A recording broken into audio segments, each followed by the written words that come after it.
star, come to me through fire and war. Oh, oh, come Nerevar, come and look upon the heart, upon the heart. Oh, lay down your weapons, it is not too late for my mercy. Oh, oh, come and look upon the heart, upon the heart. Oh, oh, oh, I'm a god. How can you kill a god? What a grand and intoxicating innocence.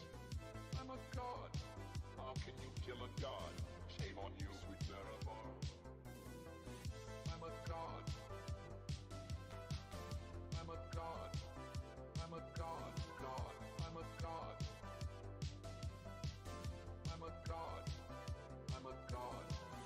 No recall or intervention can work in this place. There is no escape. No recall or intervention can work in this place.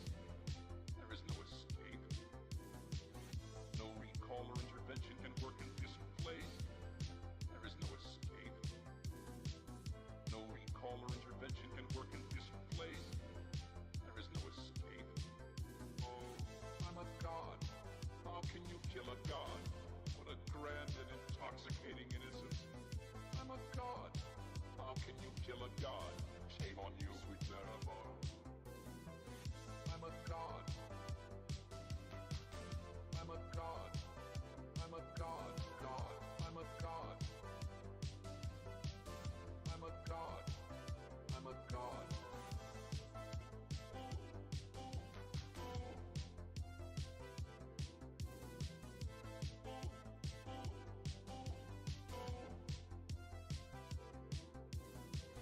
Well, the moon and star, come to me through fire and war.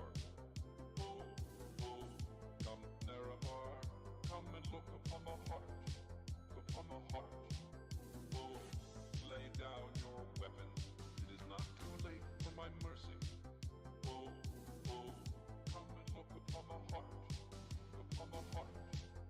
Oh, oh, oh, I'm a god. How can you kill a god? What a grand and intoxicating innocence. I'm a god. How can you kill a god? Shame on you, sweet Nerevar. I'm a god. I'm a god. I'm a god. God. I'm a god.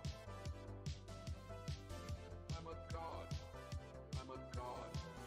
Well, the moon and star, come to me through fire and war. Oh, oh, come Nerevar, come and look upon the heart, upon the heart. Oh, lay down your weapons, it is not too late for my mercy. Oh, oh, come and look upon the heart, upon the heart. Oh, oh, oh, I'm a god. How can you kill a god? What a grand and intoxicating innocence.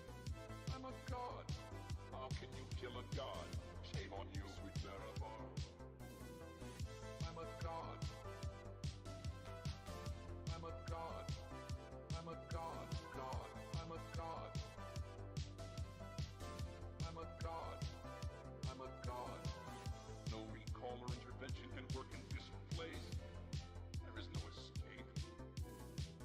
No recall or intervention can work in this place. There is no escape. No recall or intervention can work in this place.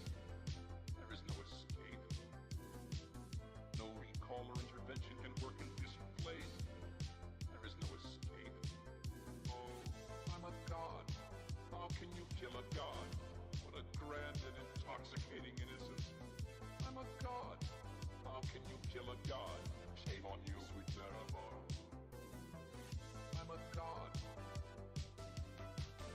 I'm a god. I'm a god. God. I'm a god. I'm a god. I'm a god.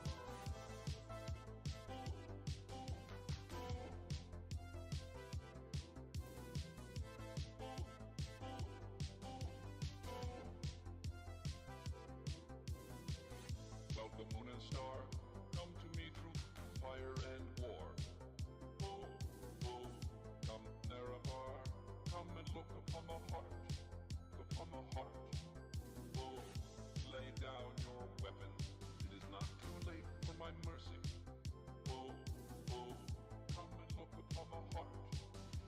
the heart. Oh, oh, oh, I'm a god. How can you kill a god? What a grand and intoxicating innocence. I'm a god. How can you kill a god? Shame on you, sweet Nerevar. I'm a god. I'm a god. I'm a god. God. I'm a god. I'm a god. I'm a god. Well, the moon and star, come to me through fire and war. Oh, oh, come Nerevar, come and look upon the heart. Look upon the heart. Oh, lay down your weapons. It is not too late for my mercy. Oh, oh, come and look upon the heart. Look upon the heart. Oh, oh, oh, I'm a god. How can you kill a god? What a grand and intoxicating innocence. I'm a god. How can you kill a god? Shame on you, sweet Nerevar. I'm a god. I'm a god. I'm a god. God. I'm a god. I'm a god. I'm a god. No recall or intervention can work in this place. There is no escape. No recall or intervention can work in this place. There is no escape. No recall or intervention can work in this place. There is no escape.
Audio checking.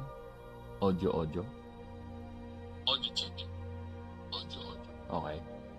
It's fine. It's fine. I got what I want.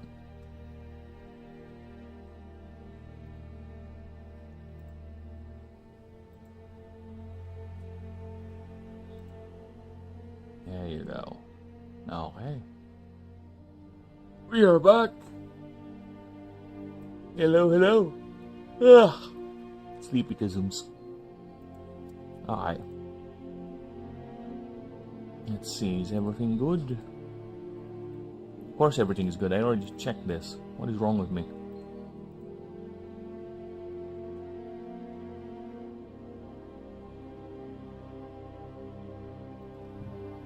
So I think we are indeed pretty much good to go.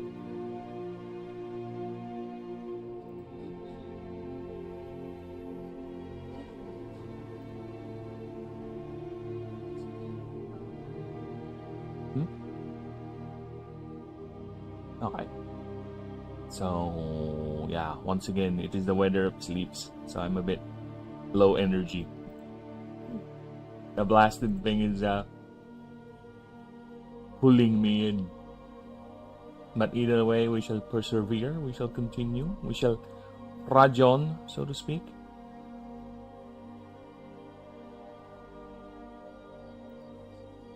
Alright.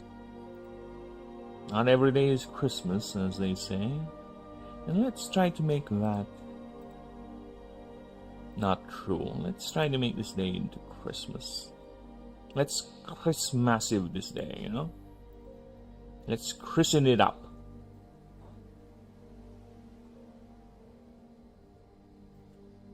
So,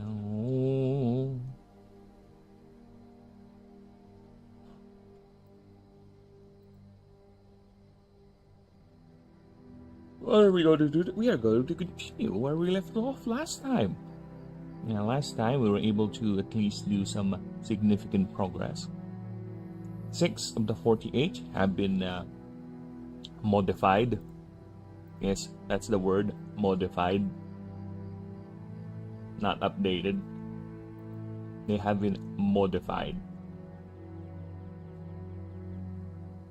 They have been changed. New things have been added. Yes, cat. Kitty cat. Yeah, I'm not sitting on my chair again this time. Another factor that's adding into the sleepyisms because my cat is sleeping on my seat and I don't want it to wake up because it's gonna go ahead and run around the house and cause all sorts of mayhem if it does so. I'm just letting it sleep there. So we'll have peace and quiet. That's the price, if you will. The price of peace and quiet is my back support. But yeah, it's fine.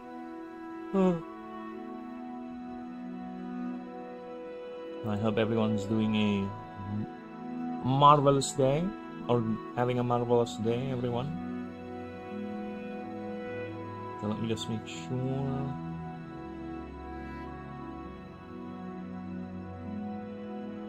Yeah.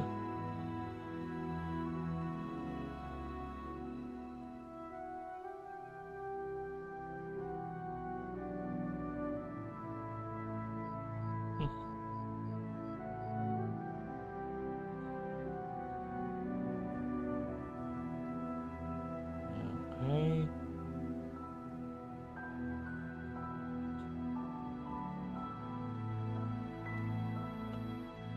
All right.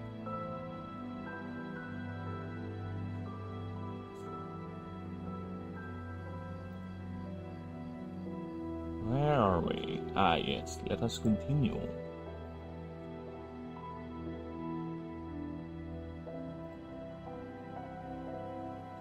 So yeah, we are picking up where we left off.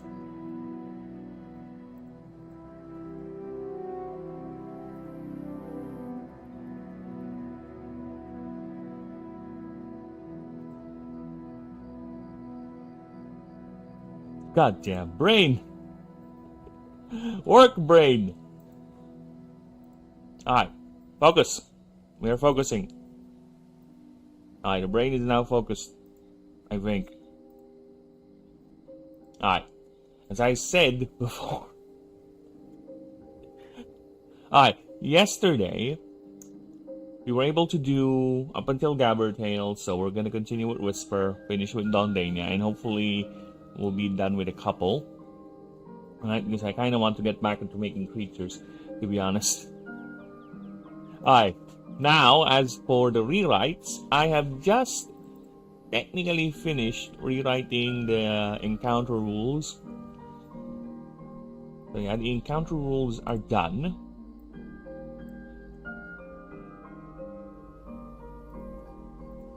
See, they are done. Very much done of the done. There's nothing, like I said, these are the easy rewrites.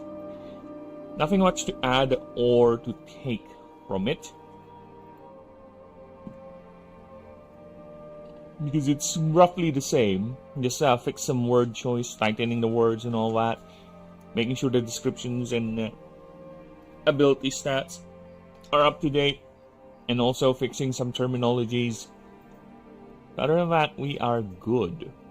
I'll go ahead and finish this up, but it's basically the same. Don't see anything else to change here. Yeah, that is done. This one is the most edits because a lot of information is changed. Okay. Actually, I haven't even taken power into this computations. Right? Yeah, this example is actually a bit fucked because it does not have the power computation included in. Okay, we'll just assume, for the case of simplicity, power does not exist. But it's fine, it's fine, it's fine, it's fine, it's fine, it's fine. I'll just have to work that in later, okay? I'll have to redo a lot of these combat descriptions because I need to, apparently I just remembered, oh yeah, I need to put in the power. PWR in the computation.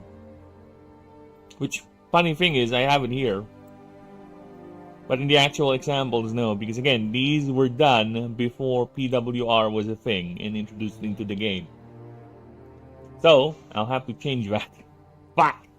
Kit, it's your fault, you fat fuck! It's your fault! You and your fatness! Fatness. Fatness. Fatness! Yeah, I'll have to change that. Damn it. God's freaking damn it. Oh well. Mental note. Need to put in PWR into... But yes, after that, I'll be working on the world doc. I'll have to divide that into two. Expedition mode and overworld. Right? For overworld, again, I don't see any much changes with that, but we'll see once we get there.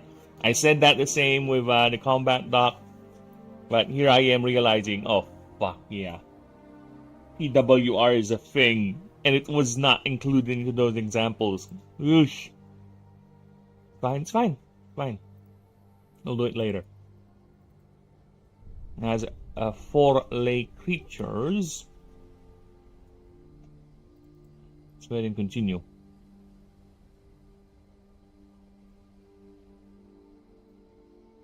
So where would we stop?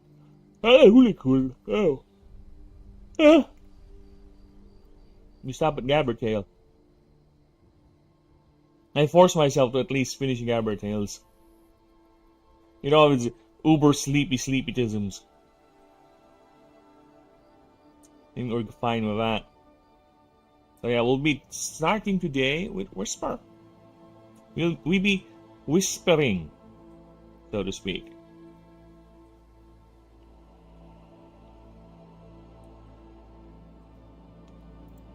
Okay, give me a moment here. Just want to check something. Sorry, my brain is going a lot of places. I just have a little bit of curiosity that I need to.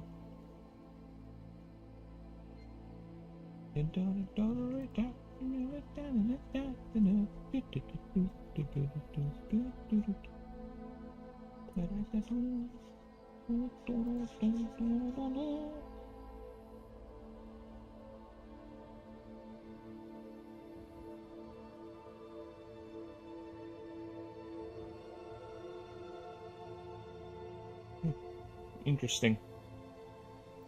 Interesting. Oh!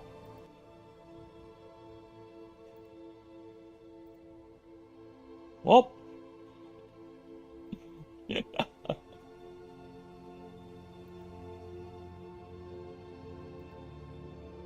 I am like, because I typed in the name of the game. Search for the live tab. How far down I am? I'm like number 4? 5, 6, something like that. At least it shows up. Right? At least. At least YouTube is showing it up. You just have to search for it directly. No. Well, either way. Cute. Cute. Cute. Cute. Cute. Cute. This cat. Cute. Cute. Cute. Cute. Cute. Cute. Cute. Cute. Cute. Cute. Cute. Cute. Cute.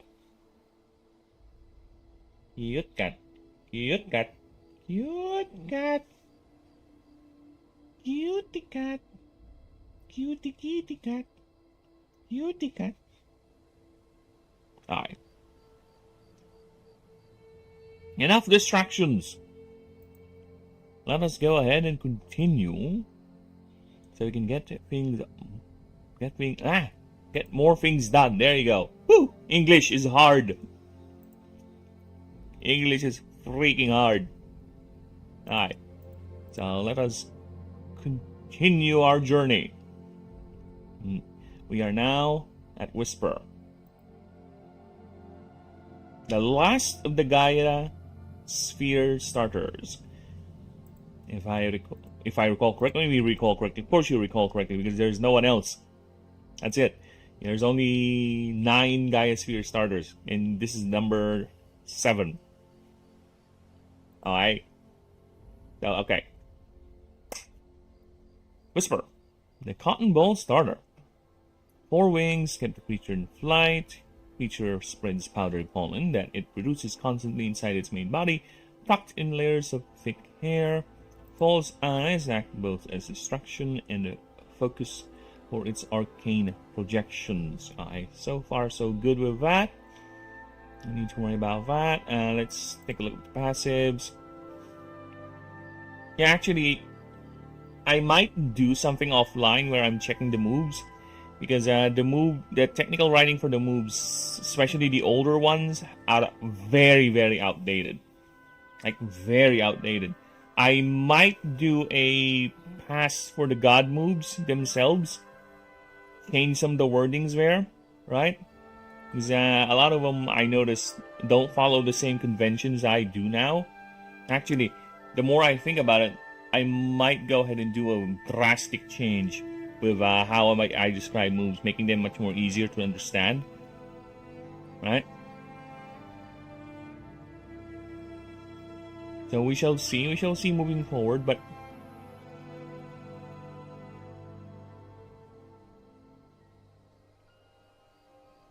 for now, I'm annoyed because there's so many things I need to change. I change one, I pull up 3 different documents to change them as well. And those are the things I remember. What if I don't remember? Whack! Well, what are we gonna do? What are we gonna do? Alright. Either way, we press on.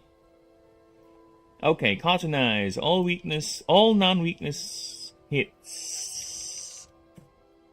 All non-weakness hits this creature receives is turned into a Fey-type move. Pay 1 mana to activate this effect. Oh. I don't like this. I don't like the wording on this one. This one removes the option for it. Okay.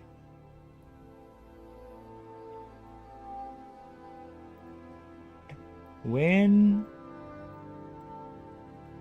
a non-weakness move hits this creature,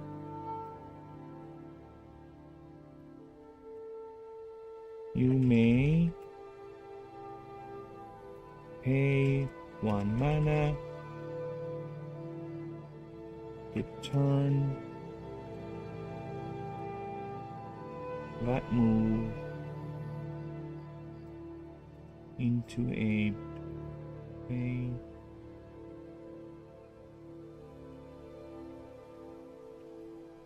only type move. This is done before. This is applied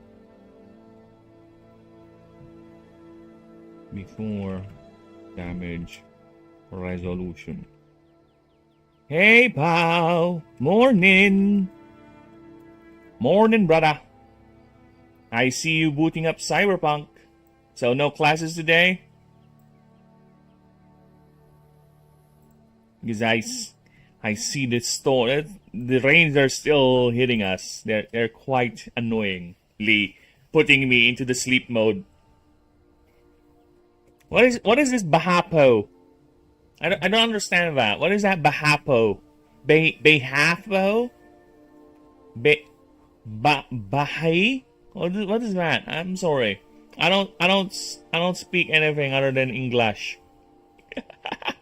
I don't speak anything but the dollar, you know, the spoken dollar. You heard that? That's how old people back in my day would describe people who speaks the English language. You spoken dollar? Yeah, I saw the pictures you posted. That is normal. That is normal flooding from where I grew up. Dude, I grew up in Nabotas, okay? Nabotas, the flooding there is up to your fucking waist. That is considered to be not severe. You know what severe flooding there is? It's up to your fucking neck. That is okay. There is in Nabotas, it's either you get drowned by the flooding, or whenever it's too sunny, fire is another problem there. A lot of fires there in Nabotas because it's mostly squatters area. So fire hazards everywhere, right? Fire hazards everywhere. There is one street there that has been dubbed Hell Street or Calle Inferno in my language. I'm sorry, I have to say it in my accent. Calle Infierno, okay? So, Hell Street is named because it's not crime-ridden or anything, but probably it is. It's because fires usually break from that place. And it's funny because hell, if you want to see the saying called hell freezes over or hell's drowning or something, go there and you will see in the rainy days that place is flooded as fuck. It's literally drowning. Hell is literally drowning.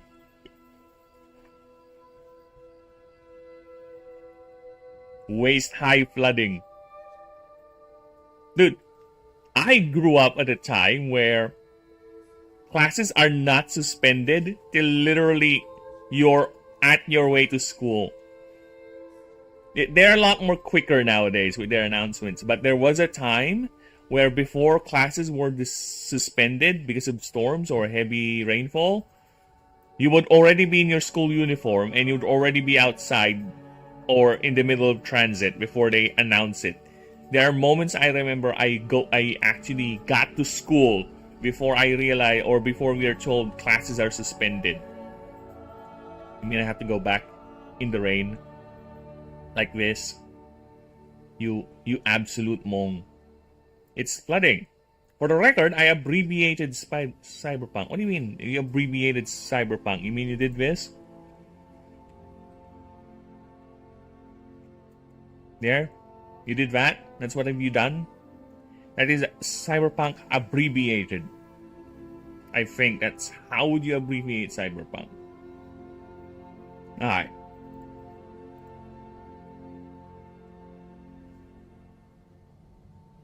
So let's see. Let us continue. Puffy Pom Poms is our next passive. When a creature you control attacks. Why is it when a non-weakness move hits this creature? When a non-weakness moves. Oh my god. You're ruining my technical writing word. Shut up with your this is blue, this is wrong. No, it's fine. When a non-creature you control attacks, you may pay 1 more mana. If you do, that creature. This is confusing. This is not good because it's referring to the creature that attacked. Okay, when a creature you control attacks, you may pay 1 mana. If you do,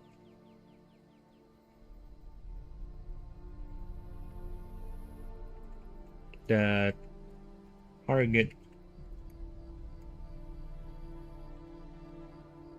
target of that creature and creature's move gets -2 DR per instance per damage instance, actually. Per damage instance.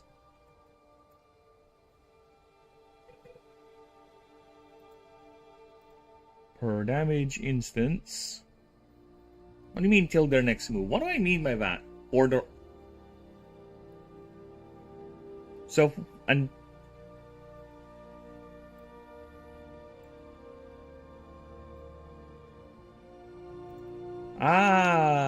okay. So let me just reword this entire thing.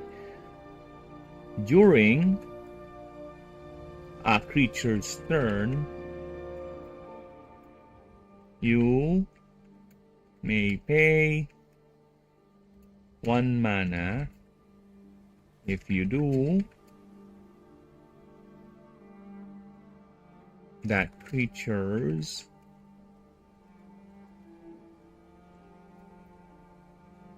moves also apply -2 DR for that round only.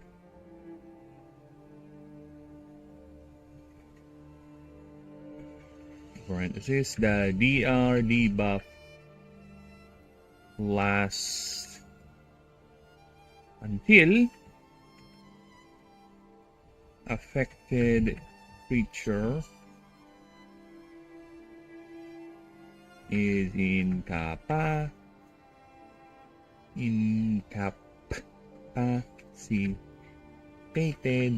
or is put into reserve. There you go. Alright, now that's clearer. During a creature's turn, you may pay 1 mana. If you do, that creature's moves also apply -2 DR for that round only. The DR debuff lasts until affected creature is incapacitated or is put into reserve. Yeah, that is much more clearer. It sounds... it has more sense to it. It makes more sense rather than the previous wording, which I can see why it's confusing. Right? This is why we do this, to clear things up. Now it's clear. Okay, at the start of combat encounter, this creature gets double speed for the first round. Yeah, it's fine. Okay. Poplosion, 3 mana Fey. This move hits. Yeah, I'm gonna definitely do a pass, separate pass. Probably do it offline for moves, just so we can have them be in line, right? Just so we can have them be the same when it comes to their technical descriptions. And as I was rewriting some of the move descriptions, or rather the documents, especially the ones that have passive abilities or move descriptions or item descriptions, they are all over the place. They are not consistent, which is annoying me. And I'd rather do that while there's still few moves and few docs to make sure everything is correct, right? I don't want it to get to a point that everything is so massive that changing one is gonna take forever, because you'll have a lot of things to consider. So yeah. Good there.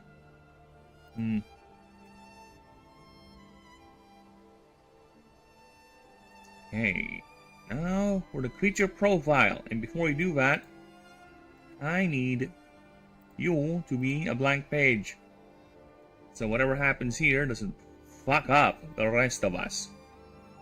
Alright.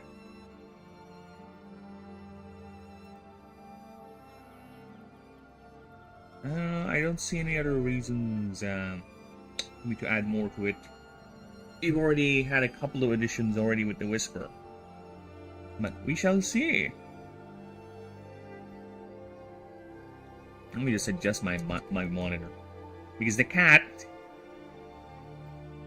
look at him, he woke up and he just flexed his cute little paws and just shifted a little bit in bed. Then he's back to being a cute little bastard that he is. Blasted cat. Why are you so cute? Explain to me why this cat is so cute. Alright. Where were we? So let us continue. The fields of Gadrina, the outskirts of the Eldeshi rainforest, are places where one can never be truly lost. Be truly lost. Rewrite. The first thing he wrote or added to correct the flow is a mistake. Fuck off. For they are among the places where mass concentrations of whispers. What is this live stream is on my sleep time? Because I'm one of those other worlders. I'm from the other side of Lay Planet. Hello, Gargantuan. So yeah, unfortunately, your night is my 4 a.m. Right? I don't know where you are, but your sleepyisms is my 4 a.m. And besides, you can always watch the playlist. They're always there. Always there. If you want to catch up, so to speak. But either way, appreciate you stopping by. Hello! The fields of Gadrina, the outskirts of Eldeshi rainforest, are places where one can never be truly lost. For they are among the places where mass concentrations of whispers form groups, collectively called mischiefs, a label rightfully owned, for they are known to hover near travelers and guide them away from their territories. Guide them away. There should be a open and close parentheses on this one. Guide them away. Away from their territories, though this is accomplished with blinding lights and itchy spores. Blinding lights, itchy spores, and all sorts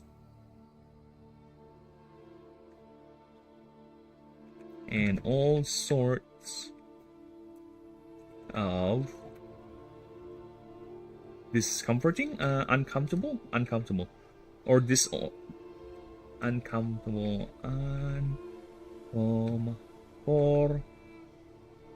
uncomfortable stimuli.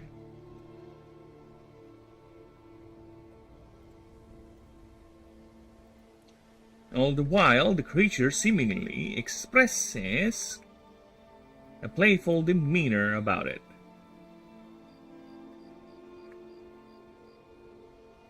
Playful demeanor about it.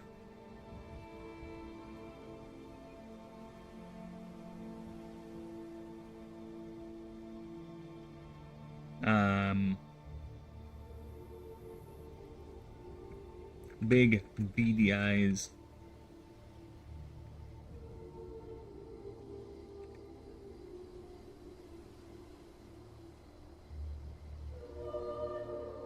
And what appears to be a smile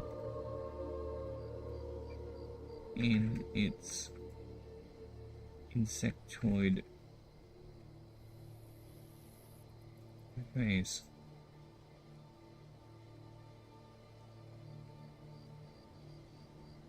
Big beady false eyes.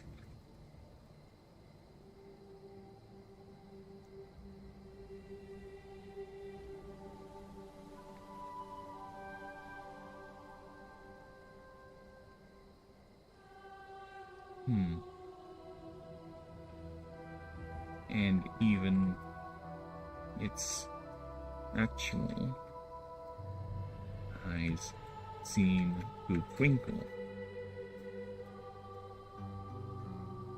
while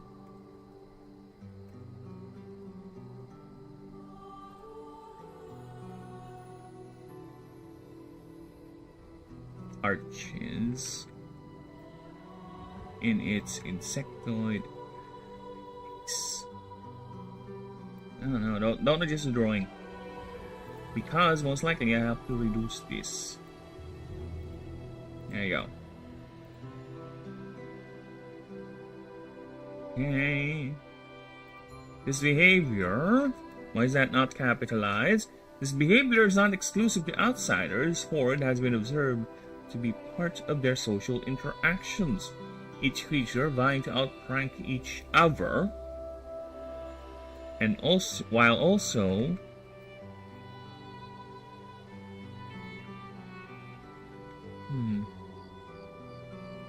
to outsiders and other creatures,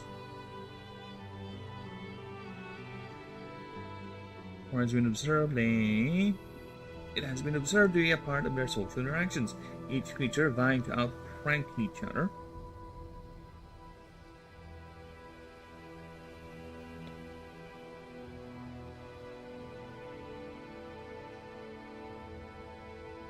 This has been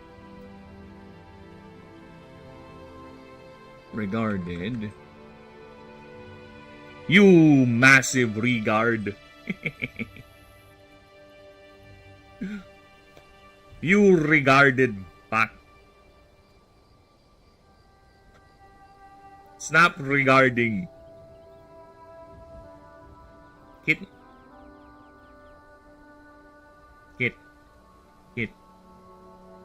Hindi. I'll just wait for your mom. She's almost done. Then she'll pick you up. Then I'll be able to sit on my chair again and finally have some proper back support.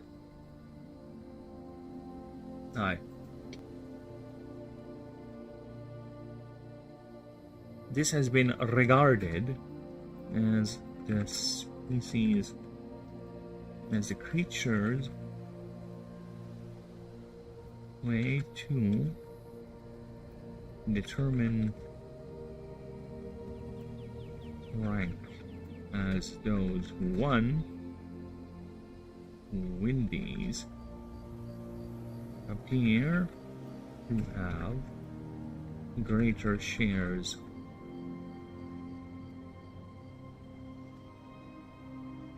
when it comes to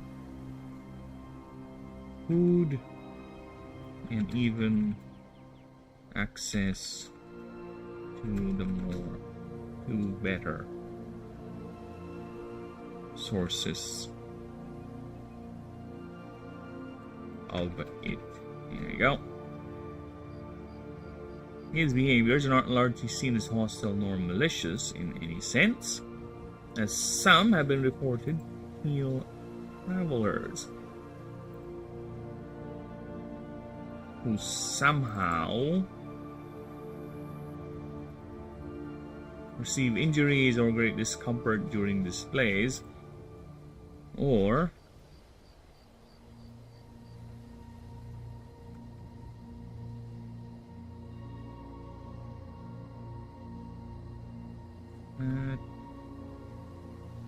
to heal travelers who stumble into their territories.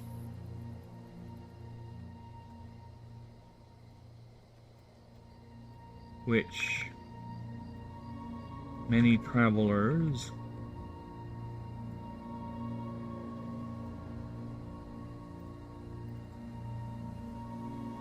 which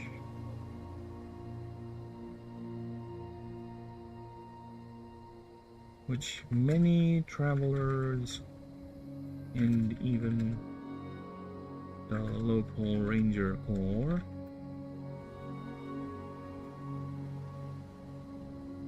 Ranger Order.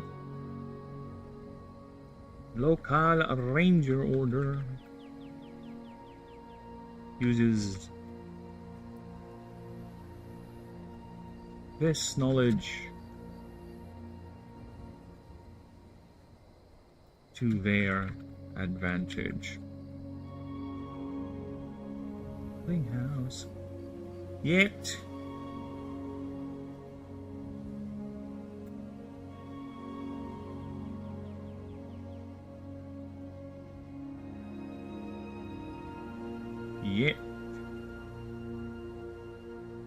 a good more than half of these injuries, of these healed injuries,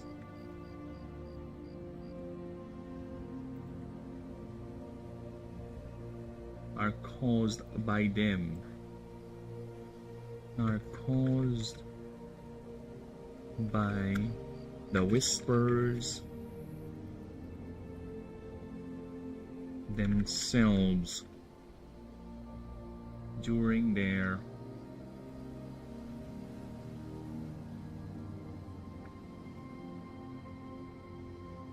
attempts to dislodge intruders. Intruders.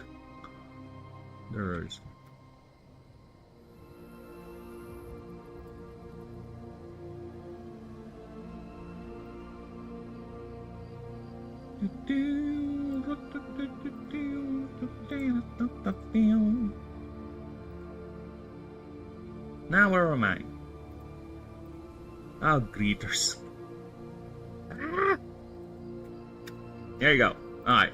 These behaviors are largely seen as hostile or malicious in any sense, and some are even reported to heal travelers who stumble into their territories. Heal injured travelers. Heal injured. Which many locals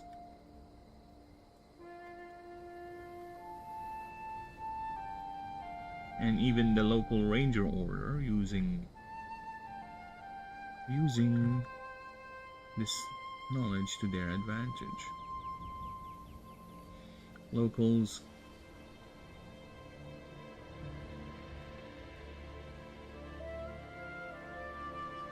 and even locals, the Yaldic Ranger Order,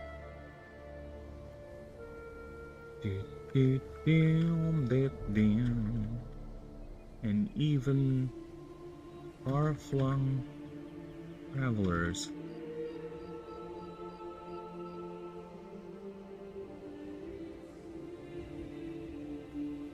Purposely using this knowledge to their advantage.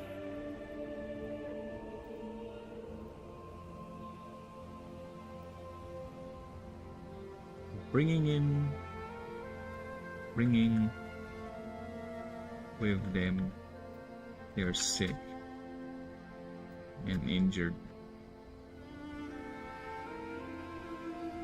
There you go. Yet more than half of these healed injuries are caused by the whispers themselves during their attempts to dislodge intruders.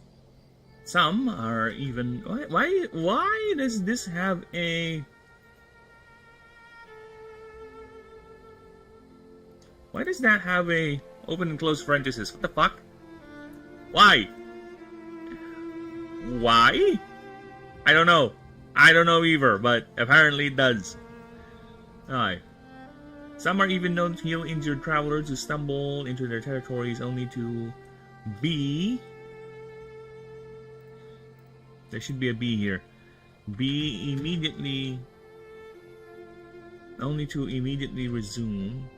Oh, okay.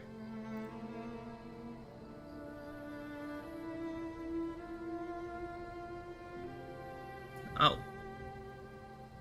Regardless of the source. Yeah, this is already the shortened. I already expanded that above. Okay. Regardless.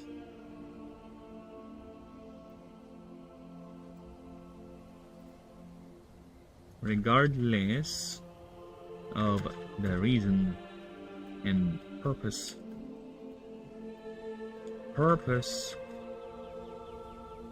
They immediately resume their irritating efforts to nudge the unfortunate visitor away.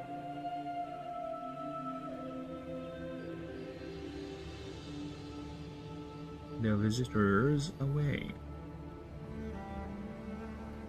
They are... Really? Really? Really? Really?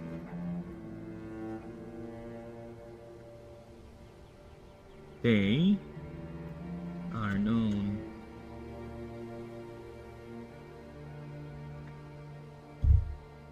okay, how can I put this in? I feel so happy for you. At this point of data make a beautiful line. Out of beta we're releasing on time. A lot got learned and the better things to learn. These are people who are still alive. Do-do-do-do. They didn't leave me. I want to stay inside. But don't find someone else to help you. It may sound by chance. The way it's made because it's so delicious and moist. We still talking when the signs you do. The better make the cat I'm not you. Experiments to run, if there's research to be done. You are still with the direction of their nudgings.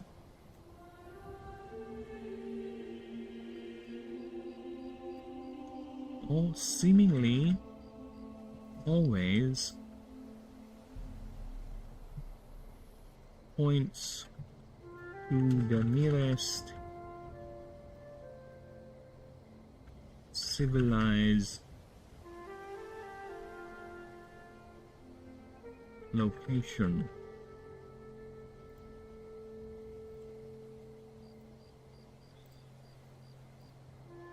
Whether it be a small town, small town, city, or a ranger outpost. Lies inside, so come on. There you go.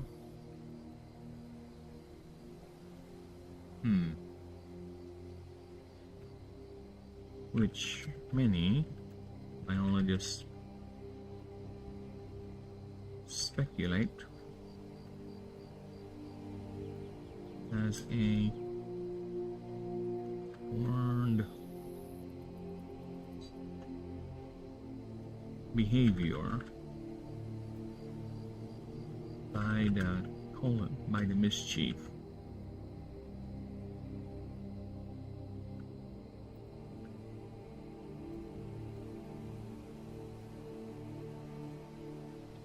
This has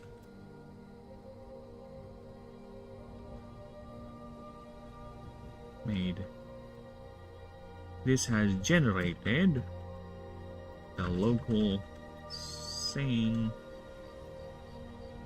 of lost, find a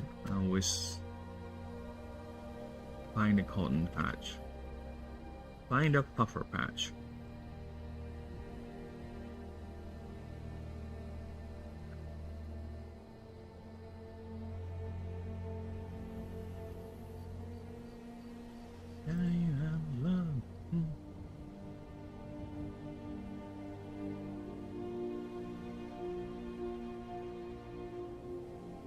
Lost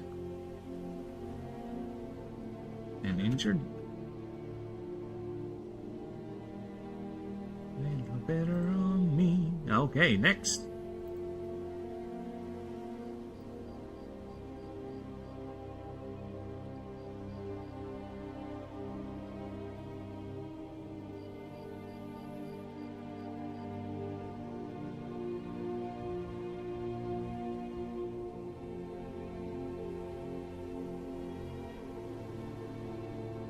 How long have I got? They can be found primarily in the fields of a species called a plant species. Fields of a plant species called Giganmalus gossypium, or giant puffers.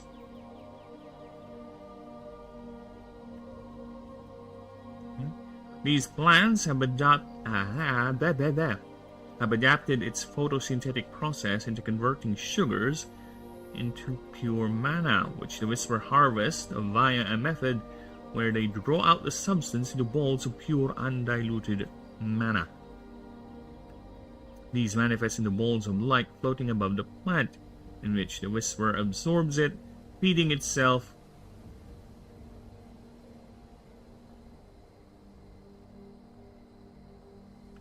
With these adaptations, what the fuck? This is weird. Feeding itself, absorbs it, feeding itself. So this should be part of that. With these adaptations, so this should be a new sentence. With these adaptations, plant and creature are nearly inseparable, as whispers cultivate fields of these plants, and in turn, the plants feeds their ever-growing population. Cultivate fields of these plants.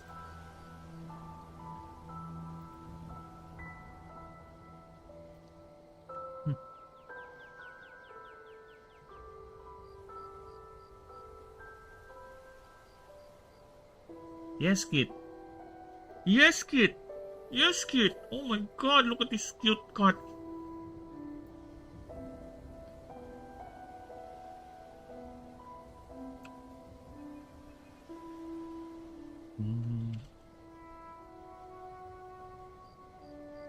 Okay.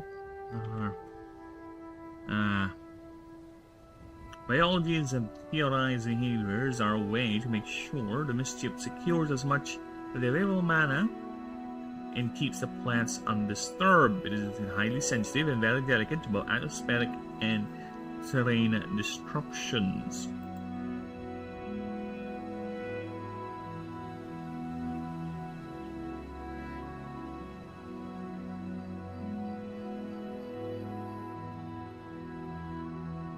And keep the plant undisturbed.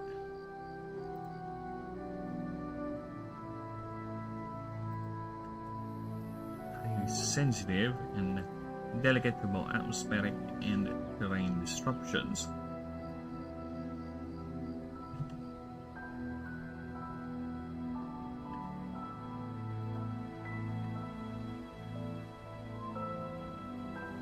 It must also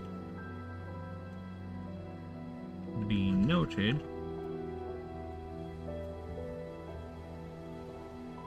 giant puffers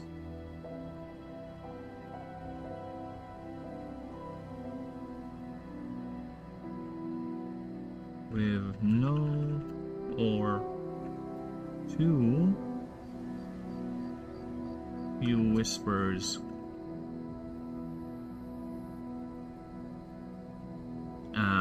cultivating, protecting, processing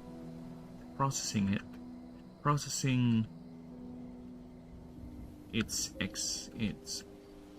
mana byproducts.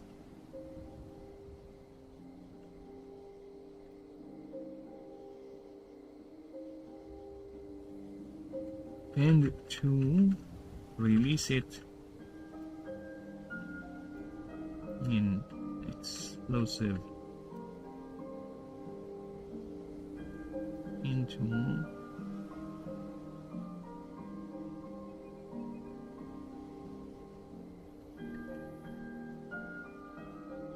highly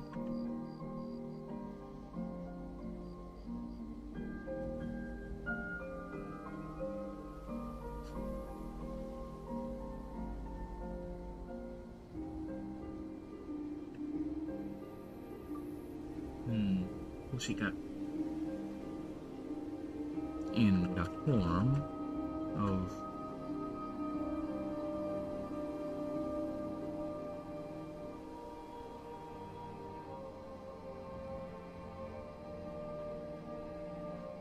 and to release it as balls of blinding your mana balls that are highly volatile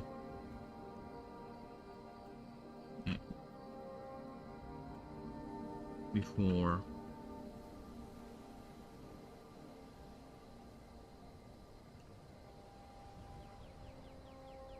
slowly loading up into the atmosphere as it dissipates.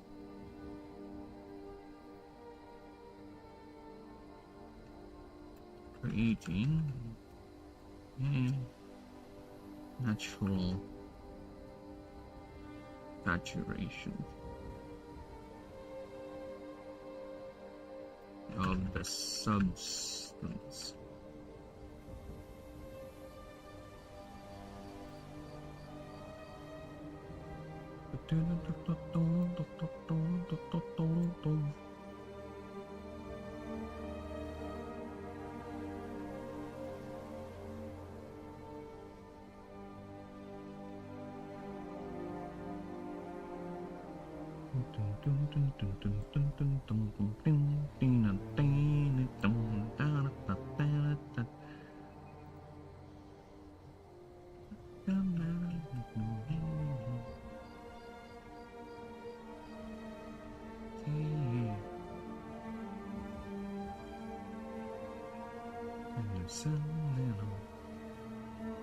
Yes, Kit.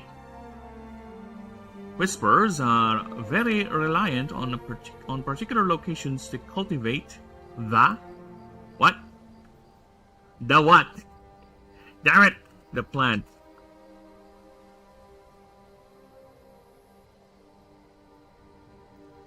As not only it being sensitive,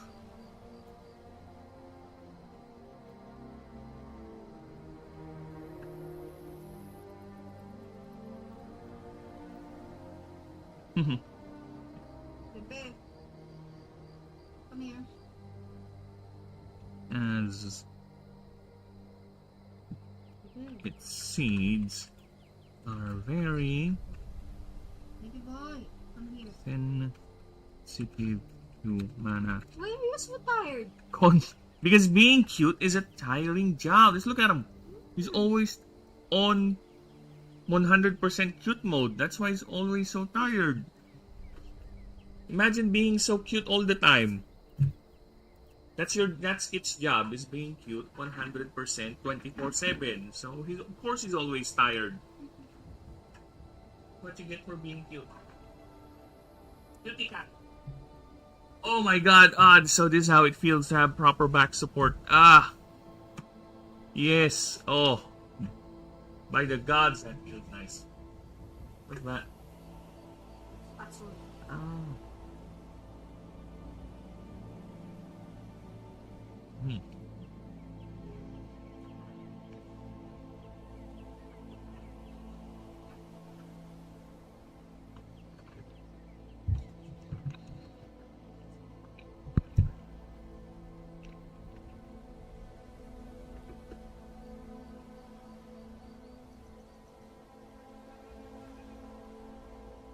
Concentrations and soil acidity.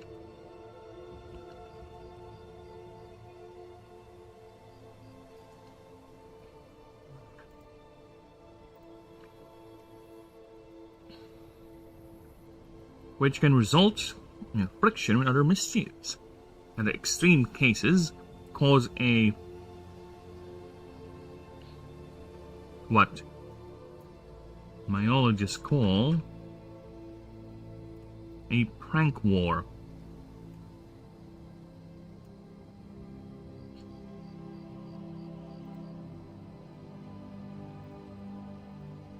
Where opposing mischiefs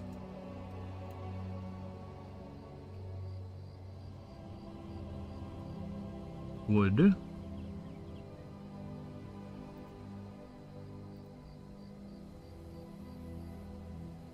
God damn it. Would attempt to dislodge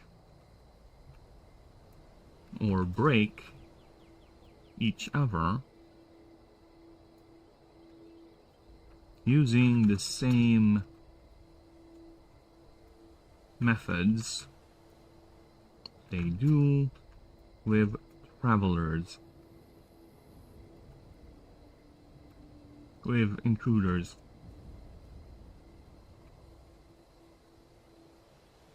Sometimes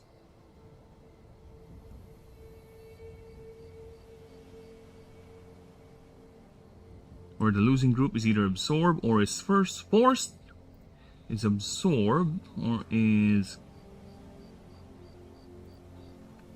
evicted,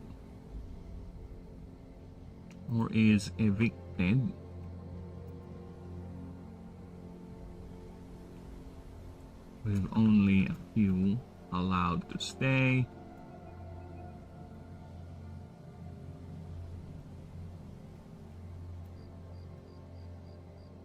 The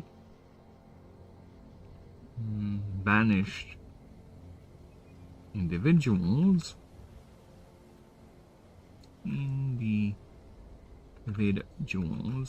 are forced to feed themselves ambient mana through other sources, or find themselves a new patch of the plant. Find or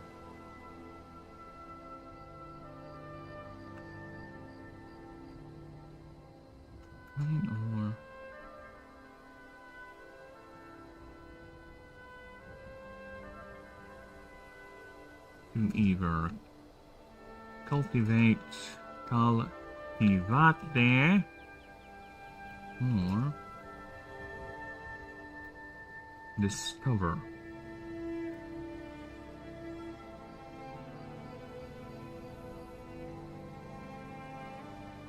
Though they are domesticated whispers which aid in the production of mana potions, raw materials, and enchanted fabrics,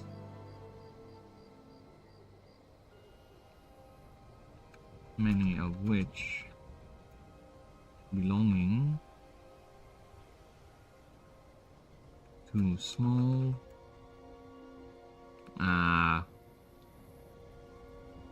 towns and are small towns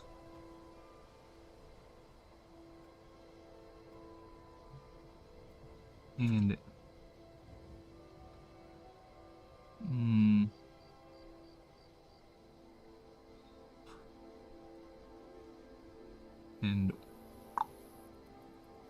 well-established groups. Okay, describe to me. I need to describe, because I'm gonna treat this like we treat wine. Describe the groups of wine makers in the world in terms of status and organization. Basically, I need to know how elite they can be, you know?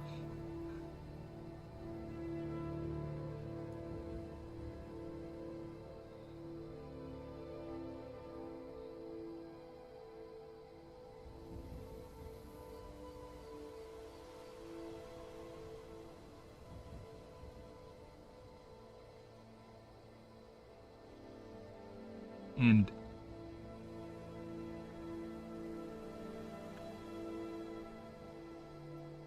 treating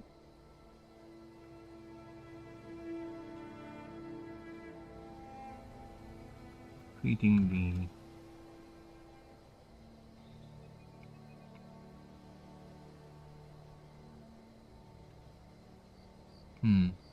how can I word this?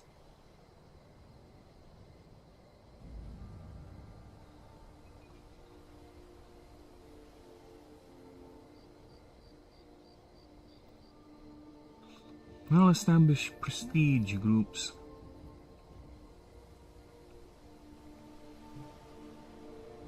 There you go. Yeah, just much like how wine is being treated here, where there's like devoted wine and vineyards and wine makers, and they have to have licenses where there's a particular brand of wine from this particular location, you know, stuff like that.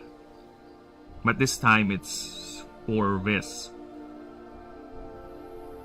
Of course, we will have another creature that will do that eventually, but for now, I kind of want to do it in this one.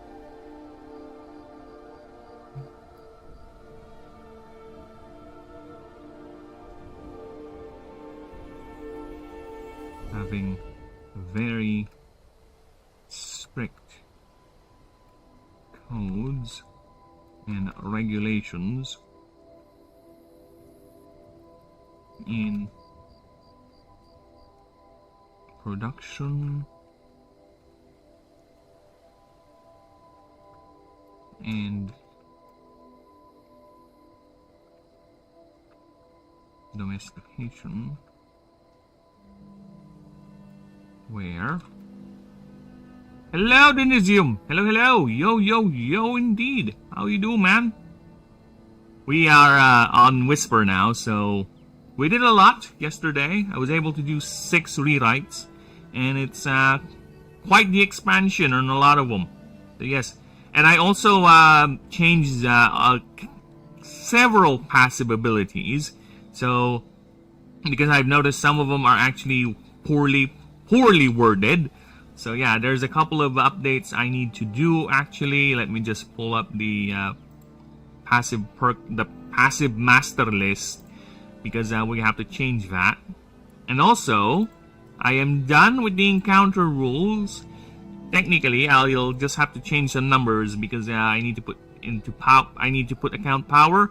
But yeah, I am done with the encounter rules. This is all updated, and I even put in newbie help in terms of see, here's the resolution order, right, for when you make a move, right, or rather start of turn. This is what a player should expect when they start a turn, and what a player can do when their creatures on their creature's turn. So yeah, I have made the rules clear and concise as much as I can on that, and even showed an example of an escalating complexity in terms of the fights. So we start off with a simple 1v1, simple back and forth, just to teach people how to do the damage, the application of damage, when what happens or what is calculated first and expected. Next is an actual back and forth with interruption moves, with flash tags, right? A little bit of complication there. Then next is a multi-creature fight. We have a multi-creature fight, so yeah. Got that all cleared up. Updated. I'm not yet technically done because I just realized, even though most of this does hold up, I just shifted a few things like the turn order, right? This entire document was made without power. Sure, it does say power here, but a lot of these computations, these numbers that have been the damage numbers, do not have power taken into account. So I will have to change that, but it's more of an edit thing rather than a rule thing, or rather a complete rule thing, because they're all fine. It is functional as is. I just want it to be concise, so that way at least we can see how power applies to. So yeah, updated it. I don't need to change much of the scenarios and the catch rules other than just put in some careful wordings, right? just to update them, since a lot of the god description will be in the Faber doc.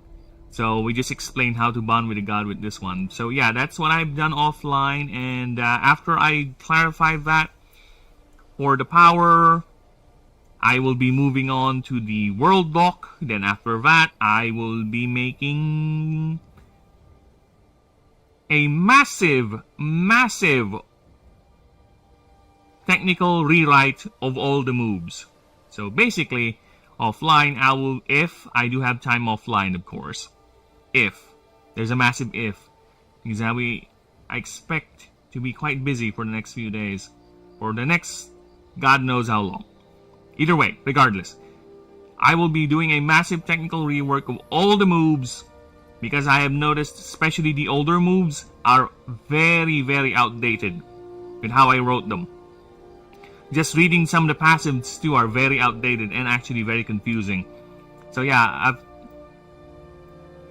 these two passives were entirely rewritten because they are outdated and confusing. So yeah.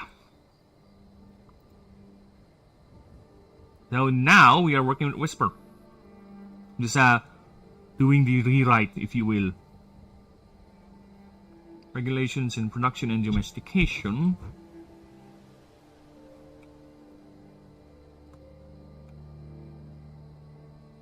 Where each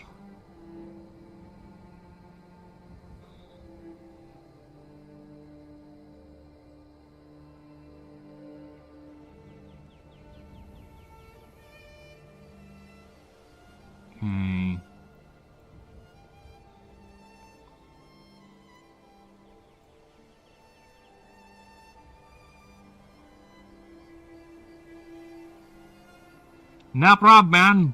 It's gonna be a lot of reading on my end because we are proofreading. If you want me to just go ahead and keep on talking, why not? I'll be your words, Rio. I'll be your word machine. Why not?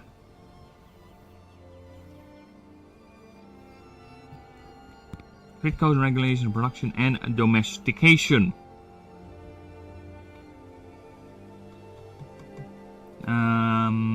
Dude, I'm having problems trying to word that in a very short. Many which belonging complex, many belonging well-established prestige groups. And strict codes and domestication. Divided, there you go, divided into regions and family bloodlines. Where one is not allowed to use their own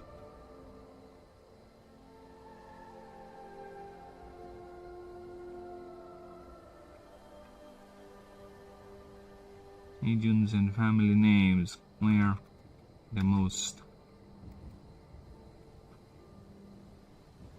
the oldest and most established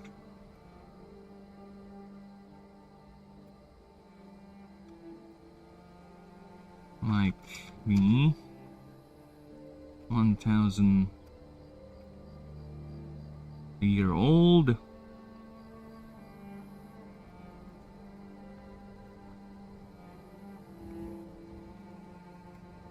textile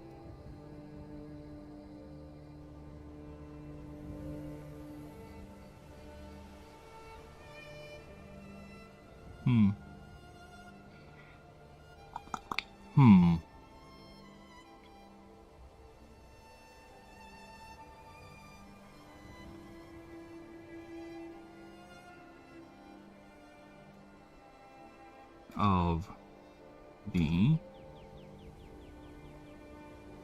Lightholder family.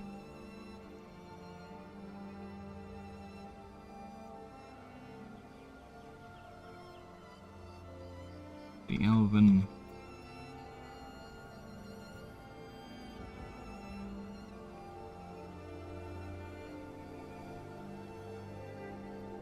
highest regard and most influence among all these, among all the others.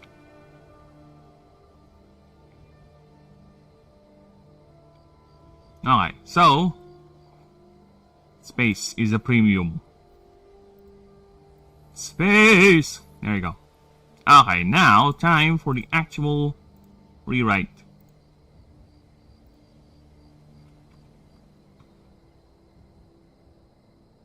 Elven clan.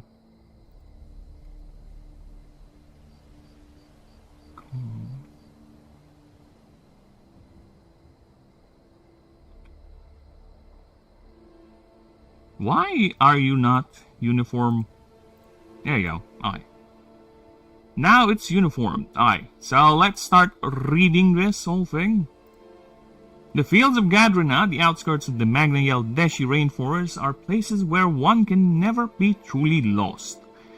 They are among the places where mass concentrations of whisperers form groups collectively called mischiefs, a label rightfully owned, for they are known to hover near travelers and guide them away from their territories. Though this is accomplished with blinding lights and itchy cotton spores and all sorts of uncomfortable stimuli. While the creatures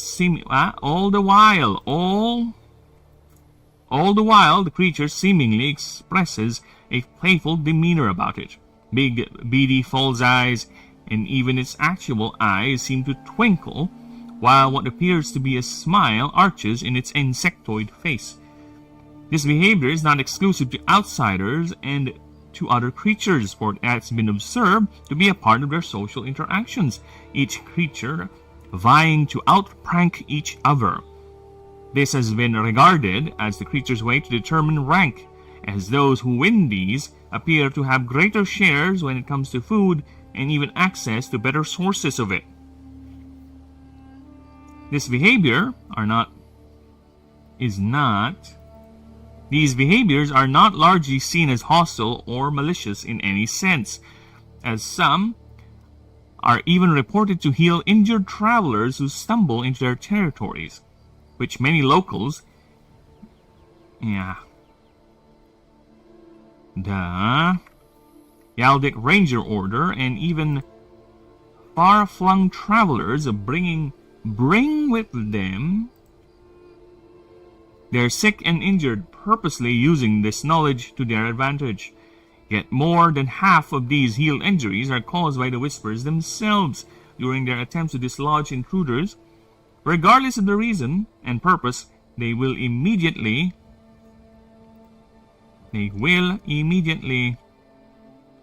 resume their irritating efforts to nudge visitors away after healing them.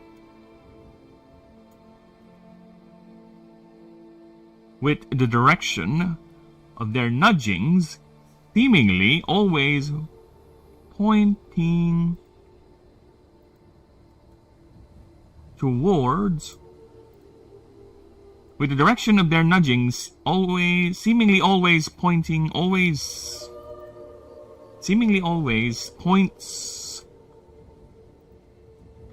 points to the nearest civilized location, whether it be a small town, city, or a ranger outpost, with many biologists speculate this as a learned behavior by the mischief and has generated the local saying of lost and injured, find a puffer patch. There you go. Next. They can be primarily found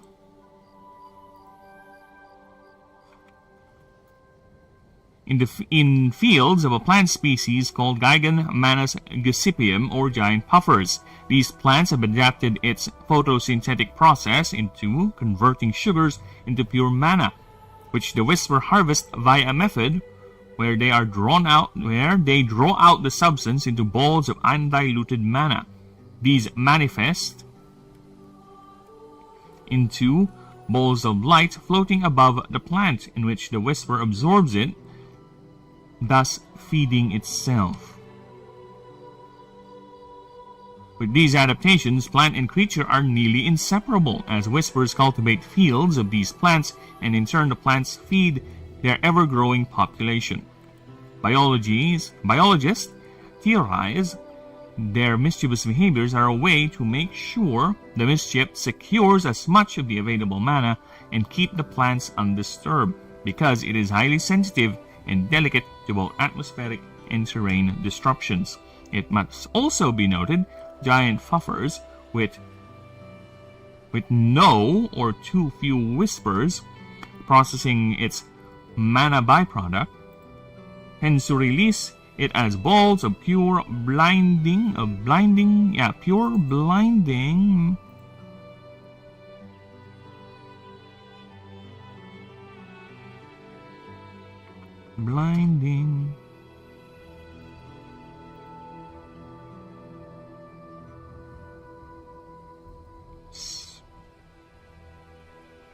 which are blinding spears, which are highly volatile, slowly floating up into the atmosphere as it dissipates, creating a natural saturation of the substance. Whispers are very reliant on particular locations to cultivate the plant, as its seeds are very sensitive to mana concentrations and soil acidity, which can result into friction with other mischiefs, and at extreme cases cause what biologists call a prank war, where opposing mischiefs would attempt to dislodge or break each other using the same methods they do with intruders, where the losing group either is absorbed or is evicted with only a few allowed to stay. The banished individuals are forced to feed themselves ambient mana through other sources, or find themselves a patch of the plant to either cultivate or discover. Okay. Though there are domesticated whispers which aid in the production of mana potions and raw materials for enchanted fabrics, many of which belonging to small towns and well-established prestige groups, each having strict codes and regulations in production and domestication, divided into regions and family names, where the oldest, most established, like the 1,000-year-old puffer fields of the elven clan called Lightholder, holds the highest regard and most influence among all the others. There you go.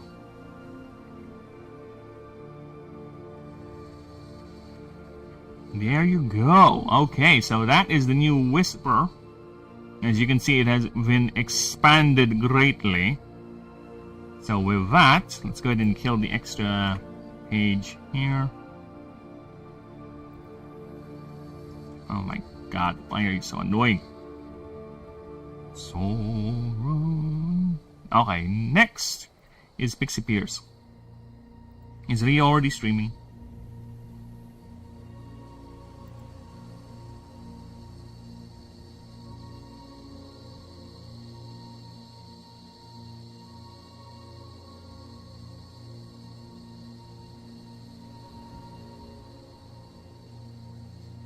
Alright, let me just check my brother in arms.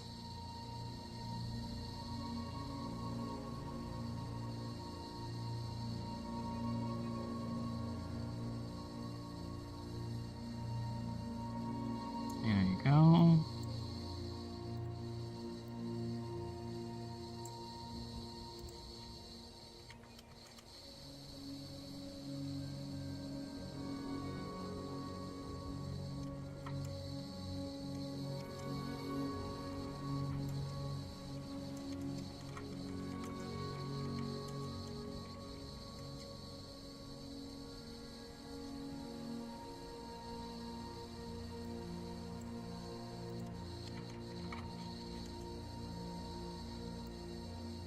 Okay.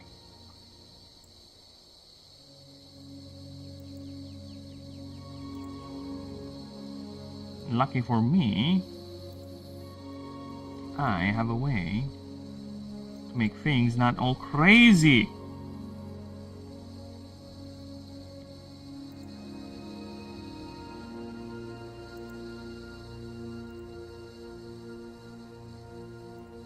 Hey Ryu, This. can you hear me?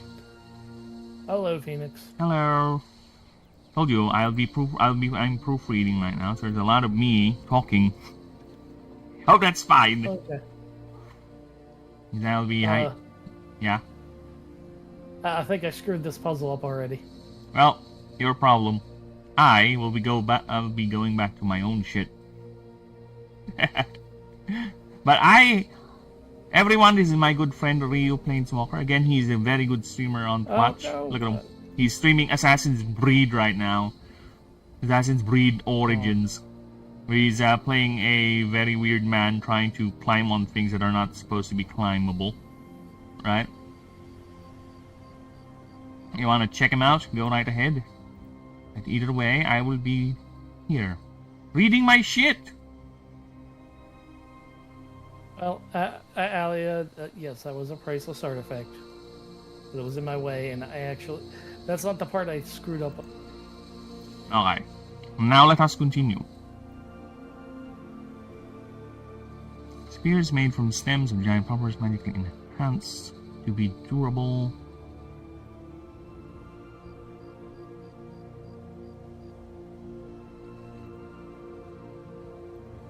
Sharp as they had as advanced any alloy.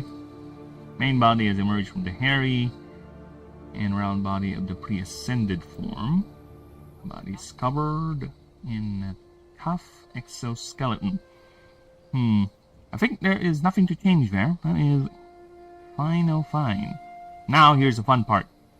Passives. We need to see if the passives are actually good. See if they stand up. Hold up, if you will. Alright.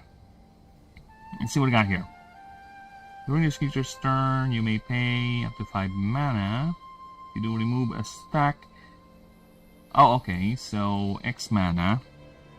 X mana. I think it's fine as is. I don't think I need to change that. And remove a stack per mana paid on the creature. However, this... Sure. Okay, so I think I do want to change this. I want to make it more appealing, okay? So you may pay X mana.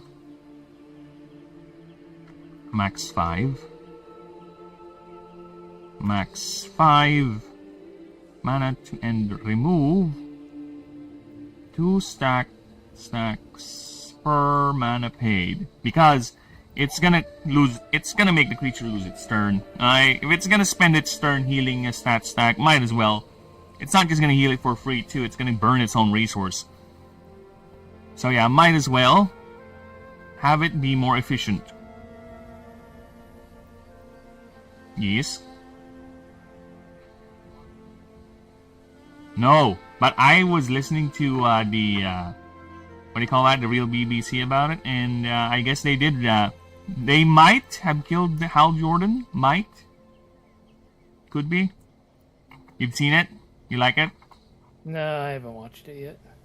Yeah, there's nothing new that came out in terms of DC Marvel that makes me want to go out of my way to watch it. You know, nothing is. Oh, I have made a terrible, terrible mistake. What? You seen Spider-Man? Is that it? Oh, that too. But no, I screwed this puzzle because there's a chest up here on these elevators that I can't get to now. Well, I'm not quite sure how to fix it. But there are rumors it's only a click and bait though, clickbait. They might not actually kill them, but I don't know, man. These creators have a certain hate boner for characters that people actually like. Like, no, I want my favorite character to take over. Fuck off. I said it in the Rando Discord. I'll say it here. They're gonna make him the Black Lantern. I am not That's surprised. why they called it Lantern. Oh, wait, no. I almost said it. Yeah, Jon Stewart no, is a fun character. I liked him when I saw him in the Okay. No. Justice League Okay. animated series. It was fun. Alright, he's a good character. But trusting that character with these writers, I don't know, man. I don't care. None of them have my confidence. So James Gunn is a one-trick pony. Alright, his trick is Guardians of the Galaxy, and that is it. He cannot do anything outside it. He hasn't done his trick good in a while either. Yeah, I know, right? Okay. And now, dude, I'm so happy that he was not allowed to get Batman, because Batman is gonna be great by that guy. But no. He already Let this ruined work. Superman, alright? Yes. How many good Superman actors out there have been playing Superman just with horrible directors and bad writers? We got Cavill. We got now, what's his name? Sweaty Corn, whatever his name is. Corn Sweat. Yeah. Even I mean, the old one. His first two movies are okay. It's this third one that became weird. Okay, so. Yeah, it's fascinating. No. Batman too. I really like Affleck Batman. I really do. I like the idea. Rather, I like the idea of Affleck Batman. I like the idea they gave him a voice changer. You know why? Because a voice changer actually does make sense, especially in a modern setting, because people can easily identify your voice, especially if you're a multi-billionaire. Right? It actually does make sense that is indeed the case.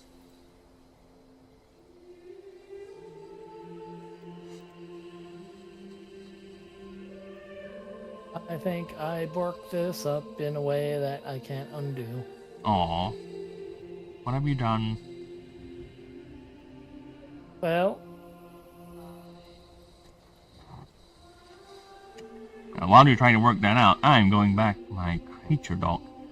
If this creature is damaged by any opposing creature's move, you may roll a 1d20 on a 15 up. This creature deals. I think this is fine if it's that hard, because it's a free retaliation move. There's no consequence to it other than, of course, getting damaged. 15 up. How often is that gonna appear? I know I tested it out when I did this creature, but let me just double check. Because I think it's too high. Let's see how often. I'm gonna roll 10 dice, or rather, let's add 9 more dice to this. Oh, that is not what I mean. Idiot. That's the modifier. That's the modifier. Oh, how do I add more dice to this? Oh, there you go. 5. Okay, let's roll 10. See, this is 10. And see how many times we're going to get 15. Yeah, 50-50. Decent enough, see? But I think it's best. Yeah, I think it's best if we do 14. Yeah, it is quite a roll. It is quite a high roll, to be honest. And it's free. That's my thing. It is free. So doing it 50-50 is a bit too broken in my book.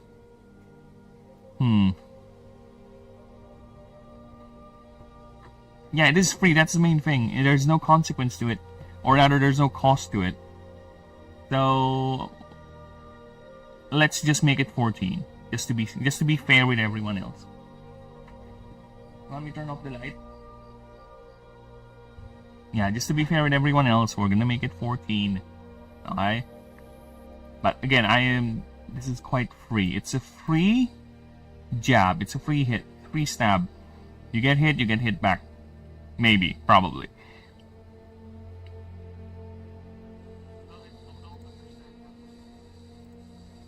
Well, don't bother swimming then. You can just drown. Well.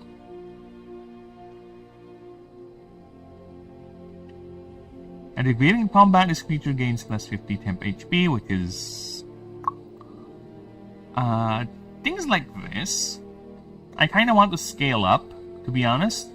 Because 50 temp HP is nothing by late game. So I kind of want to scale this up. So 50 plus. Let's go ahead and do that. Let's scale it up, so to speak, right?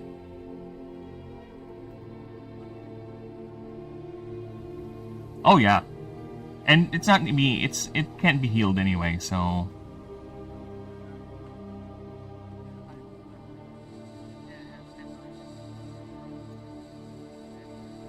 Oh yeah, I get what you mean. I get what you mean there.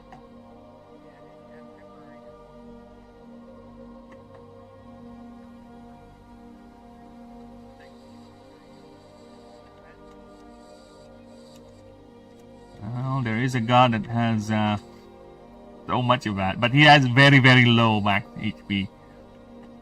His main gimmick is to create a shield and to use that for power his moves.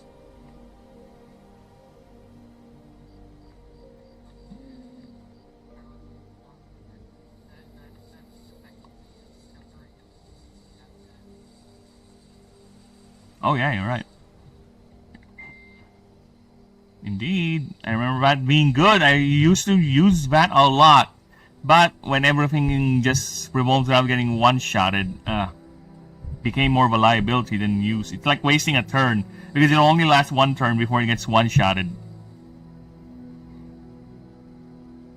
Snakes there? Fuck off. Bad snakes.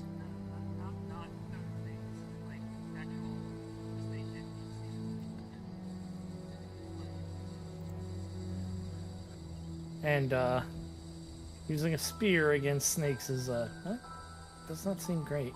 Oh, you have to be accurate. You have to be good with stabbings. If you're not good with the stabbings, that spear ain't gonna do shit. The animations. I do the animation, and it kind of flies above the snake's head. Well, it's the game's fault. Actually, it's your fault too for engaging with that snake. You should have run away. That's the intended way of dealing with the snake, as intended by the devs. There was oh, wait. X is this creature's level. First instinct, Marcus Villian. No way. So yeah, there you go. Alright. Now I get free arrows when I block arrow shots. Oh, technical writing. Oh my god, some of the word choices that. I'll get to. I really want to do Yeah, I'll do that offline once I'm done rewriting the rules. We'll do a massive rewrite from the moves. Have them all uniform and shoddy. Alright, so now it's time for Pixie Pierce's... Are you at camp for me to clear out? No, you aren't. You're creature just profile. Working in mud, hot springs. Well, let's see what we got here. What are you guys doing? So for Pixie Pierce, we got not so much. And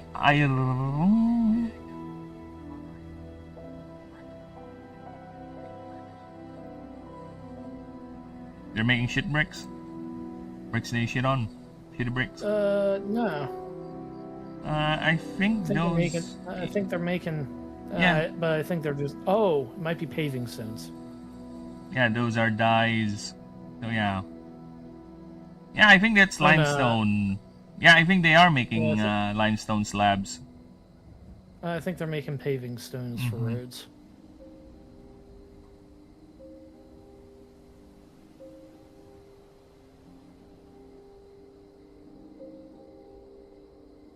Ooh, deer.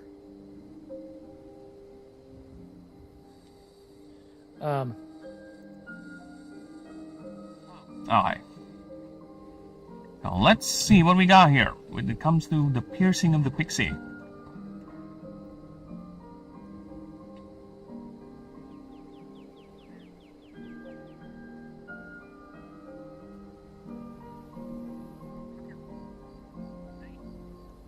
Give me a moment here.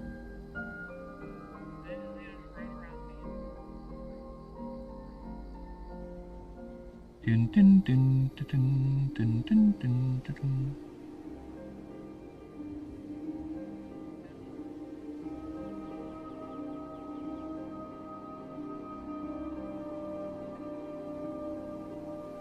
Don't kill horses. There's horses.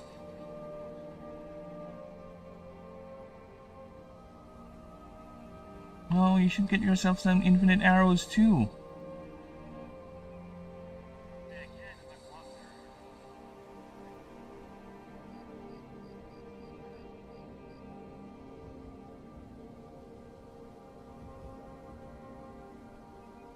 Oh, that's fun. Let's see him down. Gotta go. No problem, Denisium.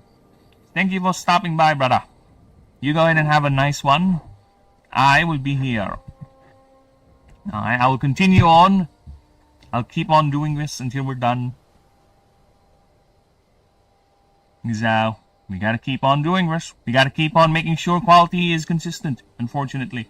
And it is rather time consuming. But at least we are progressing on the other aspect. And I just wish I can get back to making other creatures. I really do. I really want to get to a point where I'm making the other creatures for the roster now. Because for me, that's real progress. But then again, rewriting the rules is 100% very much needed to be done. Otherwise, new players are going to have a hard time picking up the game. And I'm planning to even write some sort of a introduction. It's a quick summary of everything. Easy enough to read. Without any major complications. So yeah, either way, we are continuing. Okay, so the Whisper's approach to deterring intruders are largely effective. However, there should be however here.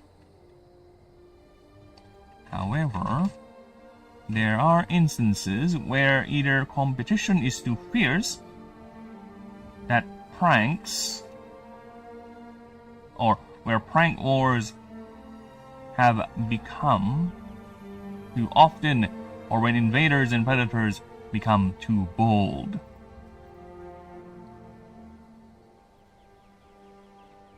And are no longer deterred by their simple means. There you go. I would say simple by there. By there. Destructive. There you go. Destructive means.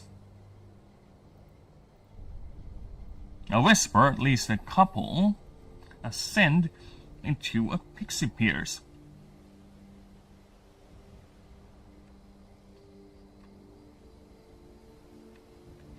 A whisper.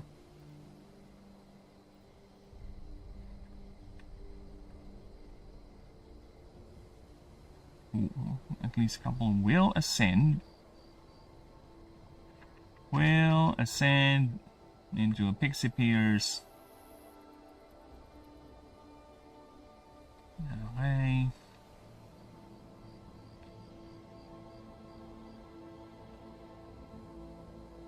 They will ascend into a pixie pierce. These are normally the ones are the most dominant of the mischief. The ones who always win and outprank the others. How about for me? I gave it for me. Alia sounds he lives in me.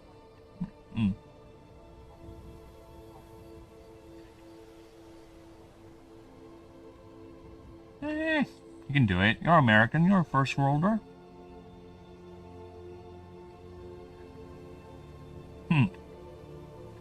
Too much first world blood in ya. They become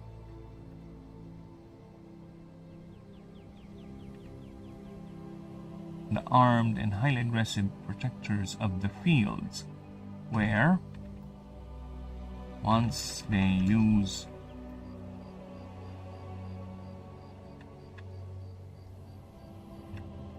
itchy powder, itchy pollen, and blinding lights,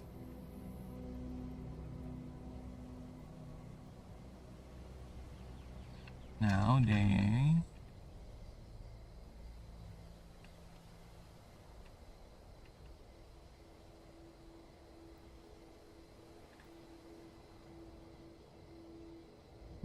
they enforce their domain via arms and martial prowess. They do so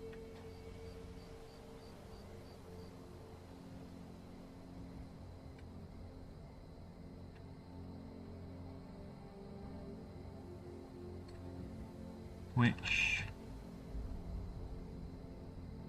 the first thing depends on the game.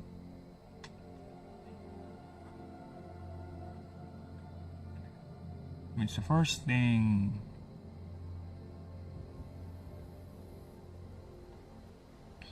which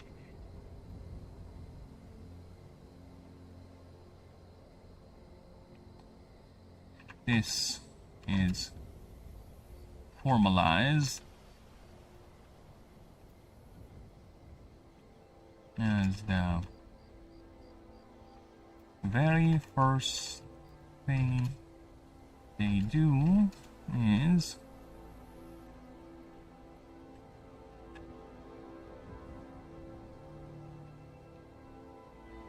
craft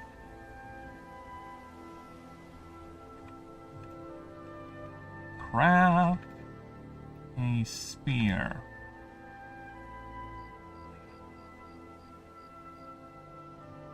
which they carry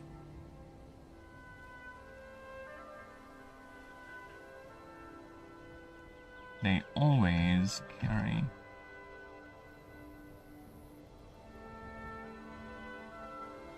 a spear made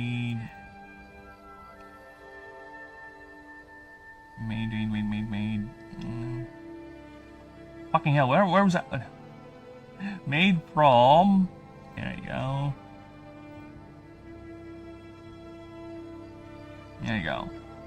Which they always carry.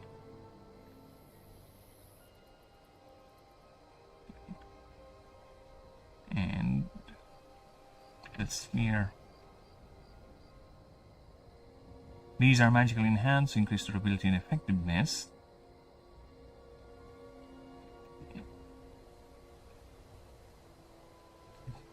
Which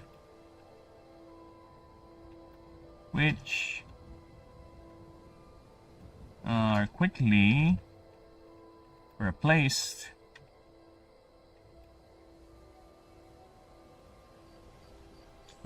not replaced, whatever that is. Replaced when lost or too severely damaged.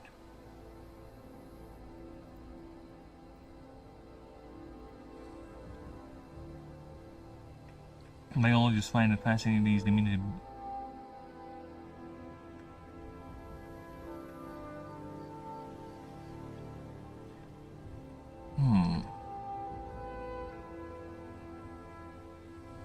which has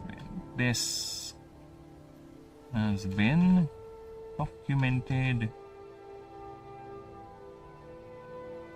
to be done even in the midst of a combat encounter. No! Of a hostile action. Of a defensive action.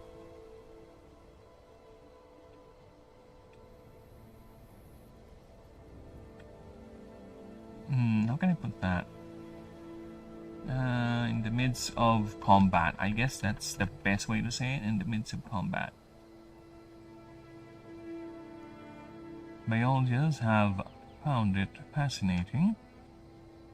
Have found it very or highly fascinating that these diminutive creatures measuring only how tall are you?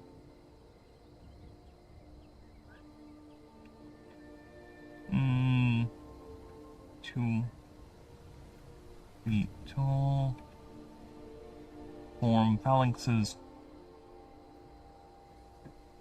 of 3 to 10 individuals depending on the size of the mischief, ratio being 20 to 30% of total whispers.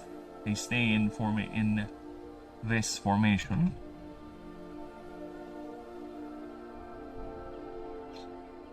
Patrolling the outskirts of their territory. Yes. Is it hardwood? Ah, good for you. Now find someone that likes hardwood. I'm sure there are a couple of women out there who prefers to buy your hardwood. They want to touch it, they want to rub it, they want to feel it.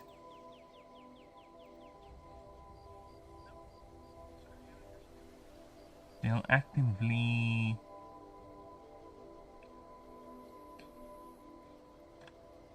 the larger the phalanxes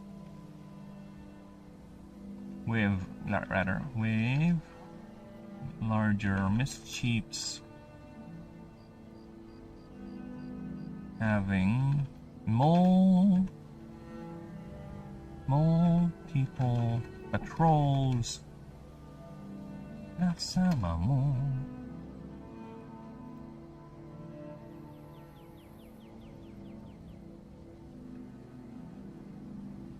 Multiple patrols.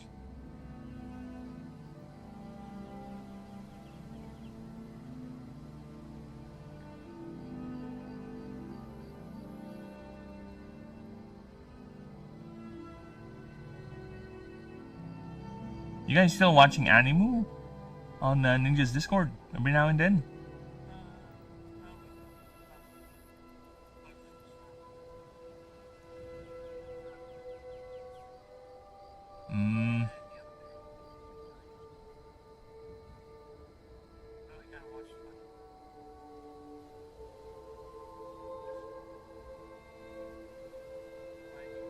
Oh no, just seeing a lot of notifications on Ninjas.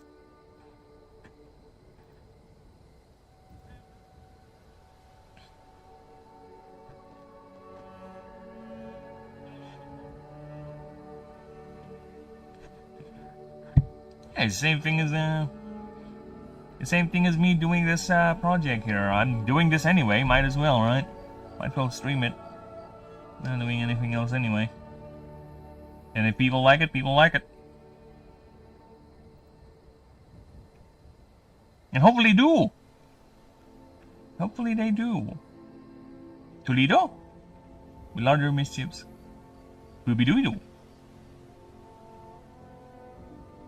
Wait, is the anniversary this week? Or they're taking a break? EFAP. Ah.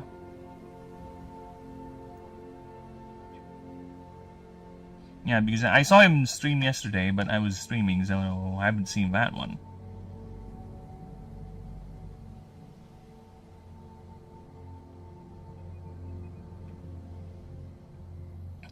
having multiple patrols.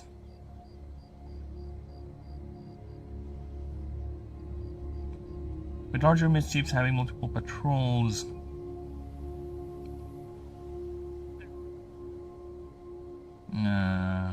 Around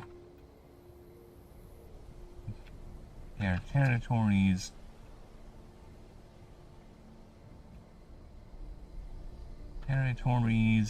Perimeter. I need another word for perimeter. Edges? I don't know. That's a good one, yeah, why not? Perimeter synonyms. Synonyms. Let's see what my stupid thesaurus would say. Dude, I can't believe. You know, I like watching a lot of historical documentary videos. And now I've come to a point where some of those videos would actually put a disclaimer. No AI was made in the production of this video. It's like, wow, we are now at that stage. I might do that myself too. No AI was used in the creative process of the designs of this game. It's fucking hell. Everyone is too much overly relying on that fucking thing. Boundary, border. I guess border is a word that I haven't used in a while. So yeah, let's use border. Their territories, borders. They will actively attack anyone or anything that damages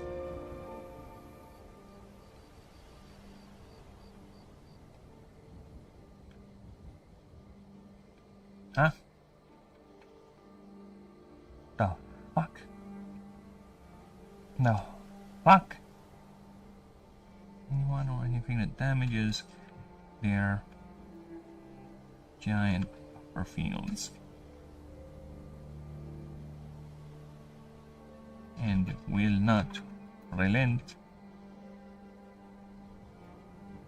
until the intruder is either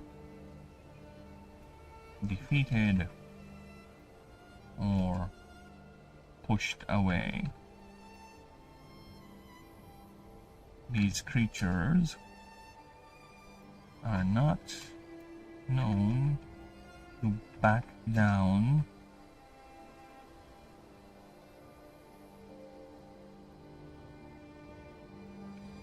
even when fighting more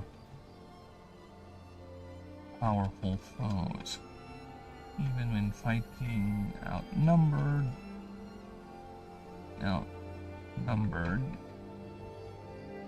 or more powerful foes.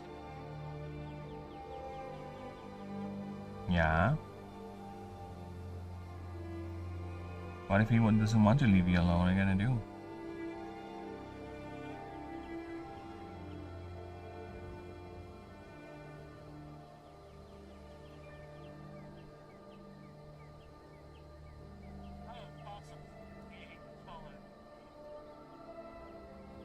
Well, have fun. Enjoy your short life.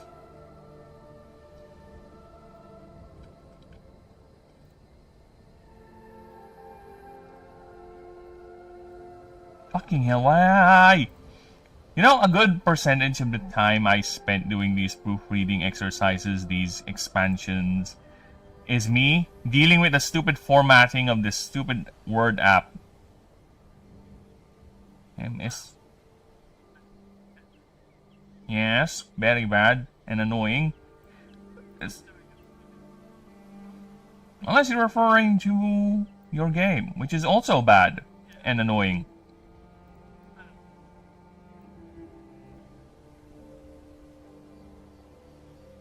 Because they just have patrolling high-level characters that exist for you to not kill. Because you're not allowed to kill anything that's What do you mean you're not allowed? You can't even damage them or something?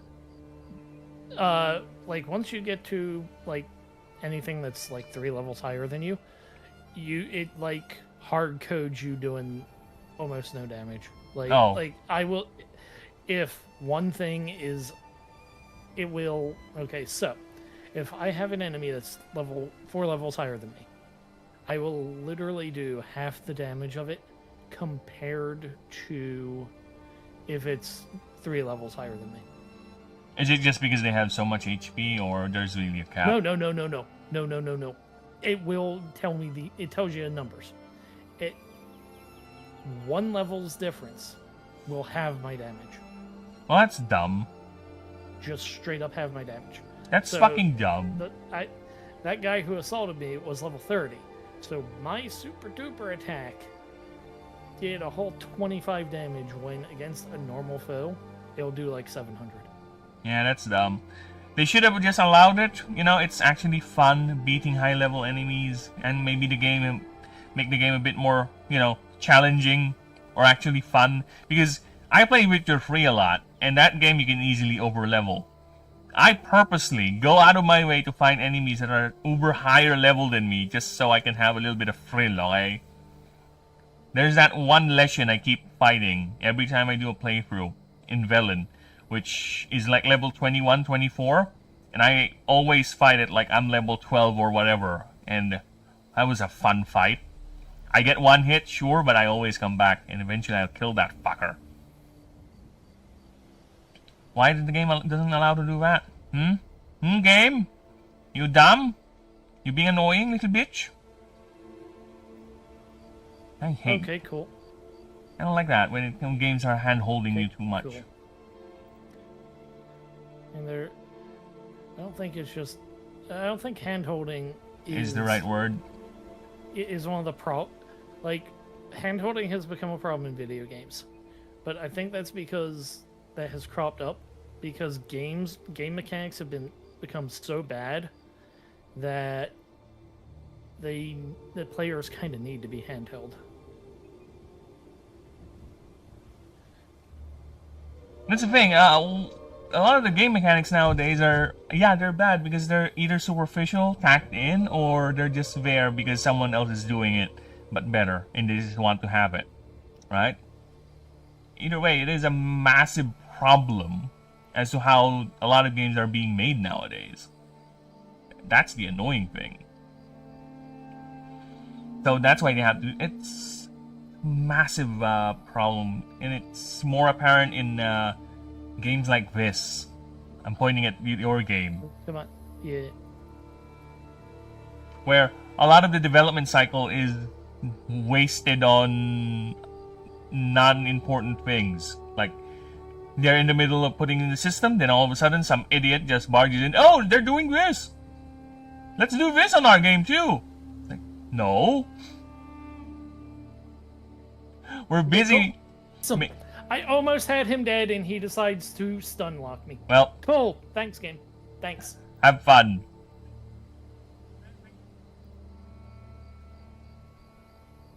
Alright. While Rio suffers, I'm gonna continue with my thing. Females of the species function and behave much like the males.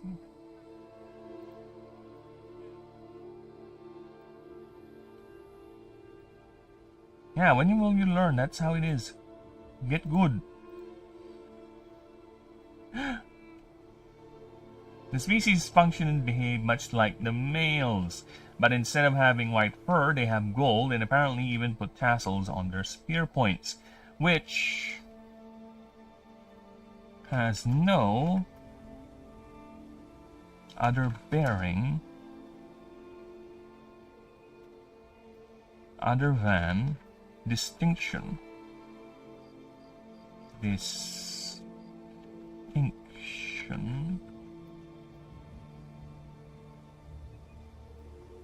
Many biologists.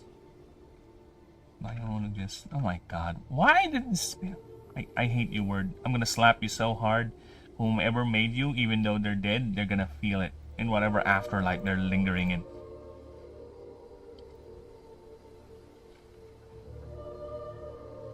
Okay, maybe I'll just find this vary this behavior as a sign of early proto-sentience. Most likely a personal touch of the genesmith of the Astari genesmith that created the creature.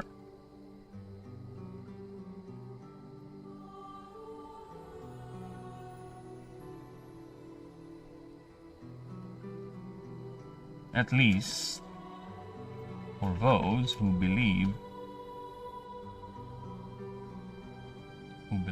the creature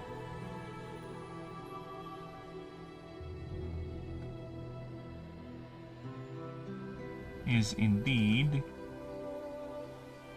yes. Do it with this dude. He's a brute, so he has more HP, but there were two guys sleeping in the tent when I snuck in. One was level 25, one was level 26. I could assassinate the level 25 guy, but the same attack, the exact same attack, only dealt half the level 26 guy's HP. Yeah, I saw that. Yeah. That's what I was talking about when I say the game will just physically not let you fight enemies that are a certain level higher, right? Yeah, again, I find that very dumb, right? Because there's no real point to why would you do that in your game? Why would you gate, right? As if the game is there's a linear progression about it. It's an open world game. Have the player go wherever they want, man. If they want to fight higher level enemies, why gate the damage system to that, right? My question is, though, in lower difficulties, is that punishment for over-leveled enemies not as harsh, or is it the same? I don't know. I mean, I probably imagine that just because, like, they will do less, they have less HP and less damage, it would end up being not as harsh. Yeah, because that's what I'm thinking. It could be just the difficulty too, because you know how it is with these games, they just bump up the numbers and that's it. No real thought about the difficulty, right? Probably play that on lower difficulty, it's not as harsh and you're able to run around and actually have fun with but then again, it will be most likely too easy. You'll just be one-shotting everything. I think fun might be a bit of a exaggeration there. Because even when I fight things that are equal level and the combat functions, it's not particularly fun.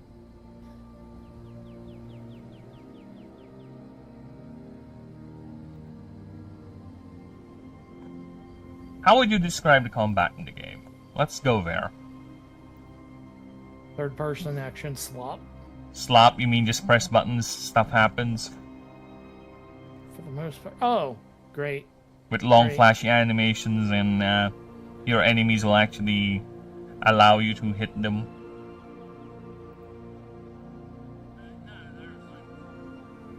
Those things.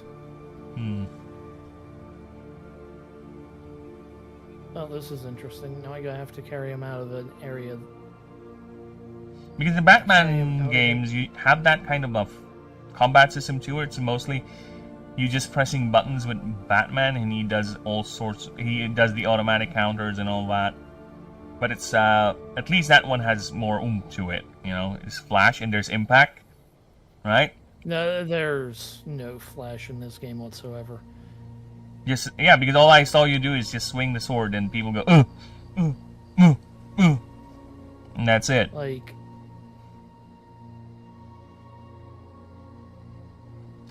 There's not even, you know, in Witcher 3, even though Geralt swings a sword and people do go, you would get moments where you see blood spatter or even decapitations with certain kills right? There's some reward to that, right? There's a little bit of weight to it, and of course, enemies don't just wait, because I also saw some enemies would just stand there or wait for you, or don't really attack you while you're doing something in the middle of a massive fight. They are inconsistent about yes. Witcher, I definitely are gonna get the gangbang. If you're surrounded, yeah, they're gonna hit you a lot. You have to pick your positioning, otherwise they're gonna keep on mobbing you. In fact, the enemy AI would actually scream that, surround him or something like that. Don't let him focus. It's not even that. It's so they won't. They will. Well, no, actually, they will sometimes come at you in groups in melee. Mm. It's always when you're in the middle of an animation, so you can't do anything about it.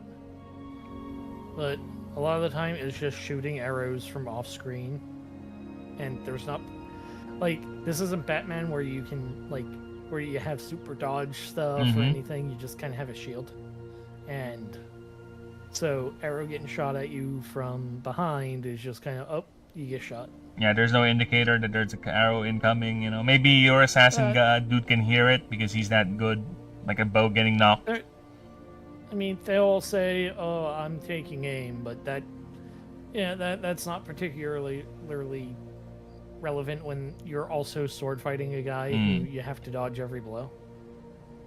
Yeah, because your just instinct's gonna be whenever you hear that, you're just gonna dodge a random direction, and most likely you're gonna get hit by the sword guys. Oh no, you don't even have a dodge really. No, you don't? I have a little dashy dash, but like. You mean you just what? You just run away? No, you just kind of like juke. Oh, a little. Yeah. Yeah. And let me guess, that is inconsistent too, because I heard you complain about that. It kind of depends. Like. Hey, pal. Hello, hello. Welcome back.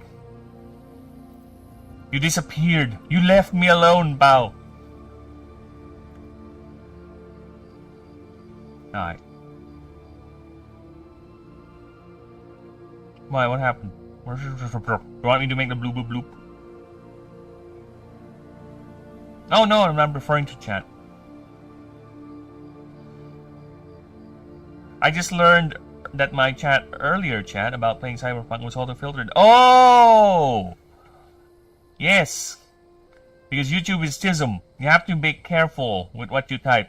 Here's the funny thing. I don't know if you guys noticed this. You type in the chat on Discord and it shows up on the chat window on your end, but the streamer didn't actually see it. Yes. YouTube tells you your chat was sent, but the streamer does not see it because it got filtered out. Yeah, it does that. It's annoying.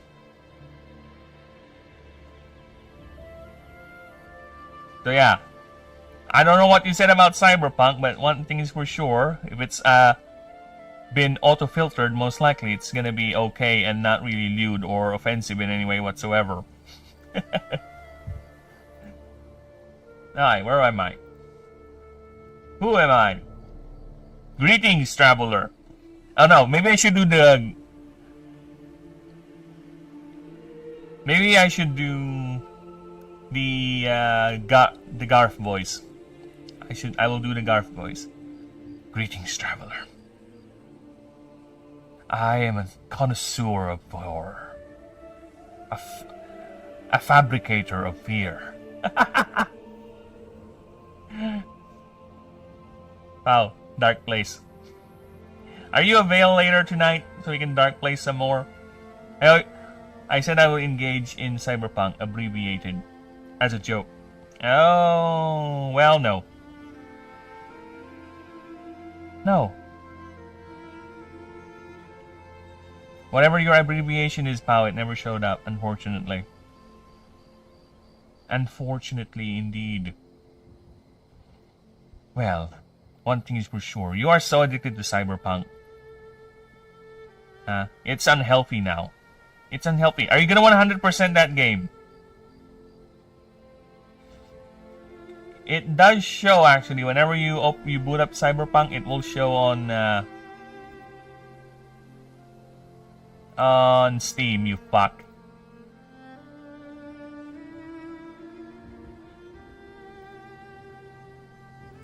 Why not?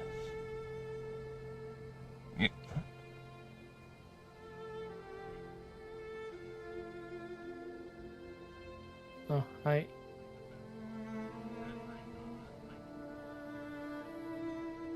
I never 100% any game. Me too. I never 100% a game on the grounds of really chasing the achievements, you know?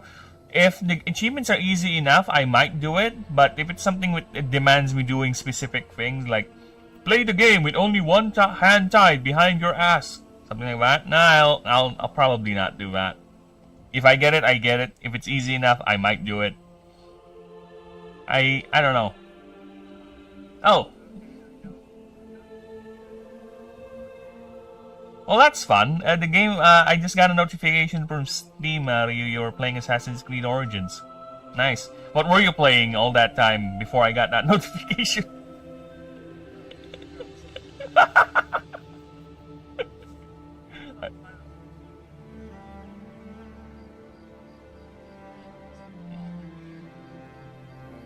What?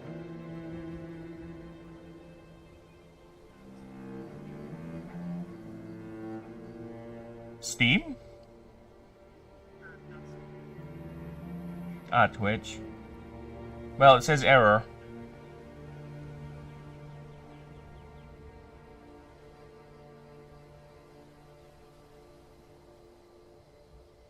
A boxer short email? I'm wearing a boxer short right now. I'm a boxer boy. If I were to chase achievements, I want the super duper secret ones. It depends on the super... Oh. It's the same with me. It really depends on the super secret ones, pal. Again, if it's too hard, I'm not gonna bother doing it. But if it's like something that's easy, you know, why not? Because there are games that I 100%ed, okay? I will show you the games I have 100%ed. Anyways, I enjoy role-playing and build making in this game. Obviously,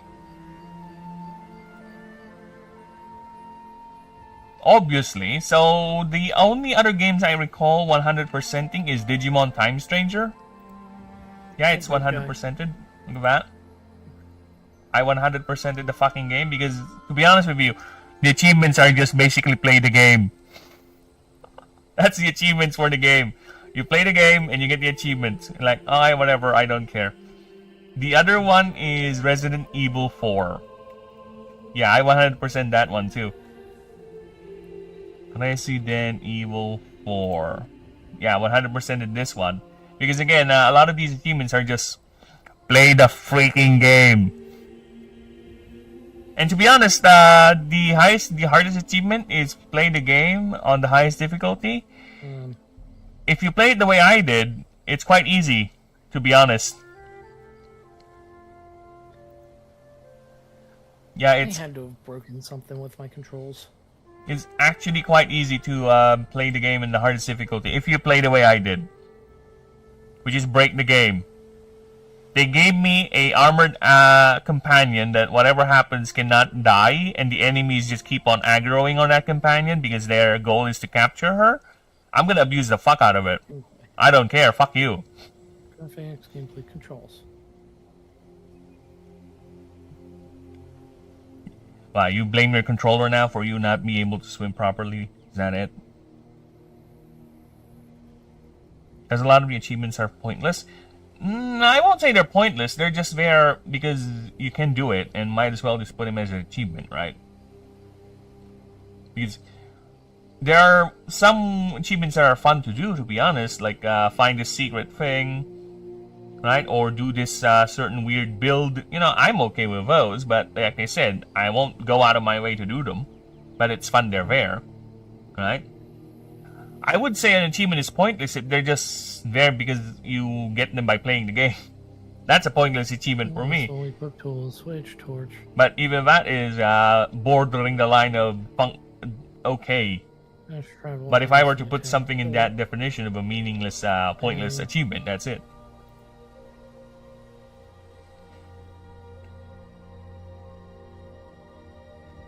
But either way, unless there's some sort of a material reward for achievements, like maybe I get some Steam points, you know? Swimming controls in the keypad menu. What? Wait, what? They have swimming controls and you can't reconfigure or change it? They don't even list them. Wow.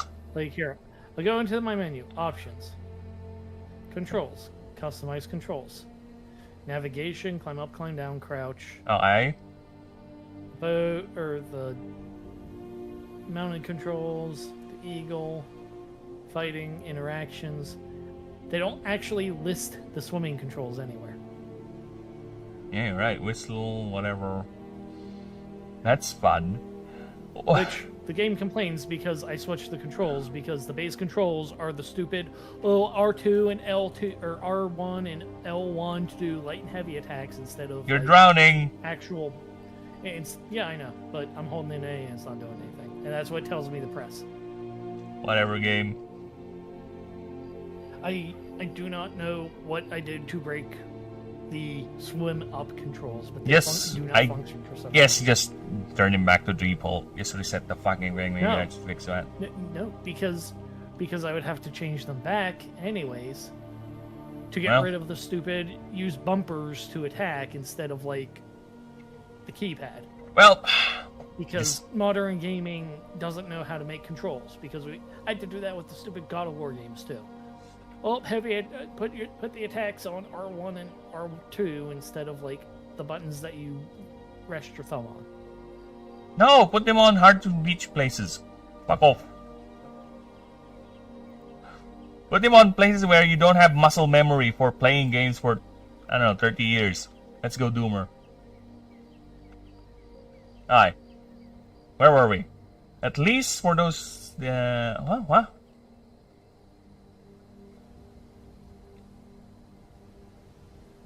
Find this. Behavior as a sign. Behavior is a sign of proto-sentience, mostly a personal touch.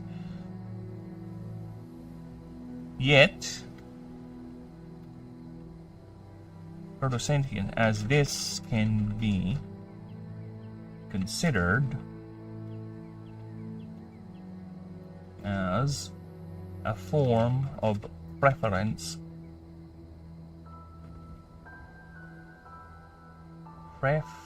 Preference in culture. First time.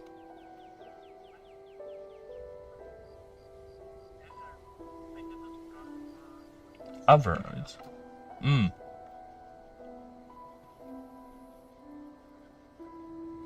Well,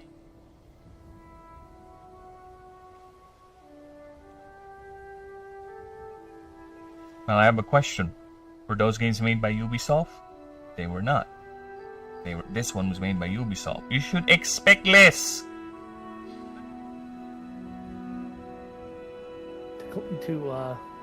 Because I think what's happening there is the actual controls you set is not being updated on the actual prompt or command telling you to swim up. But it tells me to. It says press A. Yeah, what I mean, it's telling you to press A, but the button most likely is no longer A. It's just saying you press A, but it's not that anymore. No. But all the other prompt instructions like that are correct. Ah, well, that's dumb. This is the only thing that it has broken with.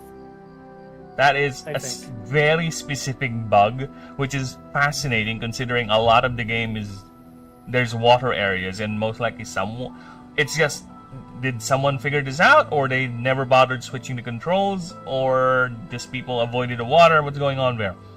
Right? Those are the things that can be found by simple playtesting, because your job is to playtest.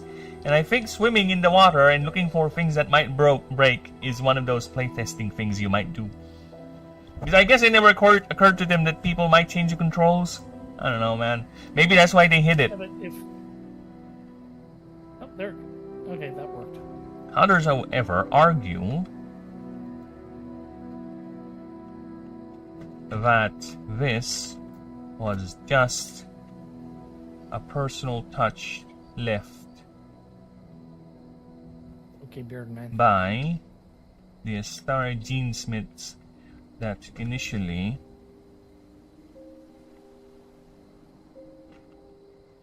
created the creature, or at least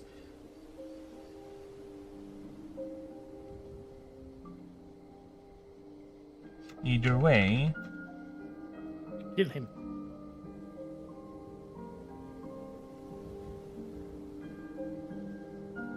Either way, the fact still remains.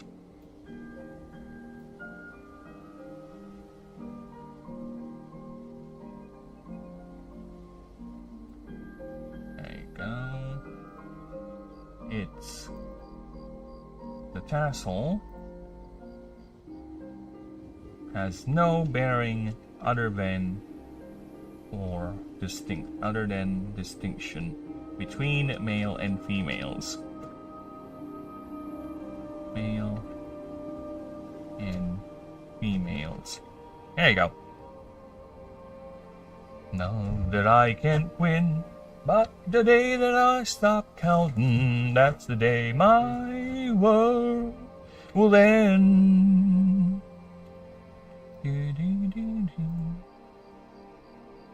Alright, they are always on their patrols, never stopping.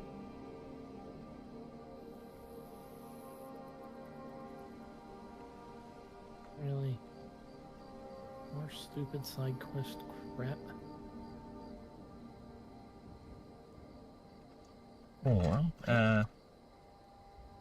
as the creature. Do you have a boat for me to... The creature only spends its time on their patrols, never stopping even to feed. However, because whispers even to feed this, because of this.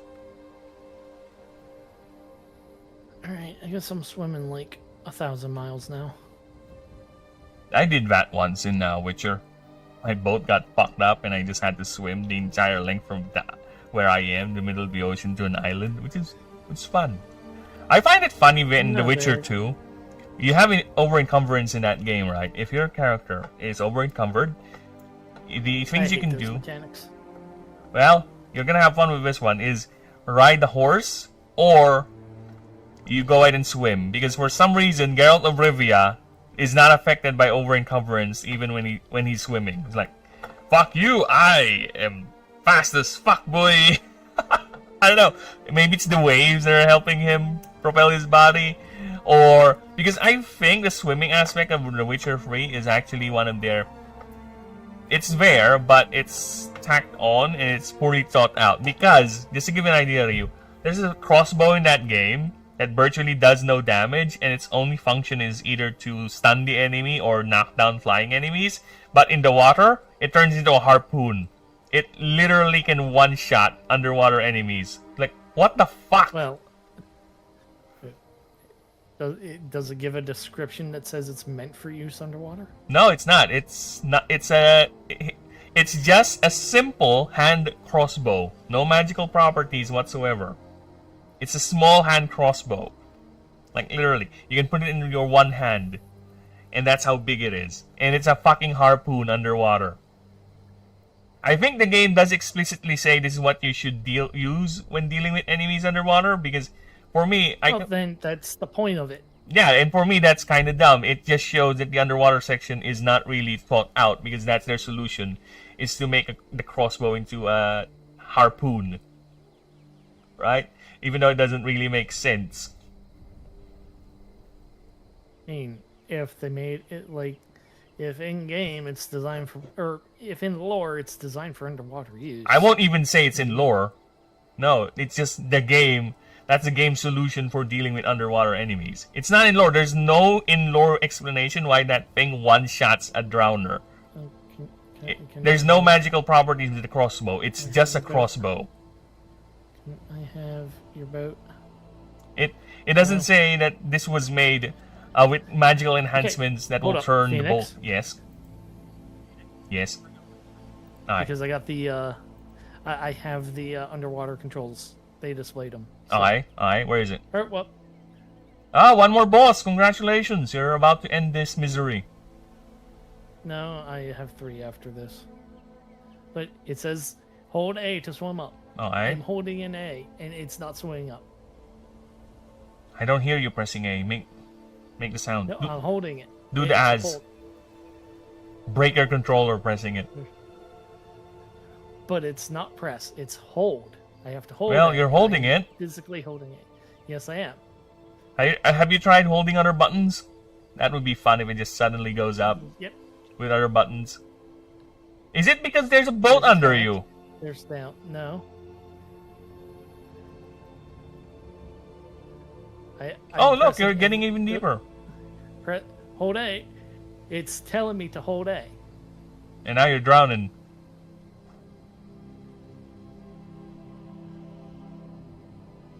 Because press A is lunge, hold A is surface. Maybe your egg button is broken. I do not know what. Maybe have you tried I do not know other? what this. Have you tried pressing A outside? Maybe it's broken. Most likely you have. I mean, it worked. I mean, I have A as dodge. So like, it. Or maybe the game thinks you're in combat and it's making you dodge instead when you press A. Not. I don't know. Uh-oh. Now I'm in combat. Oh, okay. Oh, okay. Cool. So they have smoke bombs now. So smoke bombs? You mean sand bombs? They just throw sand at Whatever you. that was, I assume it's a smoke bomb. Because of this, whispers can Okay, fully cool. Thanks. focus on collecting mana and cultivating their fields, That was fun. while having a dedicated set of whispers whose task is to feed the pixie peers. Yet, this does not mean pixie peers are incapable of feeding themselves, as some individuals are observed to still feed every now and then. Oh, there's a dude. However, Dude caught me. this behavior is only displayed in moments of Okay, sheer thanks. Thank you, game. desperation and need.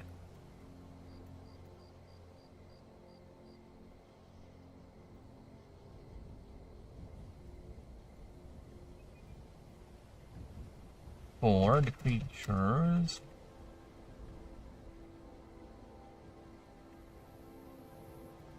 main Okay, focus thank you. Thanks for taking off a third of my health to with remain a basic shield slam. is its I think we need to put that in, it's fine. Now, hi. Another role these creatures do is the scout.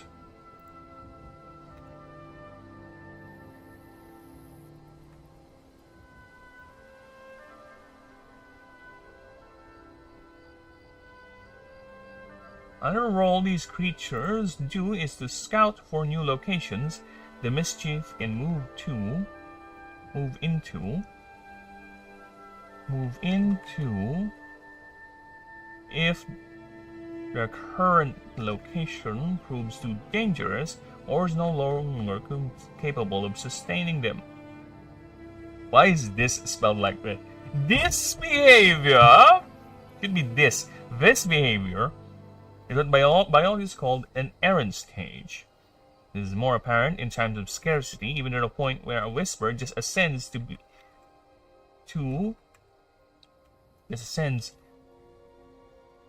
a pixie peer's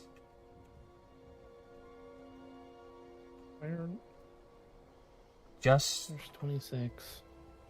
to be sent out. This stage is high mortality, estimated 5%. What?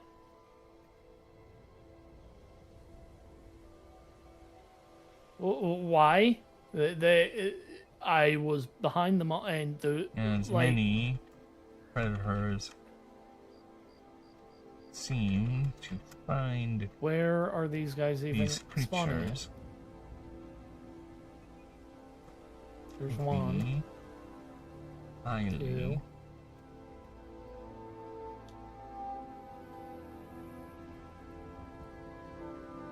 These guys just literally spawn in. Many succumbing to the perils Not there.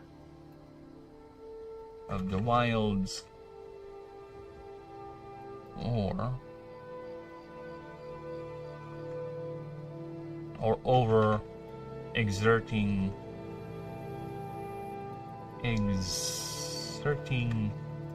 themselves in another word for desperate in come on, American, give me. Don't let AI beat you. Desperate synonyms.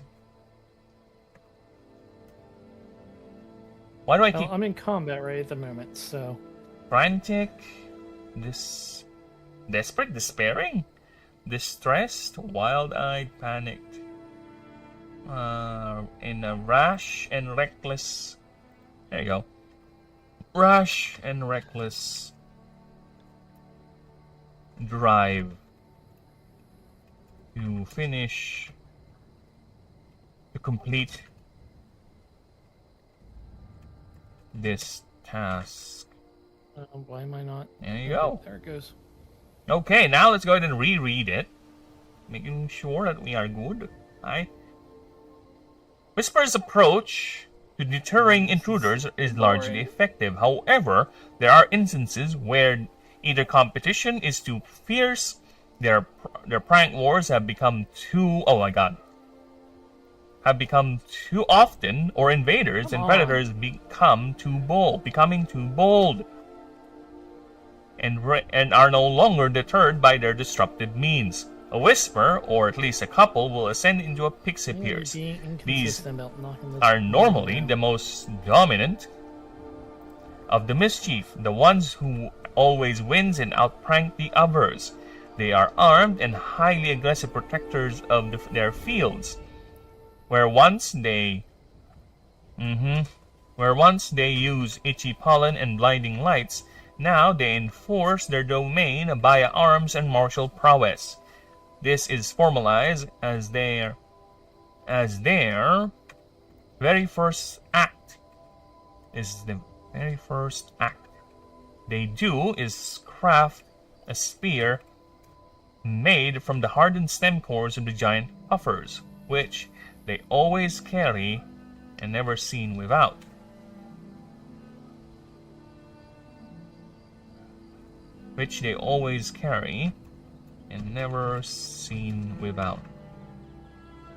These are magically enhanced to increase durability and effectiveness, which are quickly replaced when lost or too severely damaged. This has been documented to be done even in the midst of combat. Biologists have found it highly fascinating. These diminutive creatures, measuring only 2 feet tall, form phalanxes of 3 to 10 individuals, depending on the size of the mischief, ratio being 20-30% of the total whispers. They stay in this formation, patrolling the outskirts of their territory, with larger mischiefs having multiple patrols around their territory's borders. They will actively attack anyone or anything that damages their giant puffer fields, and will not relent until the intruders is either defeated or pushed back. These creatures are not known to back down, even when fighting outnumbered or more powerful foes.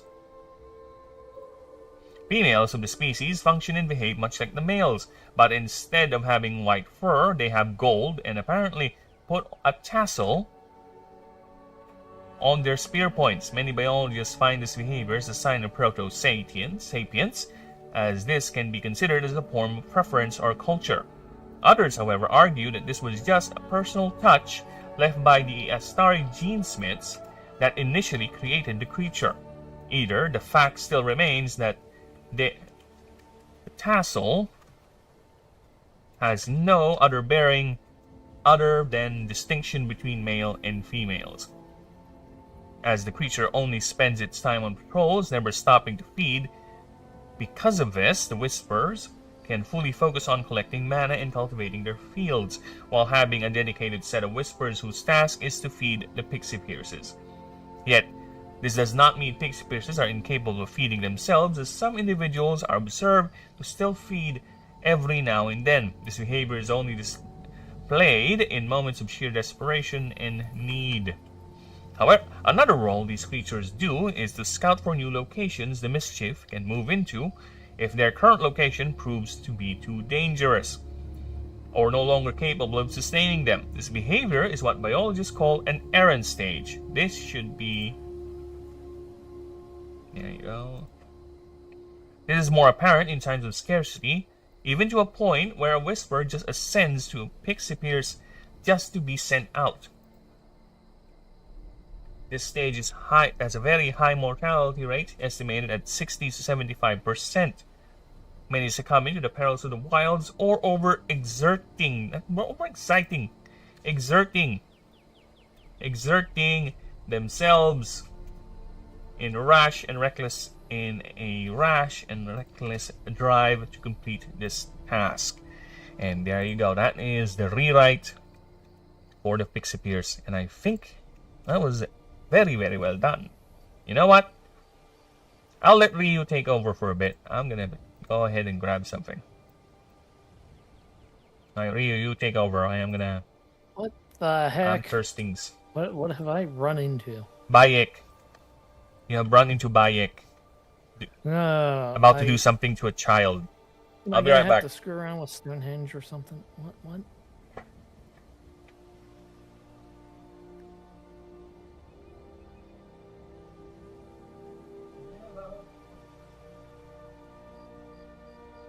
Okay, buddy. Whatever you say, dude.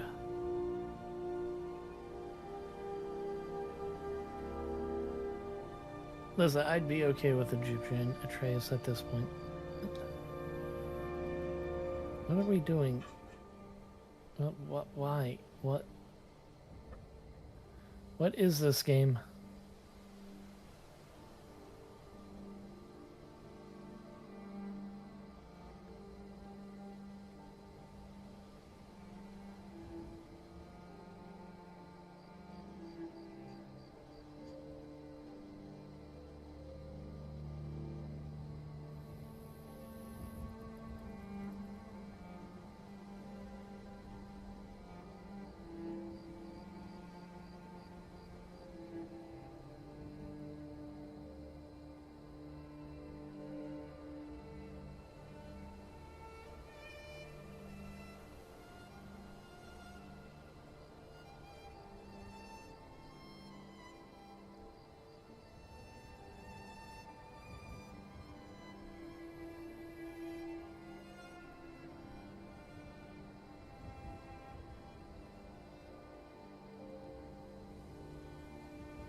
Okay.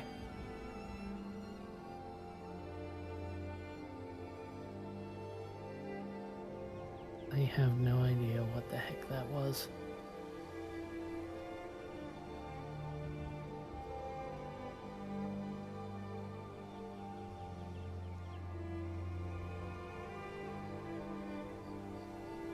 Oh no, I have been hung. The Metal Discord has a notification for me. There's no good for this.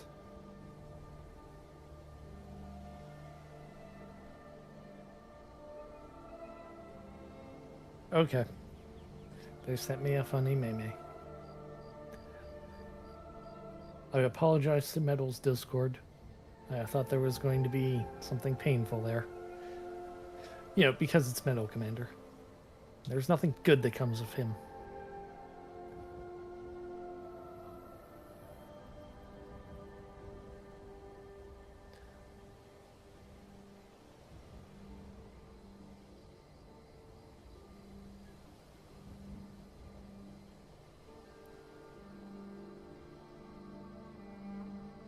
So I can't wait for Phoenix to get back and tell him about the stargazing thing. That was weird. Oh. Will I be allowed to fight you? Will the game say that I am allowed to go into combat with you? Yes, you are only level 25. Ow. Okay, cool, thanks.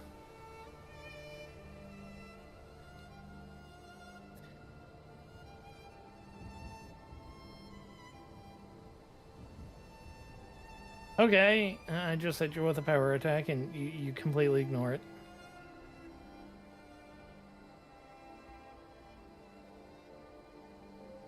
This game is so bad.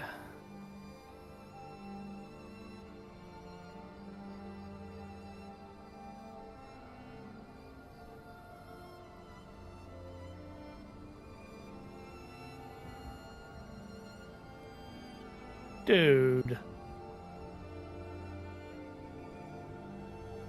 I blocked the attack and they just ignore it because of course they do. Because wow, death by hippo snoo. Hello, snakes. Death by boring hippo. Hey, say hi to Snakes. He's here. Oh, you mean the guy who complained about me not streaming and then isn't in my stream? Yeah, that guy. Ryu is gay for stars. Yes, he is gay. Okay, so I just did a section where Bayek and his kid like stared at stars, and I had to line a constellation up with another constellation, and it was some hippo god. Oh, there's Snakes. Oh, Towerette. She actually was shown in the Moon Knight show. Yeah, hippo goddess. Yes. Yeah. And apparently she's the only one thing Mubes liked in that show. There. Bullying Snakes. You're bullying Snakes? Don't bully Snakes. Yes. Alia redeemed the bully Snakes. If you bully Snakes, then it's only perpetuating the cycle of bullying. We must stop. Have you not learned from The Last of Us 2? The best game ever to ever game? And the only thing I learned from Last of Us 2 is that is to not play the first one. Yeah, I think the consensus became eventually this game is just overrated. What a... Okay, cool. Bye, Snakes. Sorry we were rude to you. Oh, did he show up there and left? Yes, then he said he's leaving. Aw, Snakes! You can stay on both chats. Where is he? I imagine he's staying in both chats because that's what Snakes does. He likes to be the center of attention. He's a lurky lurker, that one. You know, Phoenix? Yes? You know what really makes the whole... You can't fight things that are like remotely higher level than you really, really frustrating? If you do manage to kill something higher level than you, the XP is still garbage. Oh, it doesn't scale? The combat XP in this game as a whole is like non-existent. So where do you get most of your XP from? What do you call that? Completing objectives and doing side quests. Yeah, of course.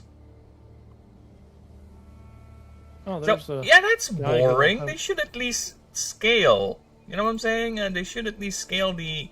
It's a difficult fight. Why would it not scale? What the fuck? I mean, it would be really nice if you got XP bonuses for killing things higher level than you. Yeah.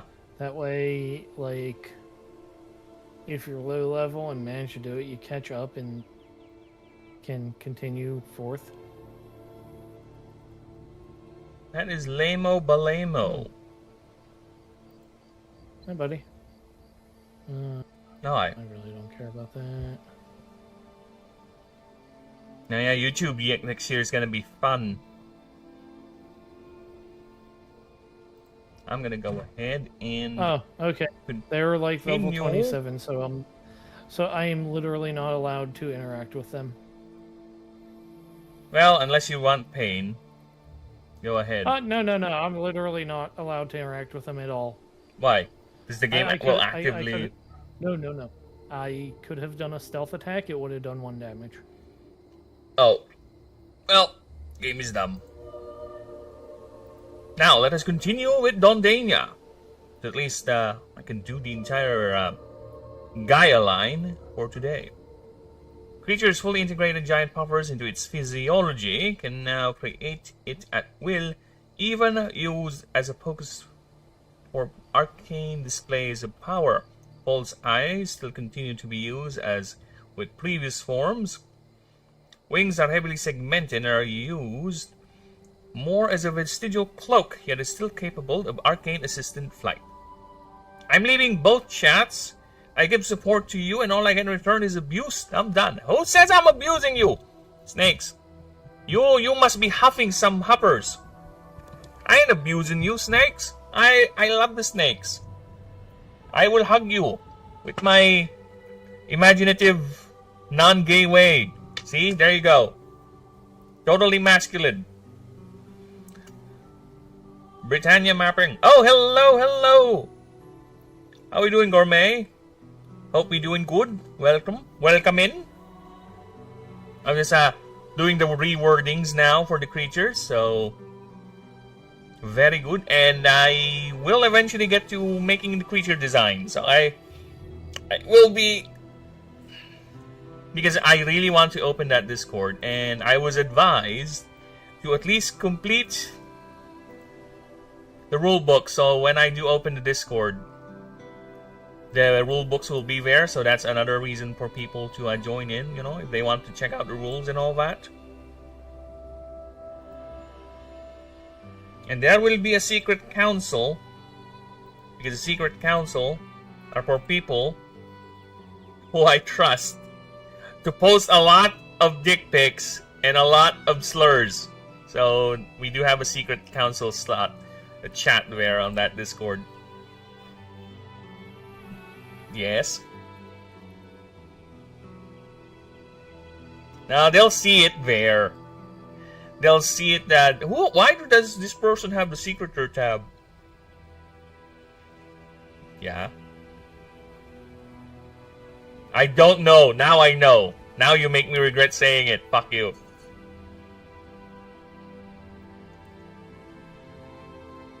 Okay then. Alia, you're a mod. Get on it. Hello, doing yet more mapping. I see some more Ashen. How's it going? Well, doing good, actually. It's quite a nice day. It's a sleeping weather here in the Philippines, so I'm actually fighting both sleepiness and the urge to do more. And I'm currently winning, so that's good. That's very good. And I foresee a lot of busy days coming in the next few days, because there's a lot of things we need to do. A lot of things. And life will always get in the way, so we'll have to balance that out. Yet, dude, when are you posting new vids? When is that? I was looking at your channel the other day, and I thought he said he posted a new vid. Or at least I'm looking at the,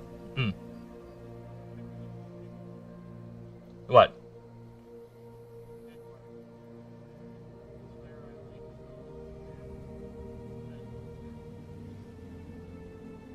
Oh. What's there? I don't know. I am old and get confusing. Did Snakes actually leave? Because I think he did. Bastard. Get back here! I'm gonna throttle your ass.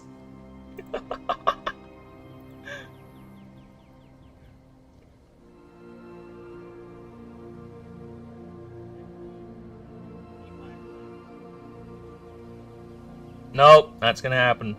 It's not gonna happen to you. No, that's what happened. Oh, really? No, that's literally what happens. I get 45 times the experience, or Yeah. I'm making a 2050 Earth map. What would be realistic? Oh, that's interesting.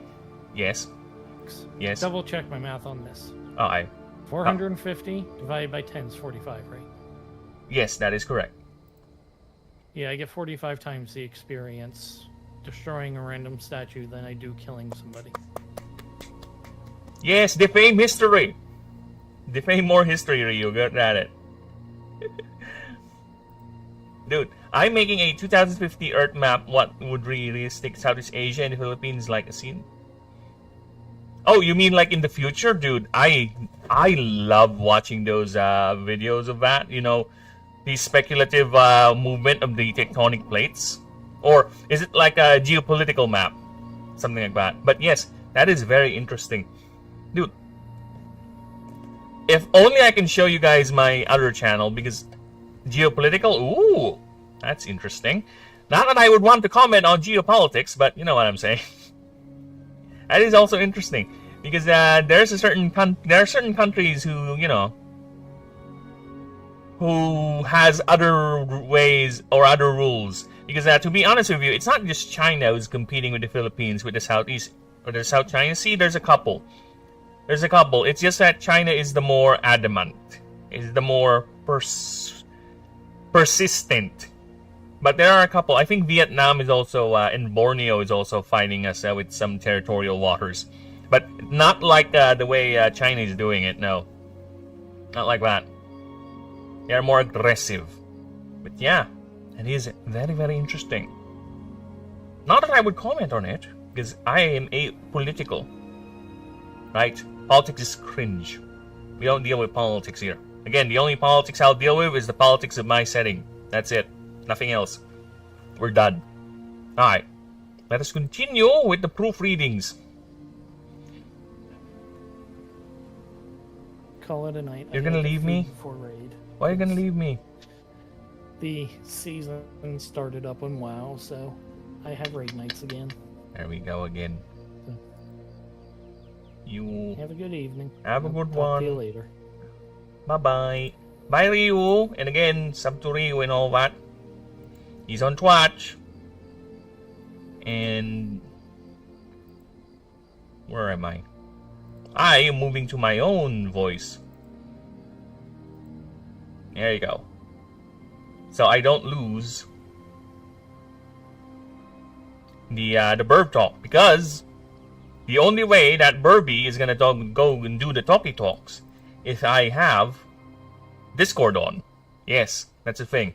So every now and then you would see, if I were in any game, right?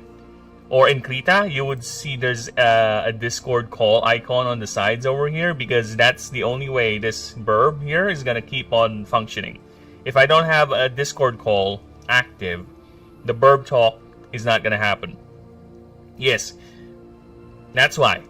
So don't ever get confused as to why, if you see me on Discord every now and then, I'm on a call, especially when I'm streaming, even though there's no one on the other end, just me talking on my own, on stream, on Discord. That's it. That's basically it.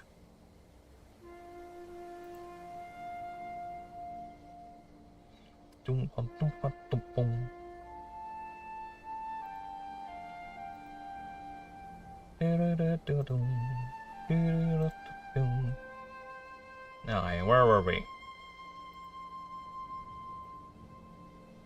Alright, now let us continue fatalism. Whenever a non-illuminate type creature gains mana, you may take one of that mana gain and give it to this creature. However, if that creature is an opposing creature, that creature gains 10% more damage. This lasts till the end of the round. 10% more damage. The gains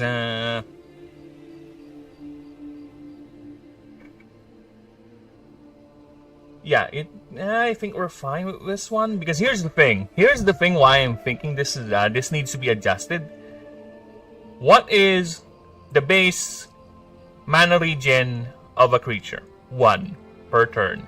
So if you have a Dondania level 1, low level, and you have a creature that's basically very, very slow in terms of its energy growth, you're fucked. You're fucked. Because there's no way your creature is ever going to recover its energy. It's always going to be stolen by the Dondania. So there has to be some sort of a limit on this one. Right? Where if... Right? There's... Aside from the damage, because I don't want this being a killer. By killer, I mean it literally kills low-level creatures to the point that they cannot even function eventually because they have no way of retrieving mana other than they have to skip a turn to channel. Right? It's going to do 2 things that it's not meant to do. It's already disrupting the mana flow, and it's also disrupting the turn flow. It's denying 2 things at the same time for a low-level creature. Right? And what they can do is what? Do more a strike, right? They can do a strike attack, but it's gonna cause damage to them, like I think 20% of their max HP. So yeah, this thing is also potentially gonna deal 20% max damage HP, especially for a low-level creature. And strike basically deals twice the power. So yeah, low level. Yeah, I think it's too powerful. That's the thing. Alright? This creature may take 1 of that mana gain and give it to this creature, right? So it really takes it. That's the wording on it. So it takes the mana away. I think what we're gonna do here for opposing creatures is gonna be, instead of more damage, it's gonna be plus 10 power. So at least if they're gonna use a strike move, it's gonna be boosted up, right? Since they have no mana, it's been taken away by the Dondania, and they're gonna do a strike, at least it's gonna be boosted. Now that's an extra 20 damage. It's gonna hit Dondania back. So yeah, I'll take that, right? And looking at its defenses too, level 1, apparently that's DR of 18. This thing is tanky as fuck. It is tanky as fuck. Its defense rating is rather high, to be honest, considering we're going to do with a level 1 fight. Right, level 1 fight.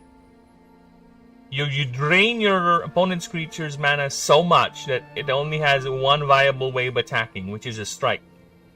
A strike is basically a 0 mana damage based on its typing, and it deals twice the power. So most creatures either have negative power or no power or a very low power rating. So most damage it's gonna take with 1 strike, even boosted by that, it's gonna be a lot, right? And because of that, I think we're gonna remove this. Okay. This buff lasts till the affected creature is either incapacitated or leaves the field. There you go. That way, at least, if you keep on punishing your opponent, taking their energy, right, your creature or the opposing creature's power will continue to increase and increase until it can strike or do sufficient damage to actually hurt the Dondania. So yeah, I think that's fine enough for me, right? And will also make you pause into thinking of stealing stealing an enemy creature's mana.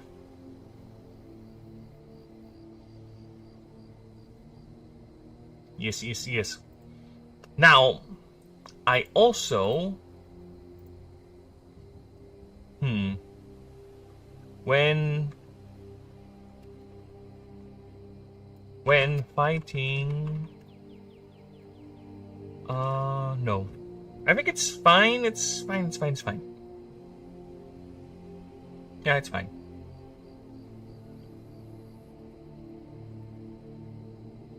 Dude, I kind of want to lower her defenses too. Yeah, because fatalism is quite powerful. There's no going around it. Unless I change it completely. Right?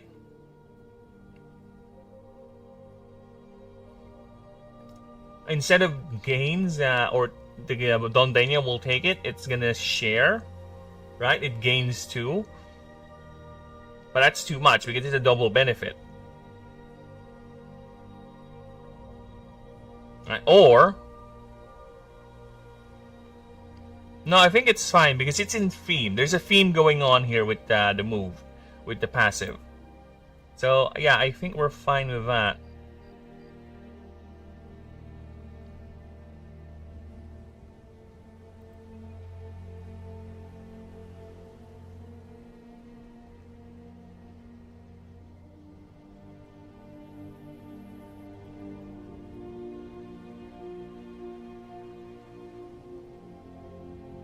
Yeah, I'm gonna probably do that.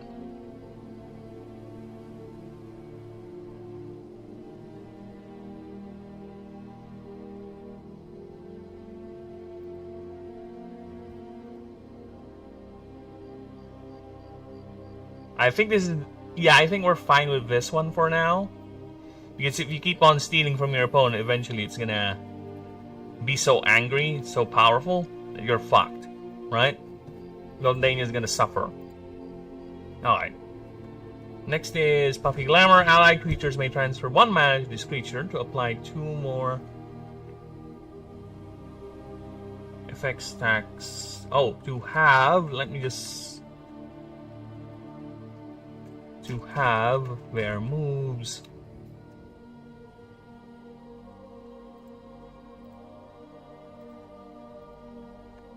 Their moves... Apply... Plus 2 more effect stacks. There you go. Or this creature may pay 2 more mana to apply 2 mana to apply 2 more effect stacks. This can only be used once per move. We're fine with that. Predominance. At the start of combat, all damage done to your creatures are reduced by 40% for that round only. Yeah, we're fine with that.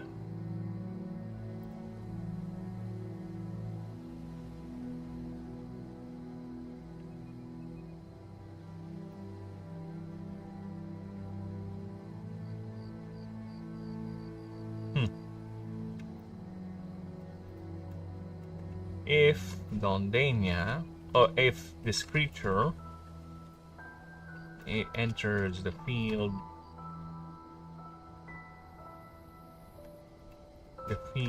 in the middle of a round, this effect applies on the next round. There you go. Okay, so we did a... See, word clarifications is important. Again, otherwise, it's going to cause a whole lot of confusion. Keep on saying that, but we have to keep on stressing that out, alright? There you go.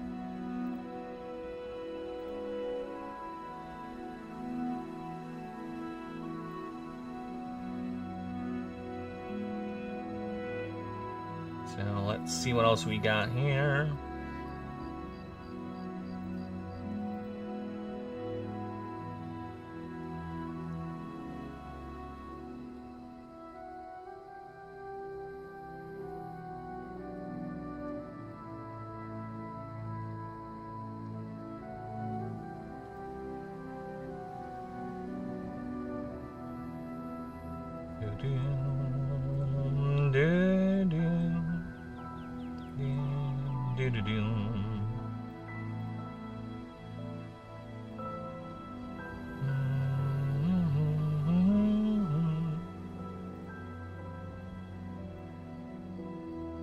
Alright. God damn it. Again, I'll do a separate move. It's all the moves, right? I'll have to do it. At least before I start making the next batch of creatures, I will do a massive technical rewrite of all the moves. But for now, let's focus on just the creature abilities, the creature profiles, right?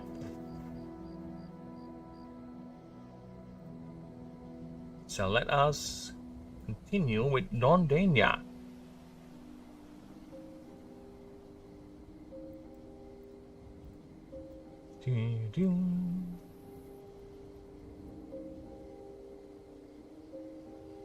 Alright, so next.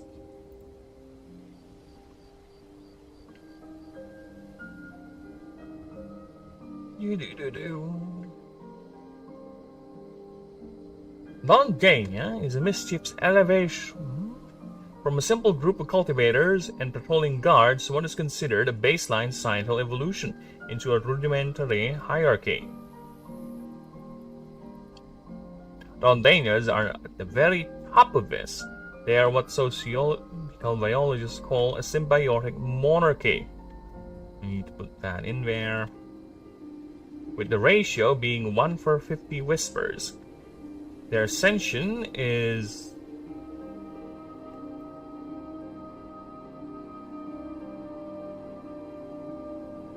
only fueled by excessive amounts of mana the group is stored.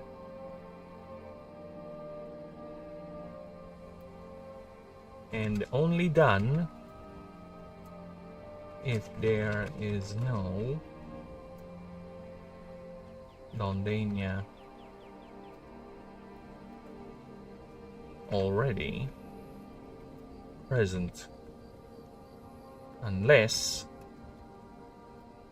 it is for a royal marriage.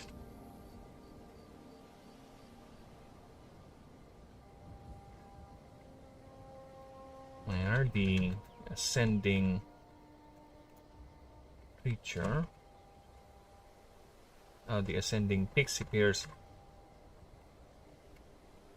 will be that the opposite gender.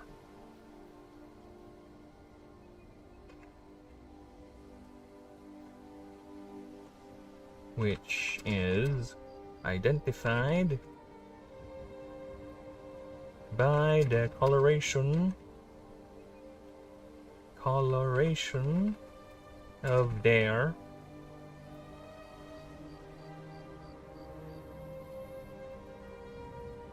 wingtips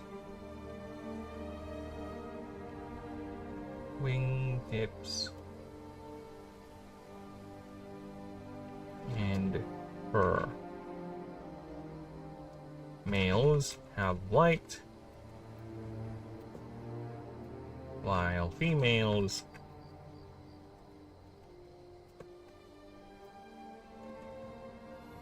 have gold.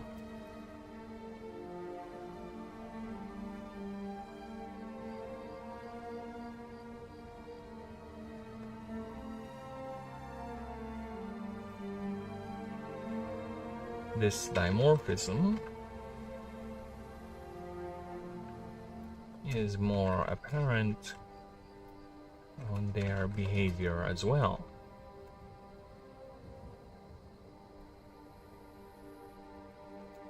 Where males tend to be more insular and restrained,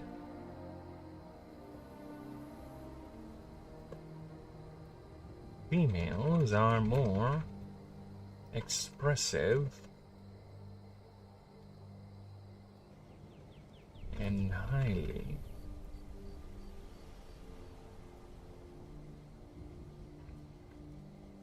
mischievous.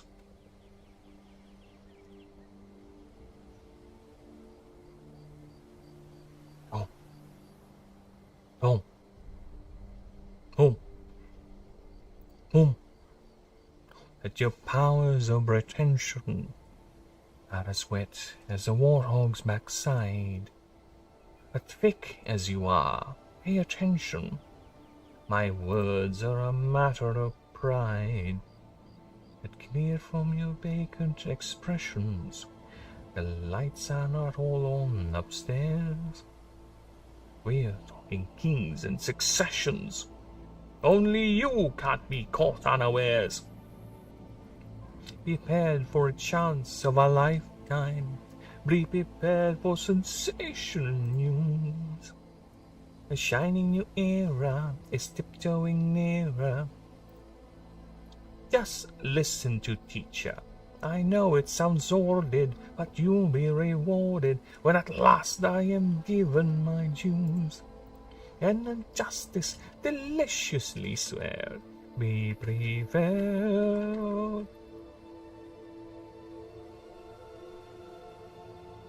For death of the king. No fool, we're gonna kill him. And Simba too.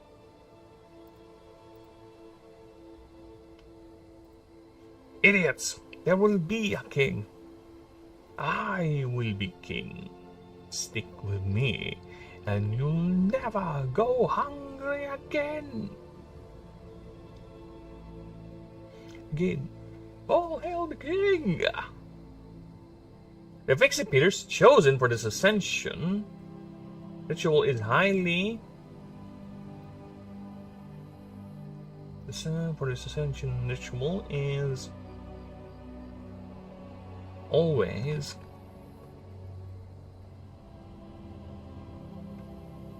is not really determined by maturity, but rather with its capacity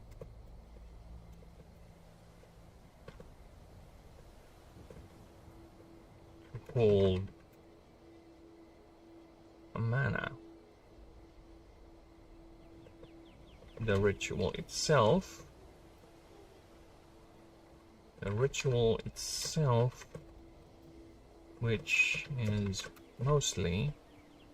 which is always done at night and at the start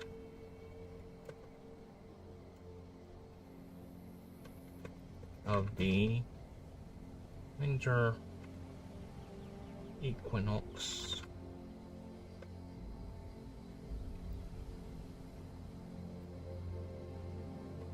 Is a show of great blinding light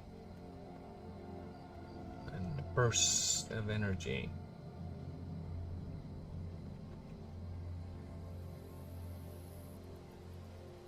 As the entire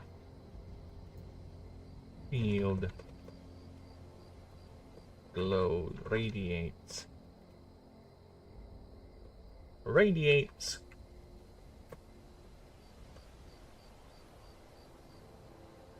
raw mana,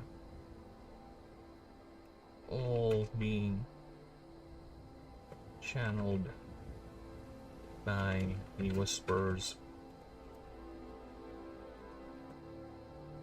as the remaining pixie pierces guard the terrain, guard the site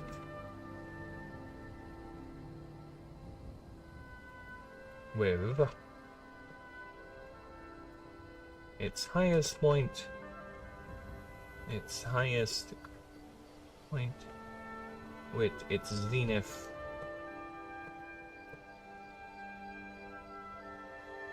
being the birth of the new monarch. of the new monarch. These displays are known to attract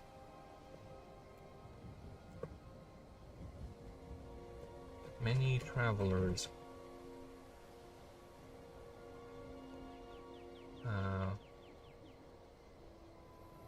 To attract watchers, bystanders, attract locals and travelers alike.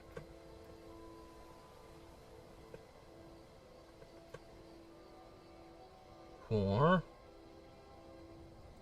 watch and even consider it as a omen of good luck, as such displays are very rare and often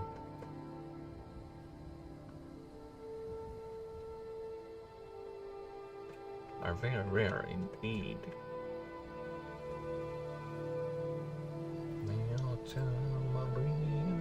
You know I am much purer than the common, vulgar, weak, licentious crowd. Then tell me, Maria, tell you see her dancing there, why I smoldering eyes to scorch my soul. I feel her, I see her, the sun caught in her raven hair is blazing in me out of all control.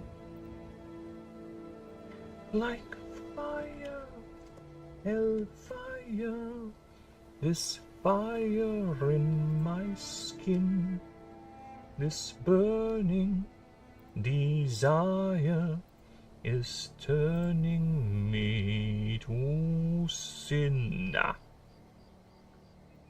It's not my fault. I'm not to blame. It is the gypsy girl, the witch, who sent this flame. It's not my fault. It's in God's plan. Made the devil so much stronger than a man. Protect me, Maria. You let this siren cast a spell. Don't let her fire sear my flesh and bone. Destroy Esmeralda, and let her taste the fires of hell, or else let her be mine and mine alone. I can't help it, man. It's one of my favorite songs. It's one of my favorite songs ever. Wow. Never mind. You damn idiot. I'll find her. I'll find her if I burn down all of Paris. Hellfire, dark fire. Now, Gypsy, it's your turn. Choose me or your pyre. Be mine or you will burn.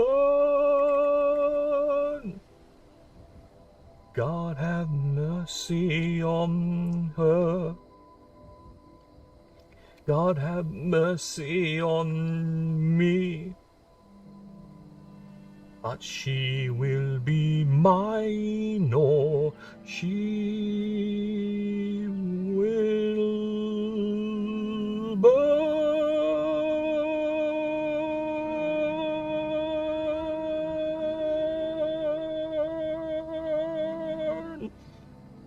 Oh my God, yes. Woo! Remember when Disney used to make amazing stuff? I do, and it saddens me to this day that they're no longer at Disney. Now back to the project. For these creatures are not just blindly hoarding wealth and exercising power. No, they are caretakers of their pre-ascended kin. They create fields upon fields of giant puffers with a mere flick of their wrist. Flick of a wrist. I think that's better. Since they are internally containing spores of the plant inside them, keeping the sensitive seeds alive till they are needed. Whether by combat or cultivation, they are masters of utilizing the plant's ability to channel mana into many applications. This, however, made the Aldeanas horribly dependent on high mana concentrations, not just to survive, but to facilitate their roles. With many... Oh, what the hell? What the hell was that?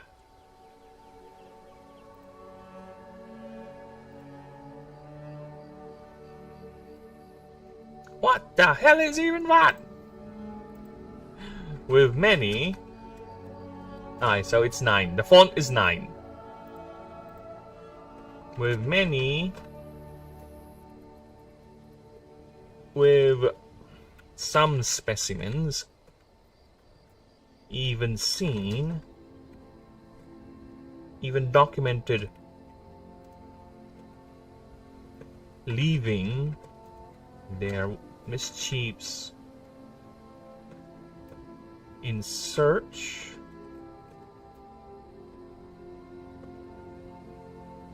for more sources, or even to reduce the burden for their subjects.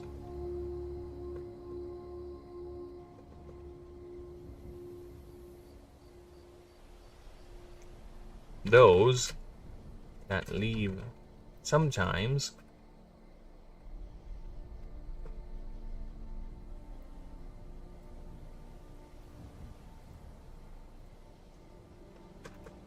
would bring with them a entourage. I am gonna go ahead and let Word correct that spelling for me. Entourage, there you go. Thank you, Word. Entourage. I rarely use that word, though. You gotta forgive me on that one. I rarely use that word. I'm not that familiar with it. And thank God, this is one of the few things I appreciate Word has, the autocorrect feature.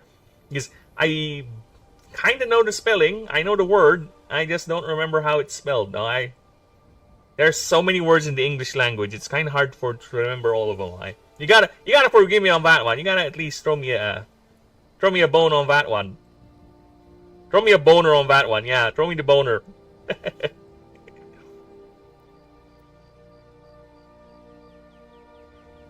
Aye. An entourage of pixie peers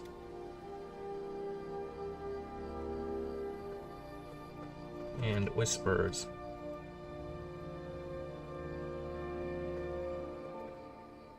To go on what biologists describe as a arcane crusade.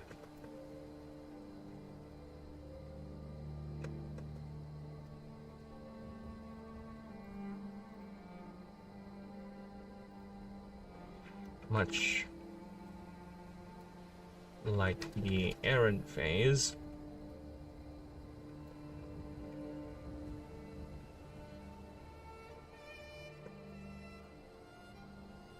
of the prior form but more grander and meant for the Dondania to at least survive the ordeal.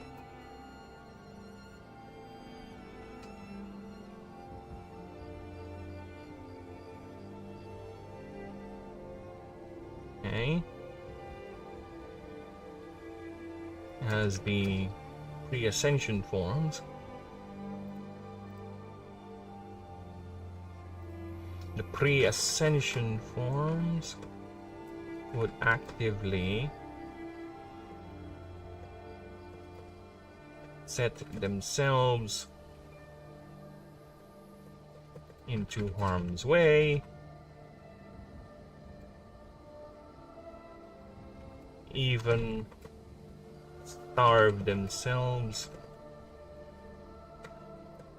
just so the monarch can achieve its goal of securing new territory.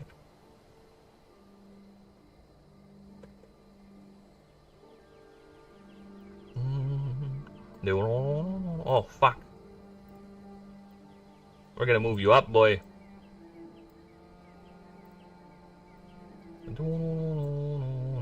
Deus Volt! Yes! Yes, they would actually go on Deus Volt. Deus Volt!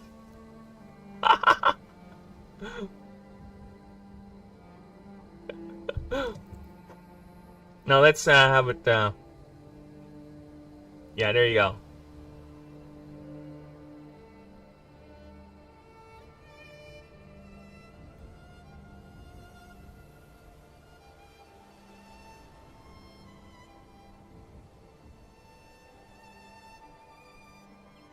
Goal of securing new territory,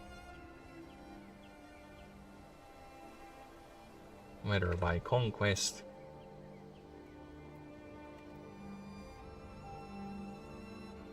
or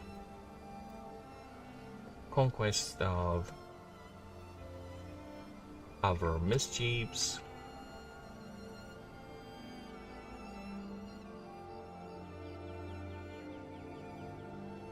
fields, or cultivation, or found or establishing of newer ones, establishing of new, more secure and fertile fields. There you go. This switches the roles of whispers to not just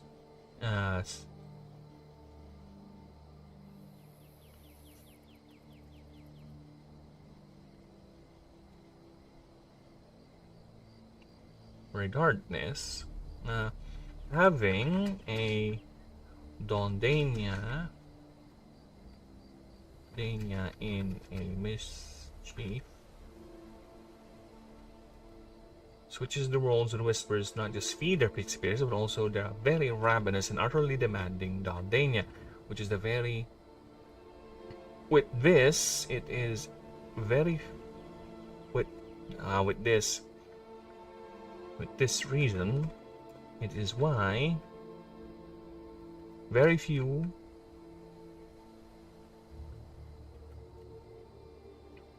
mischiefs to have more than one Dondania, but royal marriages still do happen, although increasingly rarer as the mana situation becomes thinner and thinner. Mana? What do you mean mana? There is no mana. It's mana. Fuck off. I wish there's an option here that can actually tell Word to stop correcting this word rather than just do ignore, because the moment I reopen this document, it's gonna still scream in my face, "That is an incorrection, sir." I wish I can put it like in a dictionary or something. I remember having an option like that, but for some reason it doesn't have it anymore. I don't know. It's odd. It is quite odd. Mana thinner and thinner. Many Dondanias are mostly seen in civilized cities, mostly bonded with an animancer and towns of the Confederation. That's odd. Many Dondanians are mostly seen in civilized cities as mostly bonded with an animancer in the towns Ah, I know what happened here. Now let me just move that. There you go. And cities and towns of the Confederation, mostly bonded with an animancer.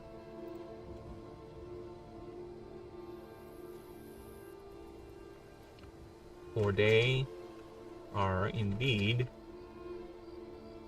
highly coveted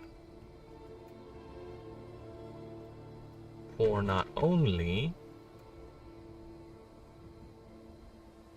for their arcane power,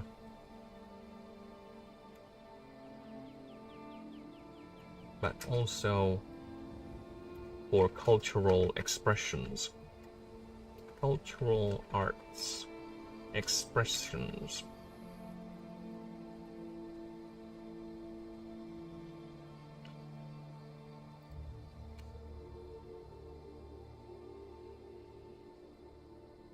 Artists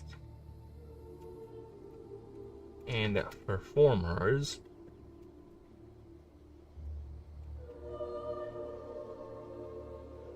use their mastery of such arcane power and performance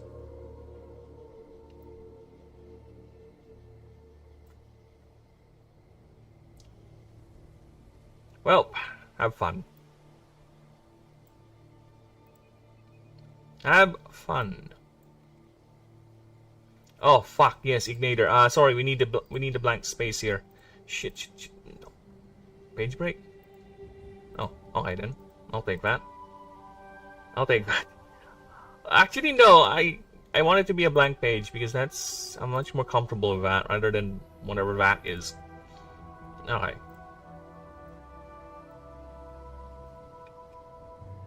Okay, performance. Cultural expression. Artists and performers use their mastery of such arcane power in performative displays for captivated audiences. They are maybe becoming rare in the wild, but their more mischievous impulses now channeled for more cultural expressions, cultural output, like song,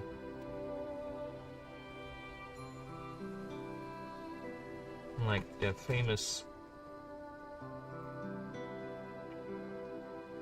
theater of many lives.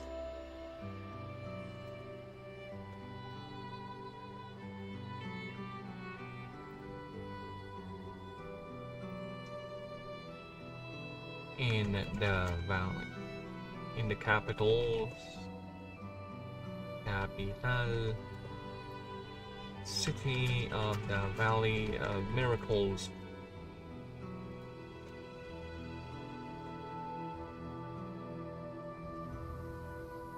In Foundation.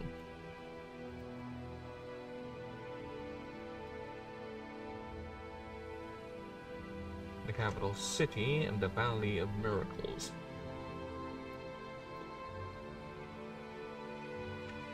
Miracles.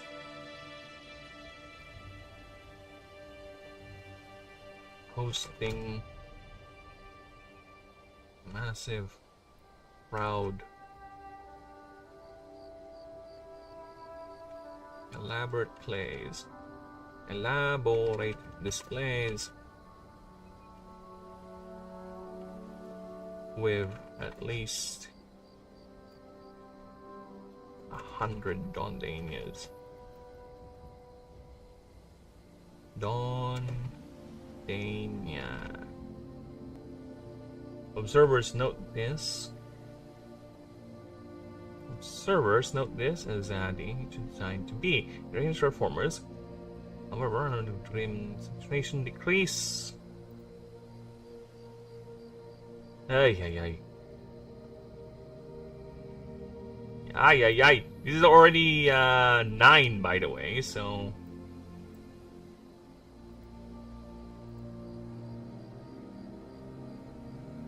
We are so fucked. We are so fucked.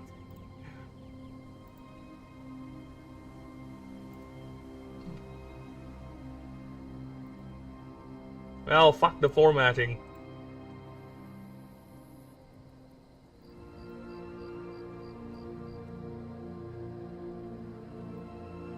Okay, we're fine. We're fine. We're done. Hosting elaborates. What the fuck? Word.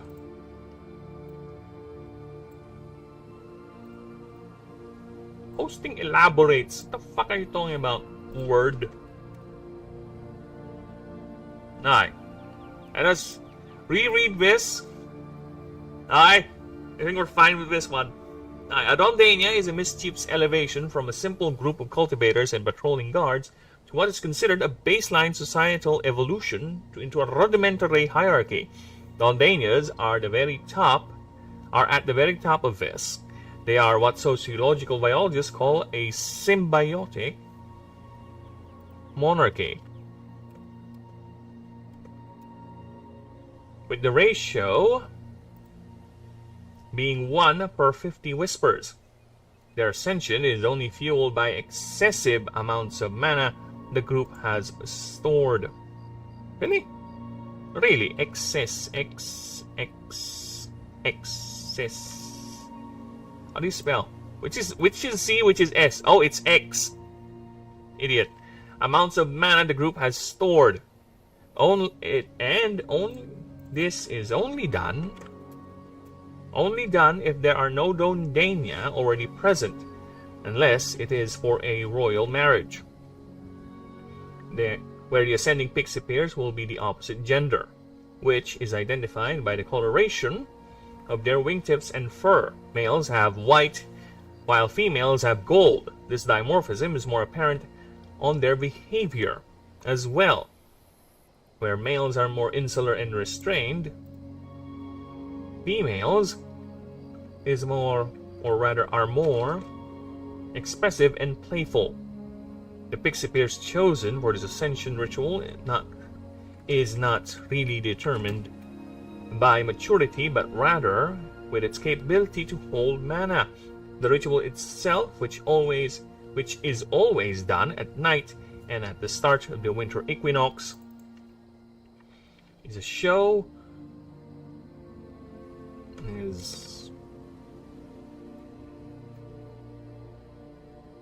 Starts with great blinding lights and bursts of energy as the entire field radiates raw mana, all being channeled by the whispers. As the remaining pixie pierces guard the site, with its zenith being the birth of a new monarch. These displays are known. Oh my God, really? These displays are known to attract locals and travelers alike to watch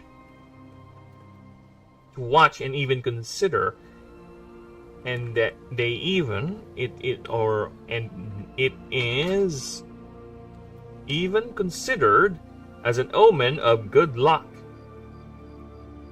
Such displays are very rare indeed, for these creatures are not just blindly hoarding.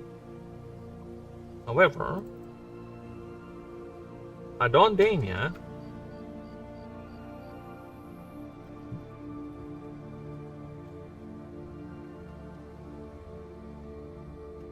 does not just blindly hoard resources, hoard wealth, and excising power. No, they are caretakers of their pre-ascended kin. They create fields upon fields of giant puffers with a mere flick of a wrist, since they are internally containing the spores of the plant inside them, keeping the sensitive seeds alive till they are needed. Whether by combat or cultivation, they are masters of utilizing the plant's ability to channel mana to many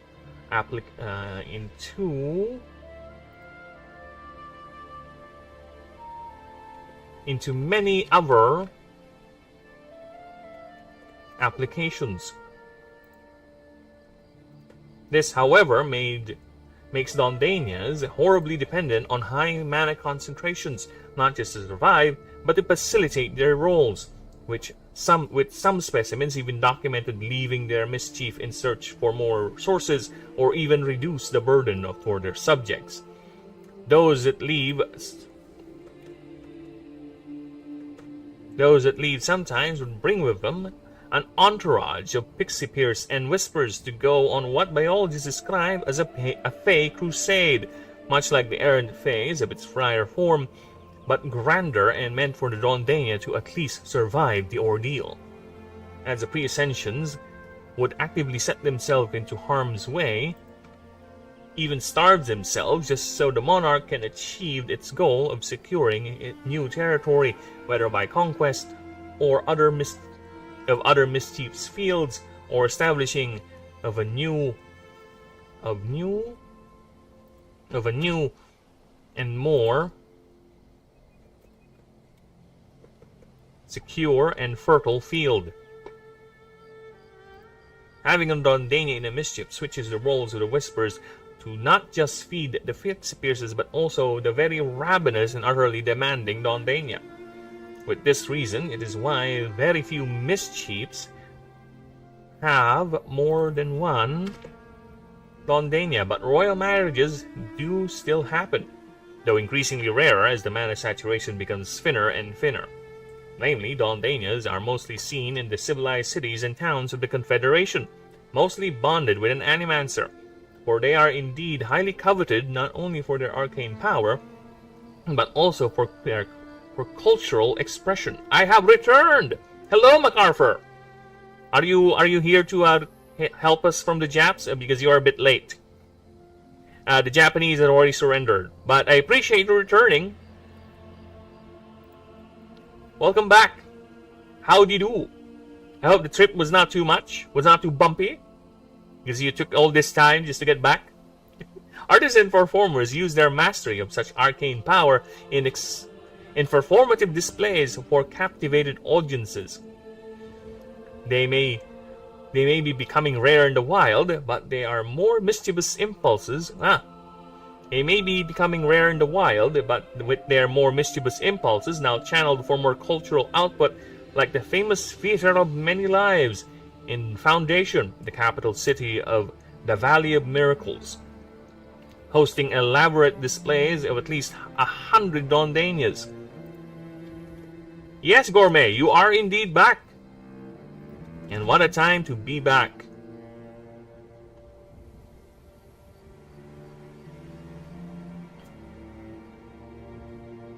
At least 100 Dondanias. Observers note this is what the ancients designed the creature to be, as entertainers and performers. However, another more grim reality sets in as mana saturation across the world. As decreases across the world, the Fey Monarch is reduced to a beggar and a jester. Not beg. Another word for beg. Another word for beg. Beg synonyms. Oh, English. Why do you have so many words that I can plead? Oh, plead is a good one, yes. Plead for scraps of mana in the streets and halls of civilization. Phoenix is a goat? Wait, I do have a beard. Maybe you are right. Maybe I am a goat. Maybe I am indeed a goat. I do have the inclination sometimes of eating things that are not, British English. Yes, British English is much more posh. I prefer the poshness of British language. And to be honest with you, when I was starting out to be, during my call center days, the first accent, or rather, the accent I'm using right now is more of an amalgamation, if you will. But when I started during my call center work 2 decades ago, you know what accent I used? I used British. I used a British accent to the point that American card members are like believing they're actually speaking to a British person. I even get card members like, There's this, the most memorable one for me was a little kid. She answered the phone, and I, because it's a outbound call, I asked for the mom, and the kid was like, "Mom, there's a British guy on the phone." I was like, "Yes, I have done my job well." And I think that's the reason why women fall for me. It works. It truly works. The accent truly works, and I've lost it throughout the years because I don't know how long has it been since I started last spoken like this, especially because now my accent is all over the place. I don't even know what accent I'm imitating right now. I can't even do my accents anymore. Once I can do a couple of accents, I can do some Irish, some Scottish. I can do some more racist accents. You know what? Again, context. Racist my ass. I'm not making fun of them. I'm not demeaning them. I am making a joke at the expense of you. You must learn how to laugh every now and then. A little bit of self-deprecating humor always helps. An inference with haste here. I enjoyed this incredible stream and displays of a phoenix's feathers. The mighty gourmet commemorates you. I accept the commemoration. I bow with my head low, my eyes closed, and ready to accept you dub me. Arise, Sir Burb of the Burb clan. The House of Burb, if you will. May your loins be fruitful. Posh English always works. It does. It helps with the ladies a lot. Especially in countries that are not so used. Right? It's midnight. Oh my god, it's 1 a.m. It's 8 p.m. here. Or rather 8 a.m. here at the moment. So yeah, I've been going on for 4 hours apparently. 4 hours, and I've only done 3 creatures. Wow. Yesterday I was able to do it with 6. But apparently I'm getting delayed. I blame me. Not like in the UK, they don't like posh boys. I'm not surprised because it's common there. Here it's more of an exotic thing. Like there are people, foreigners out here who fall for Filipina women that we consider as ugly as fuck. I will say that again. There are foreigners here who fall for women we consider as the most ugliest specimens of womankind in existence. Again, it's all about taste. If you find that that person to be exotic, and yeah, more power to you, man. I'm not gonna stop you. Go right ahead. Right, to each their own. Right, for us, women here like the accent. They love the foreigners, foreigners. Right.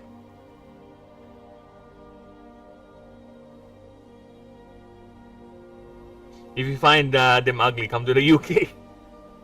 Dude, there's a lot of hot women there in the UK. Aye.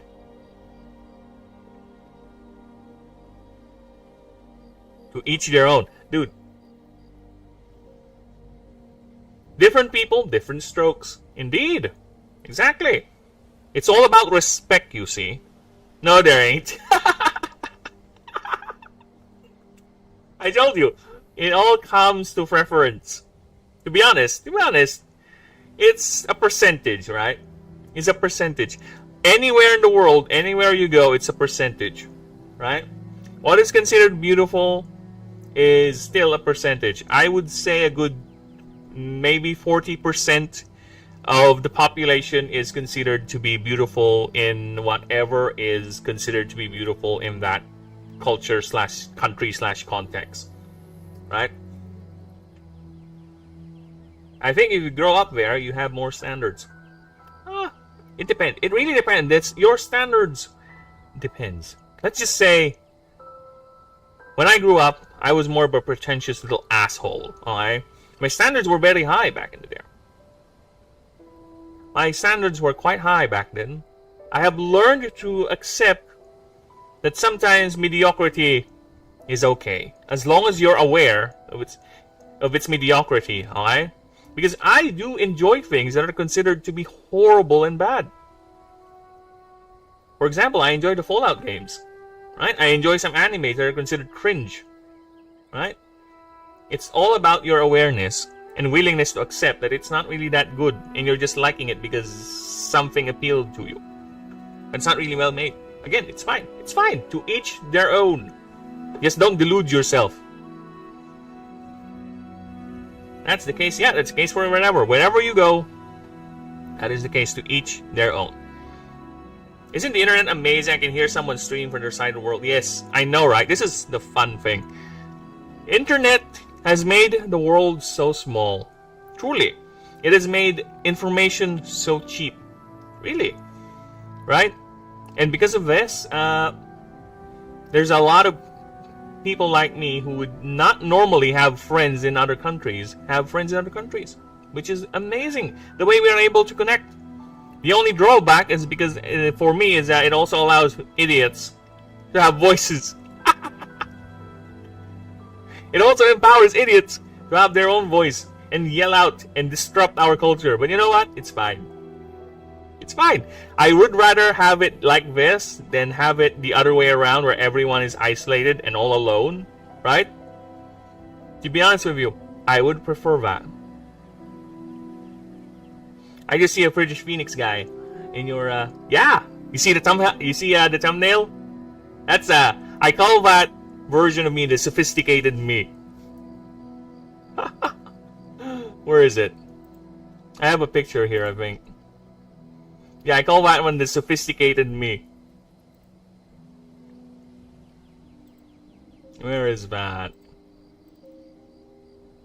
This is my thumbnail, everyone. I gave myself a top hat and what do you call that? A monocle. Because I am classy. I have 17 creatures and a very, very... See, look at that. I even have a beard. A mustache, rather. Very posh! I might update the art, but this is a very old drawing. I used that in a Pokemon game. Yes, I used that in a very, very old Pokemon video. I really did. Because I have quite the storied history at my YouTubes. See, we're gonna go to my YouTubes right here. God damn it. Where's my YouTube? I have a lot of videos, alright? Again, if you guys want to see the past output, see, I have a lot of edited stuff. Because that was the original planned concept for the channel, right? Is to basically be a way for me to stream and upload edited versions of my stream. That's it. It's a gaming channel. But since the project has taken over, now a lot of these old videos are just still here. And if you want to watch me play a Pokemon game, why not? There's a couple here. I think I have two different Pokemon games uploaded. And they're both fan games because, yeah, why not? I think this is the other one. Go right ahead, enjoy. I have to say, if you live in the UK, you would probably be labeled as like a nerdy person who plays nerdy games. Anyone who plays board games. Dude, I am the type of nerd. Here's the thing. Most likely, yes. But I am the type of nerd that became a bully. And a jock. And a ladies' man. I've been there. My nerdness is, back in my high school days, is shown, but as a way to up my status. You know how it is when we were young. We always wanted to be the center of attention. We always wanted to be the cool kid. I use my nerdiness as a way to fool people in thinking that I have more substance than what I actually have. I told you. If I were to meet my old self, right now, I would punch the dude. You fucking asshole. You're such a fucking pretentious asshole. I just want to... But one thing is for sure, if I ever do meet my old self, you know what I'm going to tell my old self? Oh, you fuck. This is what you're going to do. Don't ever date this woman. This one, no. And, oh, and make sure you graduate. Okay, you meet this person, regardless whether you. And if you want to become a lawyer still, regardless, you have to meet this person. Okay, she will be your salvation. Trust me. Okay, you have to meet her. Other than that, this, and make sure you invest on buying houses. Okay, land is very cheap here. Currently, buy them. Okay, you wasted out an opportunity, you idiot. And make sure you invest on this. You invest on that. That's what I'm gonna do if I ever do meet myself in the past. I'm gonna fucking ruin my future, and while securing the one future I care.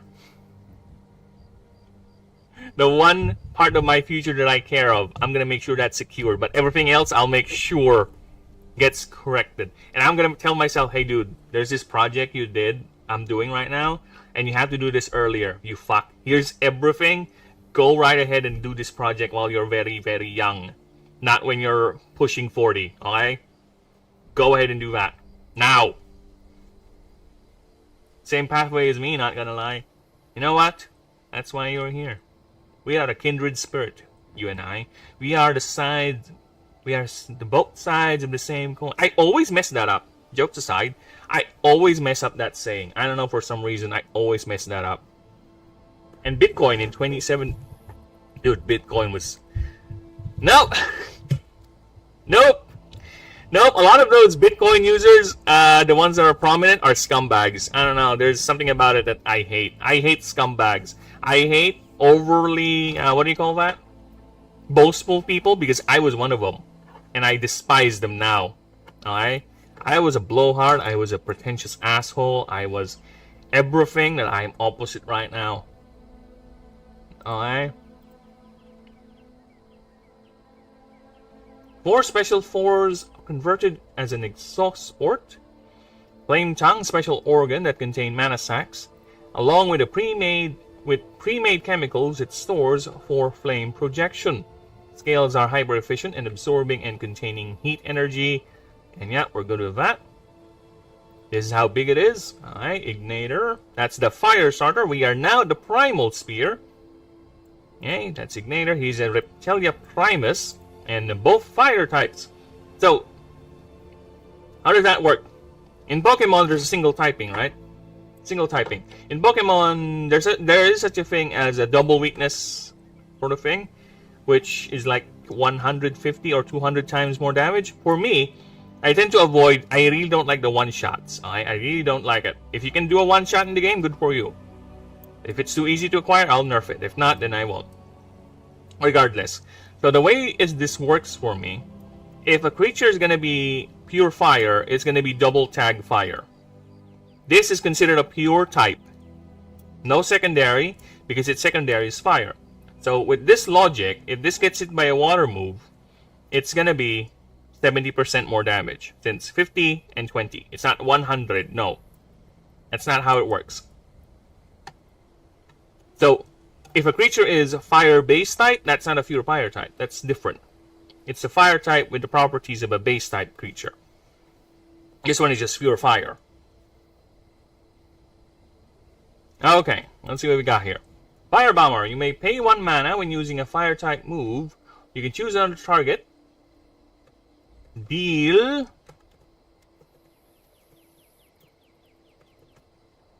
20% less damage for that move per instance. You choose the same target. Oh my god. Per instance.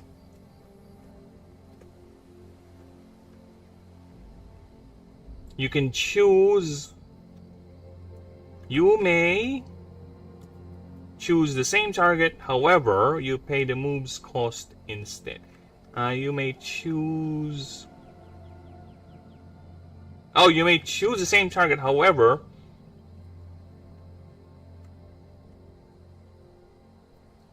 Oh, that's the nerf.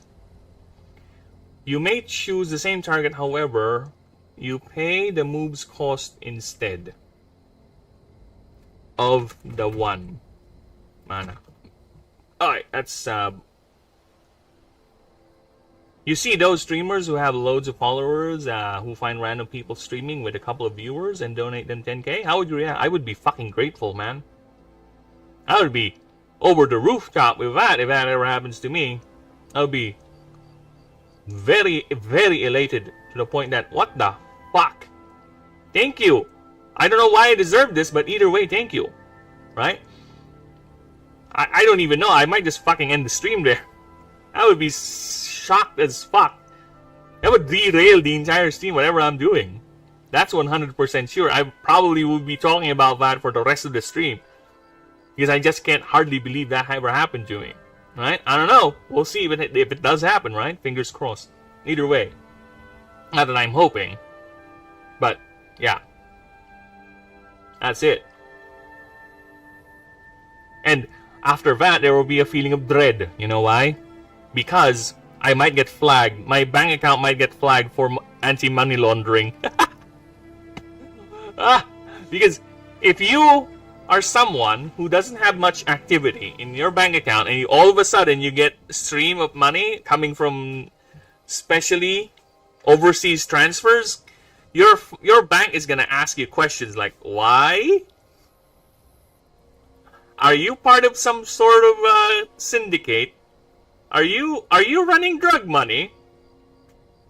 Are you somehow part of an organization running some underhanded scheme? Yeah, that's anti-money laundering laws for you. Laundering laws, ALM. That is the dread. That is the underlying dread if that ever happens to me. I will realize that later on once the hype goes down. Oh shit. I might not be able to get this money. Because the bank might not allow the transfer. It might be taken in chunks. But either way, that's gonna cause some flags. That's gonna cause some flags, and the donation might not even go through. That's another thing. The donation I'm celebrating, it might not even go through. Either PayPal is gonna block it because it's some sort of it's hitting a flag, which does happen. In fact, I find it fascinating that PayPal would actually charge you money if your transfer didn't go through, regardless of the reason. Like, why? Why do you need to charge my money that I transferred for not going through, Elon? Especially if it's something that's not my fault. It's on my bank's end. Why am I paying for it, Elon? I find that odd. And I find that fascinating as well for these companies to just charge you with every stupid thing just so they can earn some money out of their service. Right? It's like one of the power companies here in the Philippines. They would put in some weird charges, some weird things into your bill just to justify them costing or charging you more. I wish we had pre-power. Curse you, Graham Edison, for stealing that goal, that dream from Tesla, and turning it into a monopoly. I curse thee to the ends of the world. Okay, now where we're at. Tangent aside, you may pay 1 mana when using a fire-type move. You can choose another target. Either way, you choose another target. You pay 1 mana when you use fire might move. Deal 20%.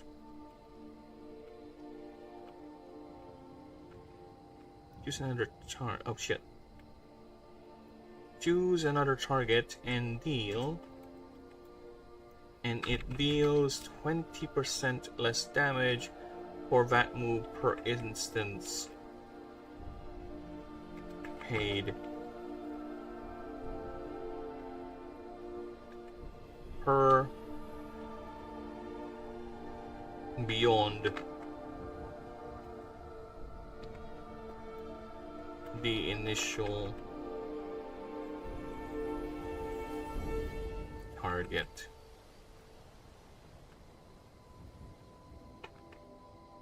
Okay, you may choose the same target.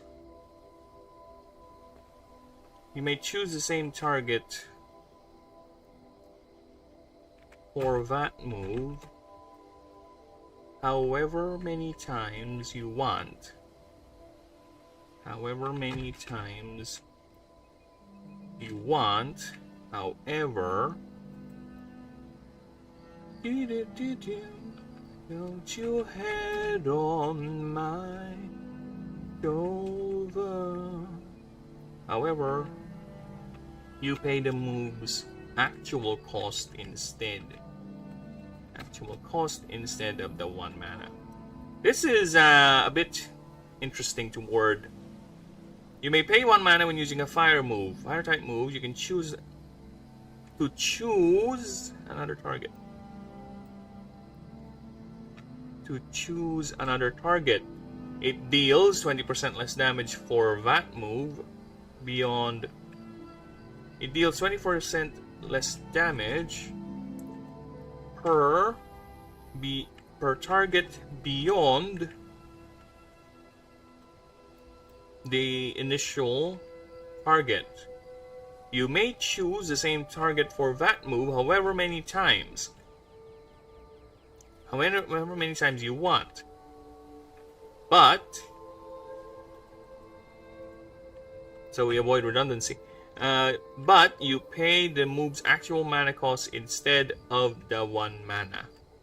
I think that's clear enough for me. It's rather confusing. To be honest, you may pay 1 mana when using a fire move to choose another target. It deals 20% less damage per target beyond the initial target.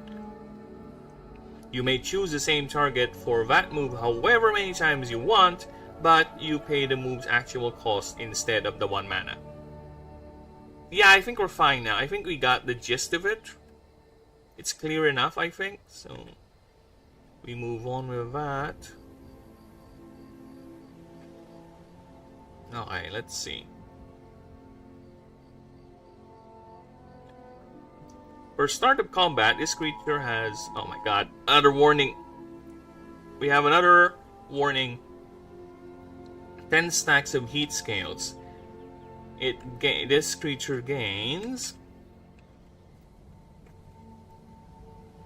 +1 speed per 2 stacks. Also, you can use a stack to increase this creature's next attack type move by 20% more damage.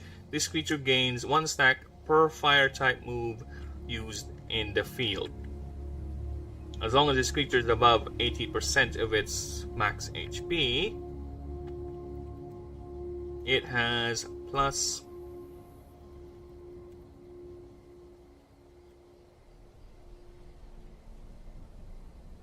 yeah, it's fine.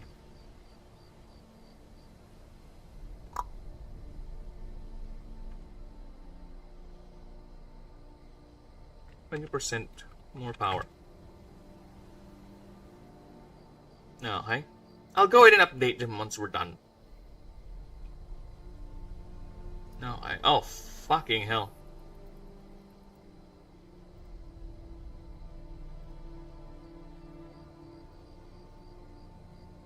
Okay. Let's see what we got here. Boom Ball.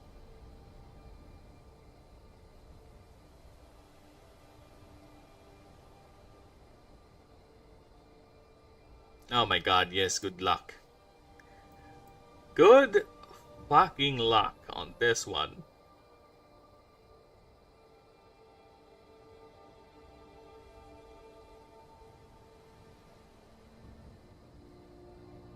Yeah, good fucking luck.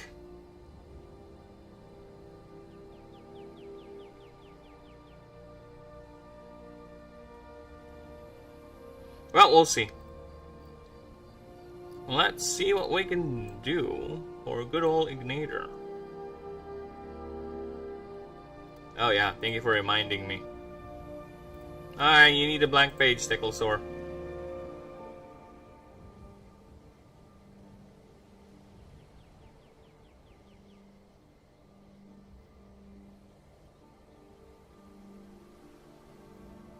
Alright. The common image when talking about an Ignitor would be a dwarf holding a creature firmly in its arms.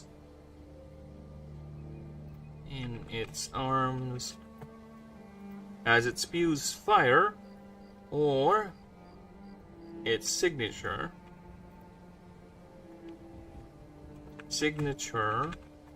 Explosive arcana fire. chemical firebombs, animancers dubbed the Boom Ball.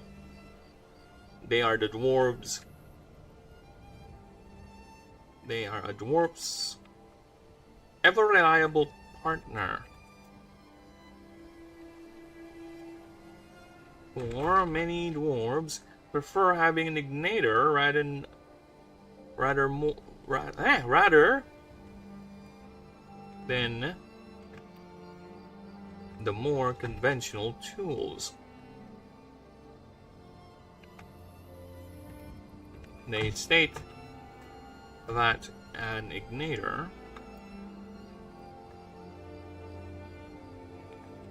is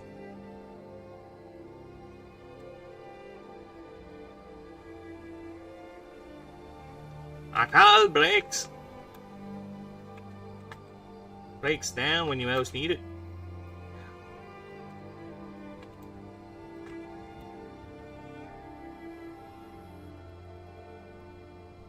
And it's too fragile. And be fragile.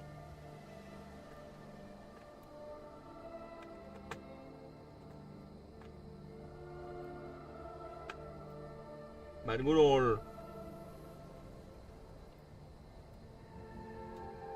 Nader here. I only need eat them.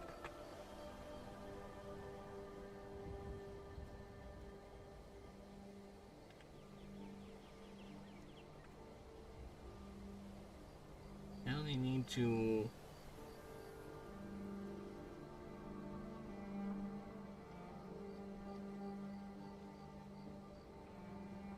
give him belly rubs and he's fine.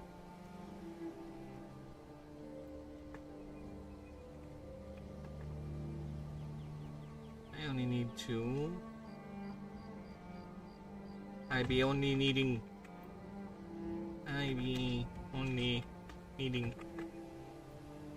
rub his belly. And he is fine and dandy.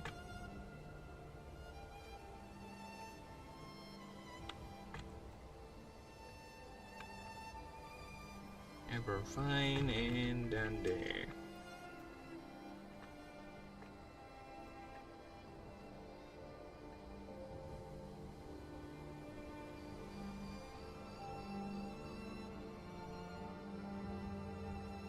A statement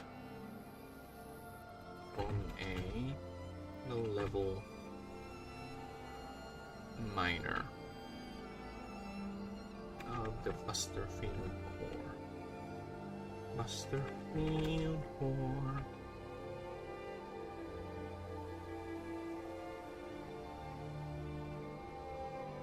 Designators are perfectly adapted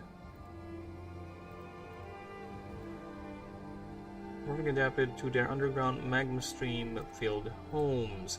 Dwarven miners rely on these creatures' ability to sense magma streams, mineral deposits, and especially pockets of raw untapped mana wells from at least 15 feet of solid rock. They create flames for vision in the dark and deterrence from other hostile creatures, while heat when needed, cooking, warmth, and even a beacon for the lost and the looking. Many dwarven clans value these creatures to a point some families are known just to breed the creatures for other clans to buy. Is dust in the wind. There is an even more specialized breed that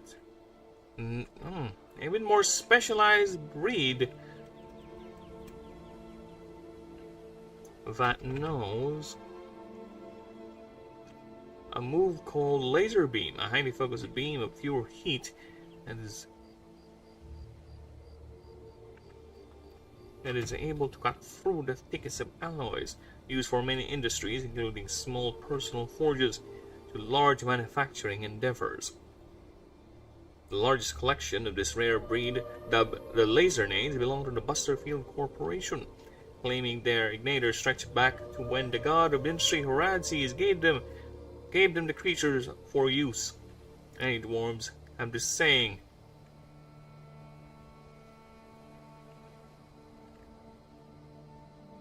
A mantra they hold quite literally.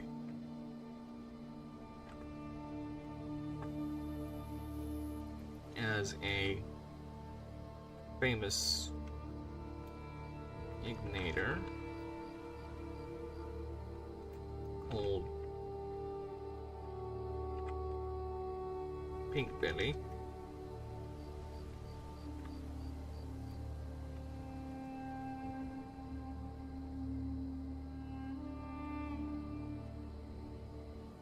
Pink Betsy. There you go.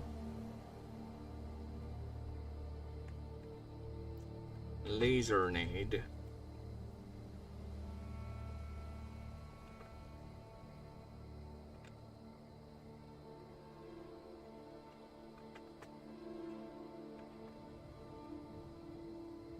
Lasernade. Gold.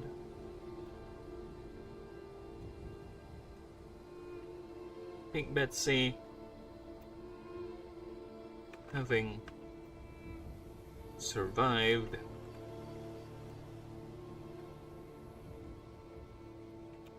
several cave-ins,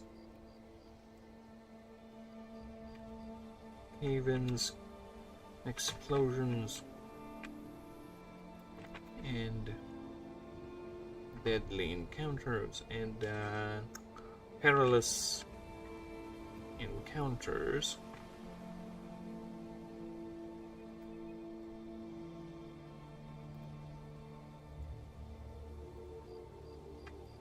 Its previous 12 owners did not.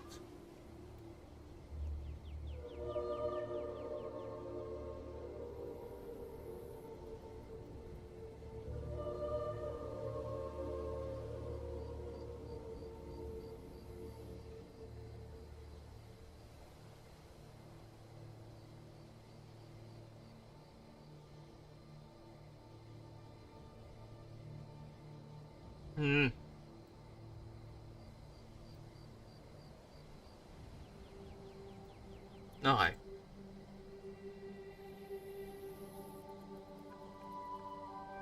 In the wild, these qualities have made Igniter a very successful creature, specially designed to survive in its extreme environs, where they are not only seen swimming in the underground volcanic streams, they are also located in tropical deserts and even high mountainous locations. In tropical islands, in the tropics, deserts, and even high altitude and high mountainous locations. These creatures subsist by using heat energy gathered from its environment, whether by using mana, bathing in the sun, or swimming in magma as a source of nourishment.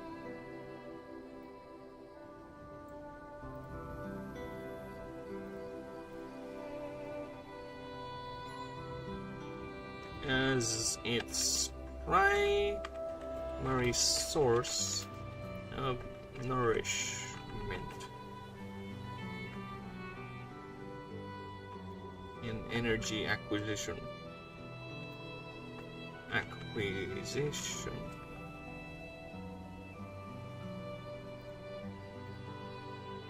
Igniters are largely sedentary, only moving for mating or when looking for new sources of energy.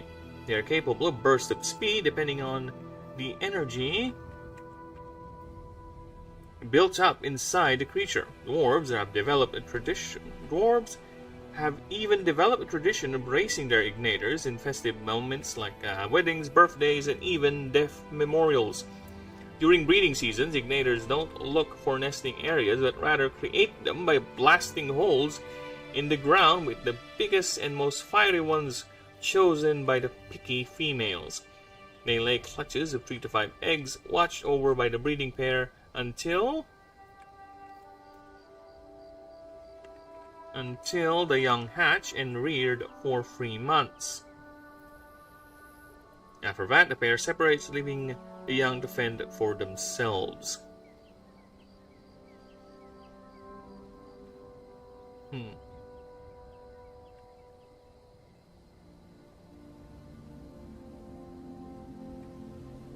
Ignators are highly sensitive to mana fluctuations and are even known to skip breeding to extended periods if there aren't mana to go around.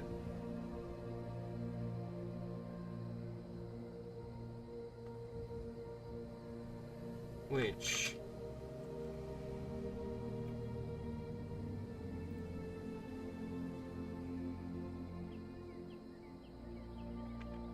made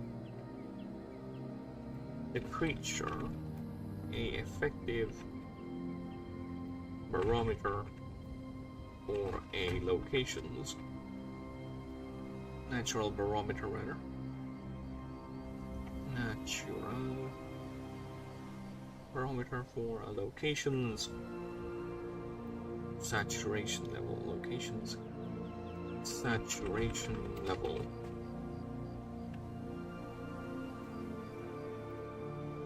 There you go. I don't think I can add anything more to it, to be honest. Yeah, because we're getting out to the point where the creature descriptions are more not really elucidated, but more expansive as compared to the previous ones. You can see how thin the wording is on some of them, how thin the paragraphs, the sentences are, barely explained. But the further we go, you can see, if you guys been watching since the beginning, right, you would see that I would have problems fitting everything in. In fact, Eomagosi is the one thing I remember that I have so many things that I was not able to put in. Right? So yeah, I think we're fine. But of course, let's do an actual pass. Creature profile. The common image when talking about an Ignator would be a dwarf holding the creature firmly in its arms. As it spews fire or its signature explosive arcano-chemical firebombs, Animancers dubbed the Boom Ball. They are a dwarf's ever-reliable partner, for many dwarves prefer having an Ignator rather than the more conventional tools. A tool breaks and be too fragile, but old Nader here, I be only needing to rub his belly and he is ever fine and dandy. A statement from a low-level dwarven miner at Westfield Corporation. Ignators are perfectly adapted.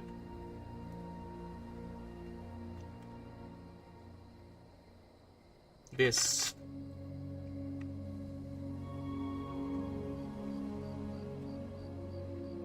as Ignators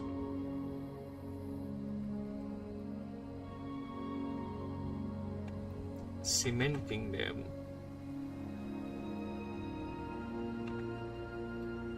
deep into dwarven culture.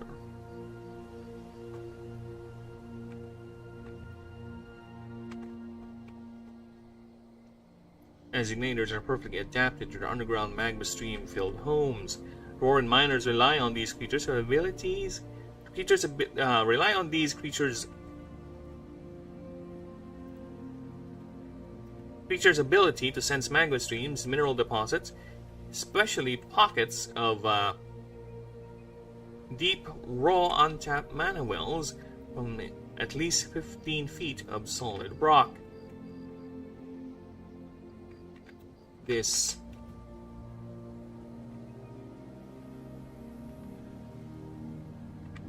is either done by the creatures by grunts and by specific grunts and purrs,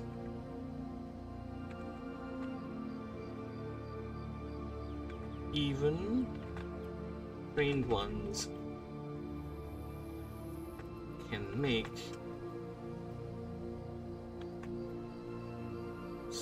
flame signals or via the more reliable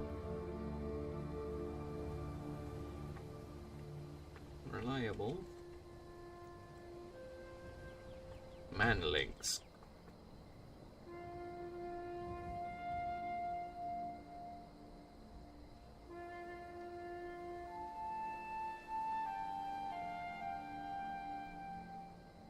Alright, read the creatures. With a creature's ability to sense magma streams, mineral deposits, especially pockets of raw untapped mana wells from at least 15 feet of solid rock. This is either done by specific grunts and purrs, even some trained ones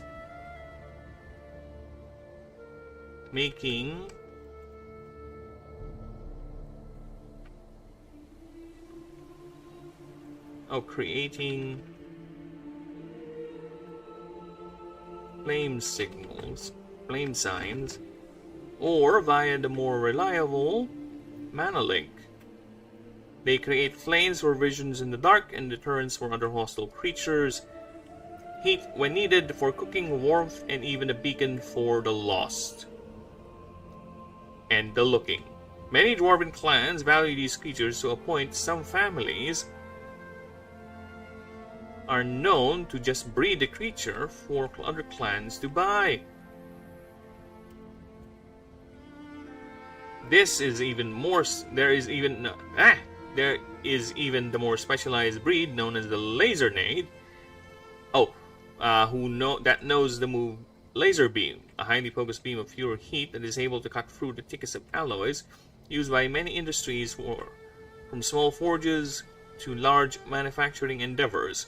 The largest collection of this rare breed, dubbed Lasernades, belong to the Busterfield Corporation, claiming their igniters stretch back to when the god of industry Horaces gave them the creatures for use. Sorry, I'm tired. Many dwarves have this saying, save the Lasernades, then save yourself, a mantra they hold quite literally, as a famous Lasernade called Pink Betsy, having survived several cave-ins, explosions, and perilous encounters its previous 12 owners did not. Aye. It's almost 5 hours. I'm feeling the tiredisms. How are the streams going? Streams is doing good. Doing good and well.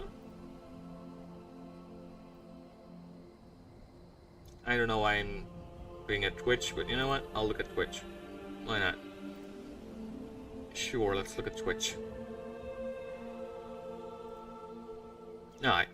In the wild, these qualities made igniters a very successful creature, especially designed to survive in extreme environments, for they are not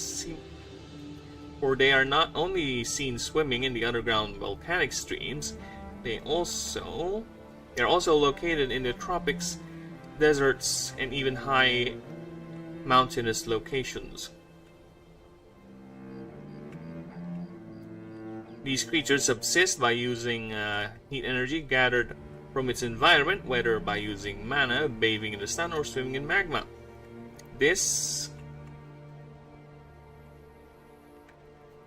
is its primary source of nourishment and energy acquisition. Igniters are usually sedentary and only moving for mating or when looking for new sources of energy, but they are capable of a burst of speed depending on the energy built up inside the creature. Dwarves have even developed a tradition by raising their igniters in festive moments like weddings, birthdays, and even death memorials. During breeding season, igniters don't look for nesting areas, but rather create them by blasting holes in the ground, with the biggest and more fiery ones chosen by the picky females. They lay 3 to 5 eggs, watch over the breeding pair, watched over by the breeding pair until the young hatch and reared for 3 months. After that, the pair separates and leaving the young to fend for themselves. Ignators are highly sensitive to mana fluctuations and are even known to skip breeding for extended periods if there aren't enough mana to go around, which made the creature an effective natural barometer for the location's location's saturation level. Oh my god, yes. Like I said, I think we're good with that. Now let's take a look at Stecklesaur. What do you got for me?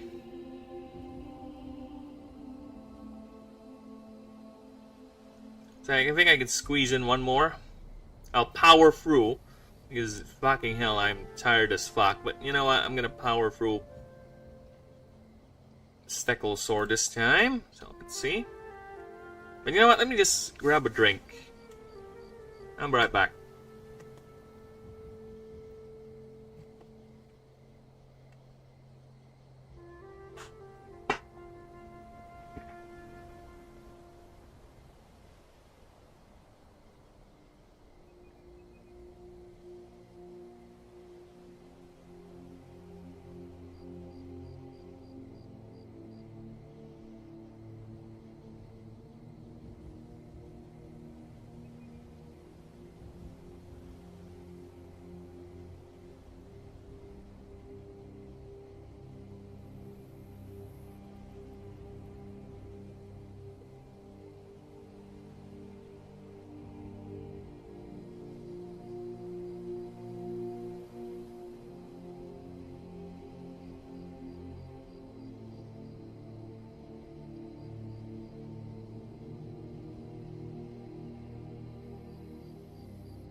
Yeah. Oh my god, yes. Oh yeah.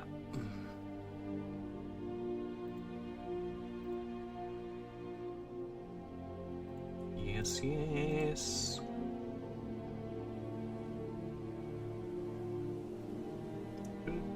Doom. Okay, just checking the streams, everyone. Trying to see if we're good to go.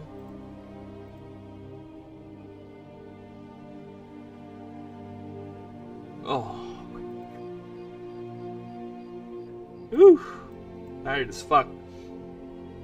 Tired as fuck, boy.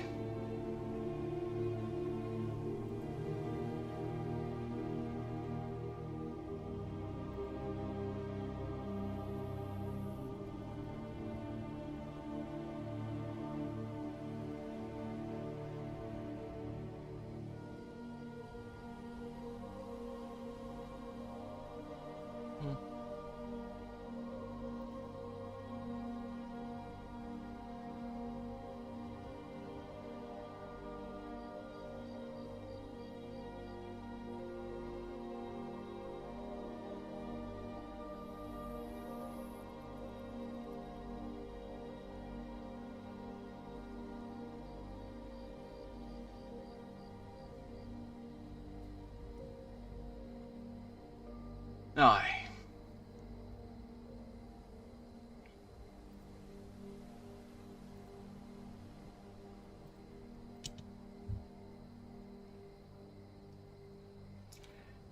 Let's start. Gonna be a bit.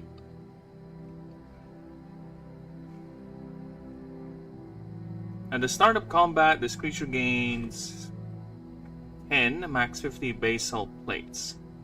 Oh yeah, I didn't do that with Ignator. Did I not put a limit? I did not. 10 stacks of heat scales. Max 50. There you go. Ooh, yeah, thank you.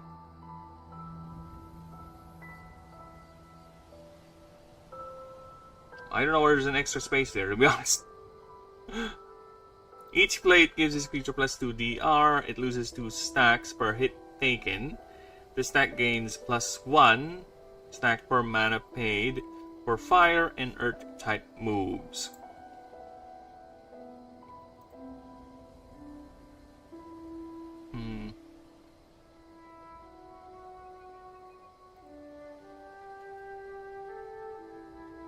Per mana paid for earth and fire type moves. This gain plus 1 stack. A creature uses. Any creature uses.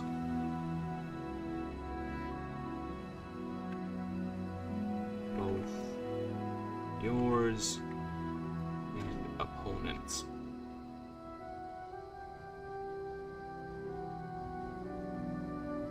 There you go.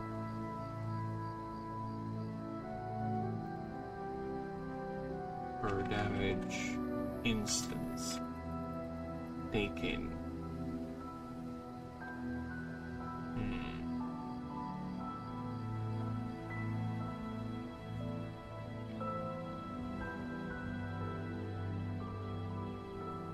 Interesting.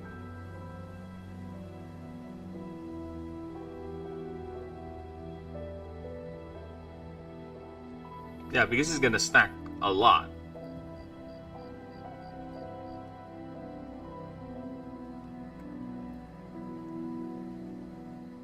Yeah, per mana paid. That's a lot. And this is gonna stack real quick.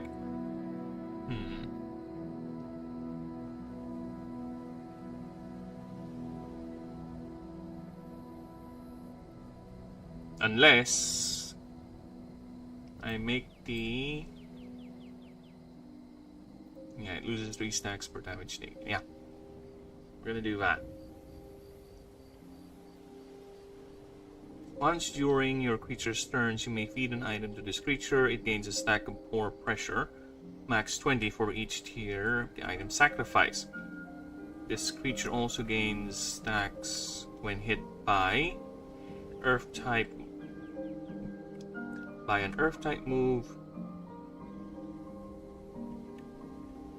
A stack is gained by an earth, by a fire. It should be and or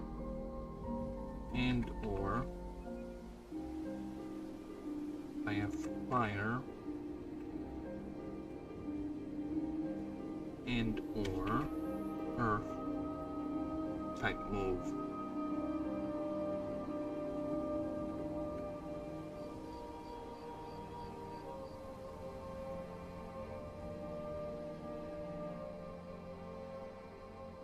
Stack is gained per mana cost at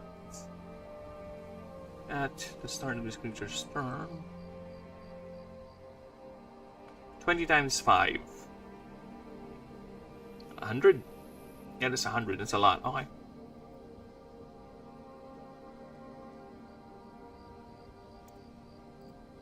There you go. As long as this creature's above, it has plus 10 DR. Did I change? No, I did not. Okay. So yeah, you know what? I will call it there because yeah, I am mighty tired. There's no point in hiding that. Alright, I'm gonna call it there. I appreciate everyone stopping by. Snakes, Gourmet, Gargantuan, Denisium, everyone. Ryu, thank you for the chats. Pow, you fuck. Thank you. Everyone, have a lovely one. I'm gonna go ahead and rest my brain and hopefully shall see each other again next time. And please, for all those lurking right now, I would greatly appreciate a like and a sub and all that amazing stuff. Please, please, go ahead, spread the word. If you really like this project, don't hesitate to sub and do all those amazing stuff. So we can go ahead and show the world that this indie project has teeth. And you are all interested. In the meantime, also, you won't miss a stream. I always send notifications as much as I can whenever I stream. Well, either way, you all have a lovely one, and see you guys next time, okay? Toodaloonies. Take carings for nows. Bye-byes.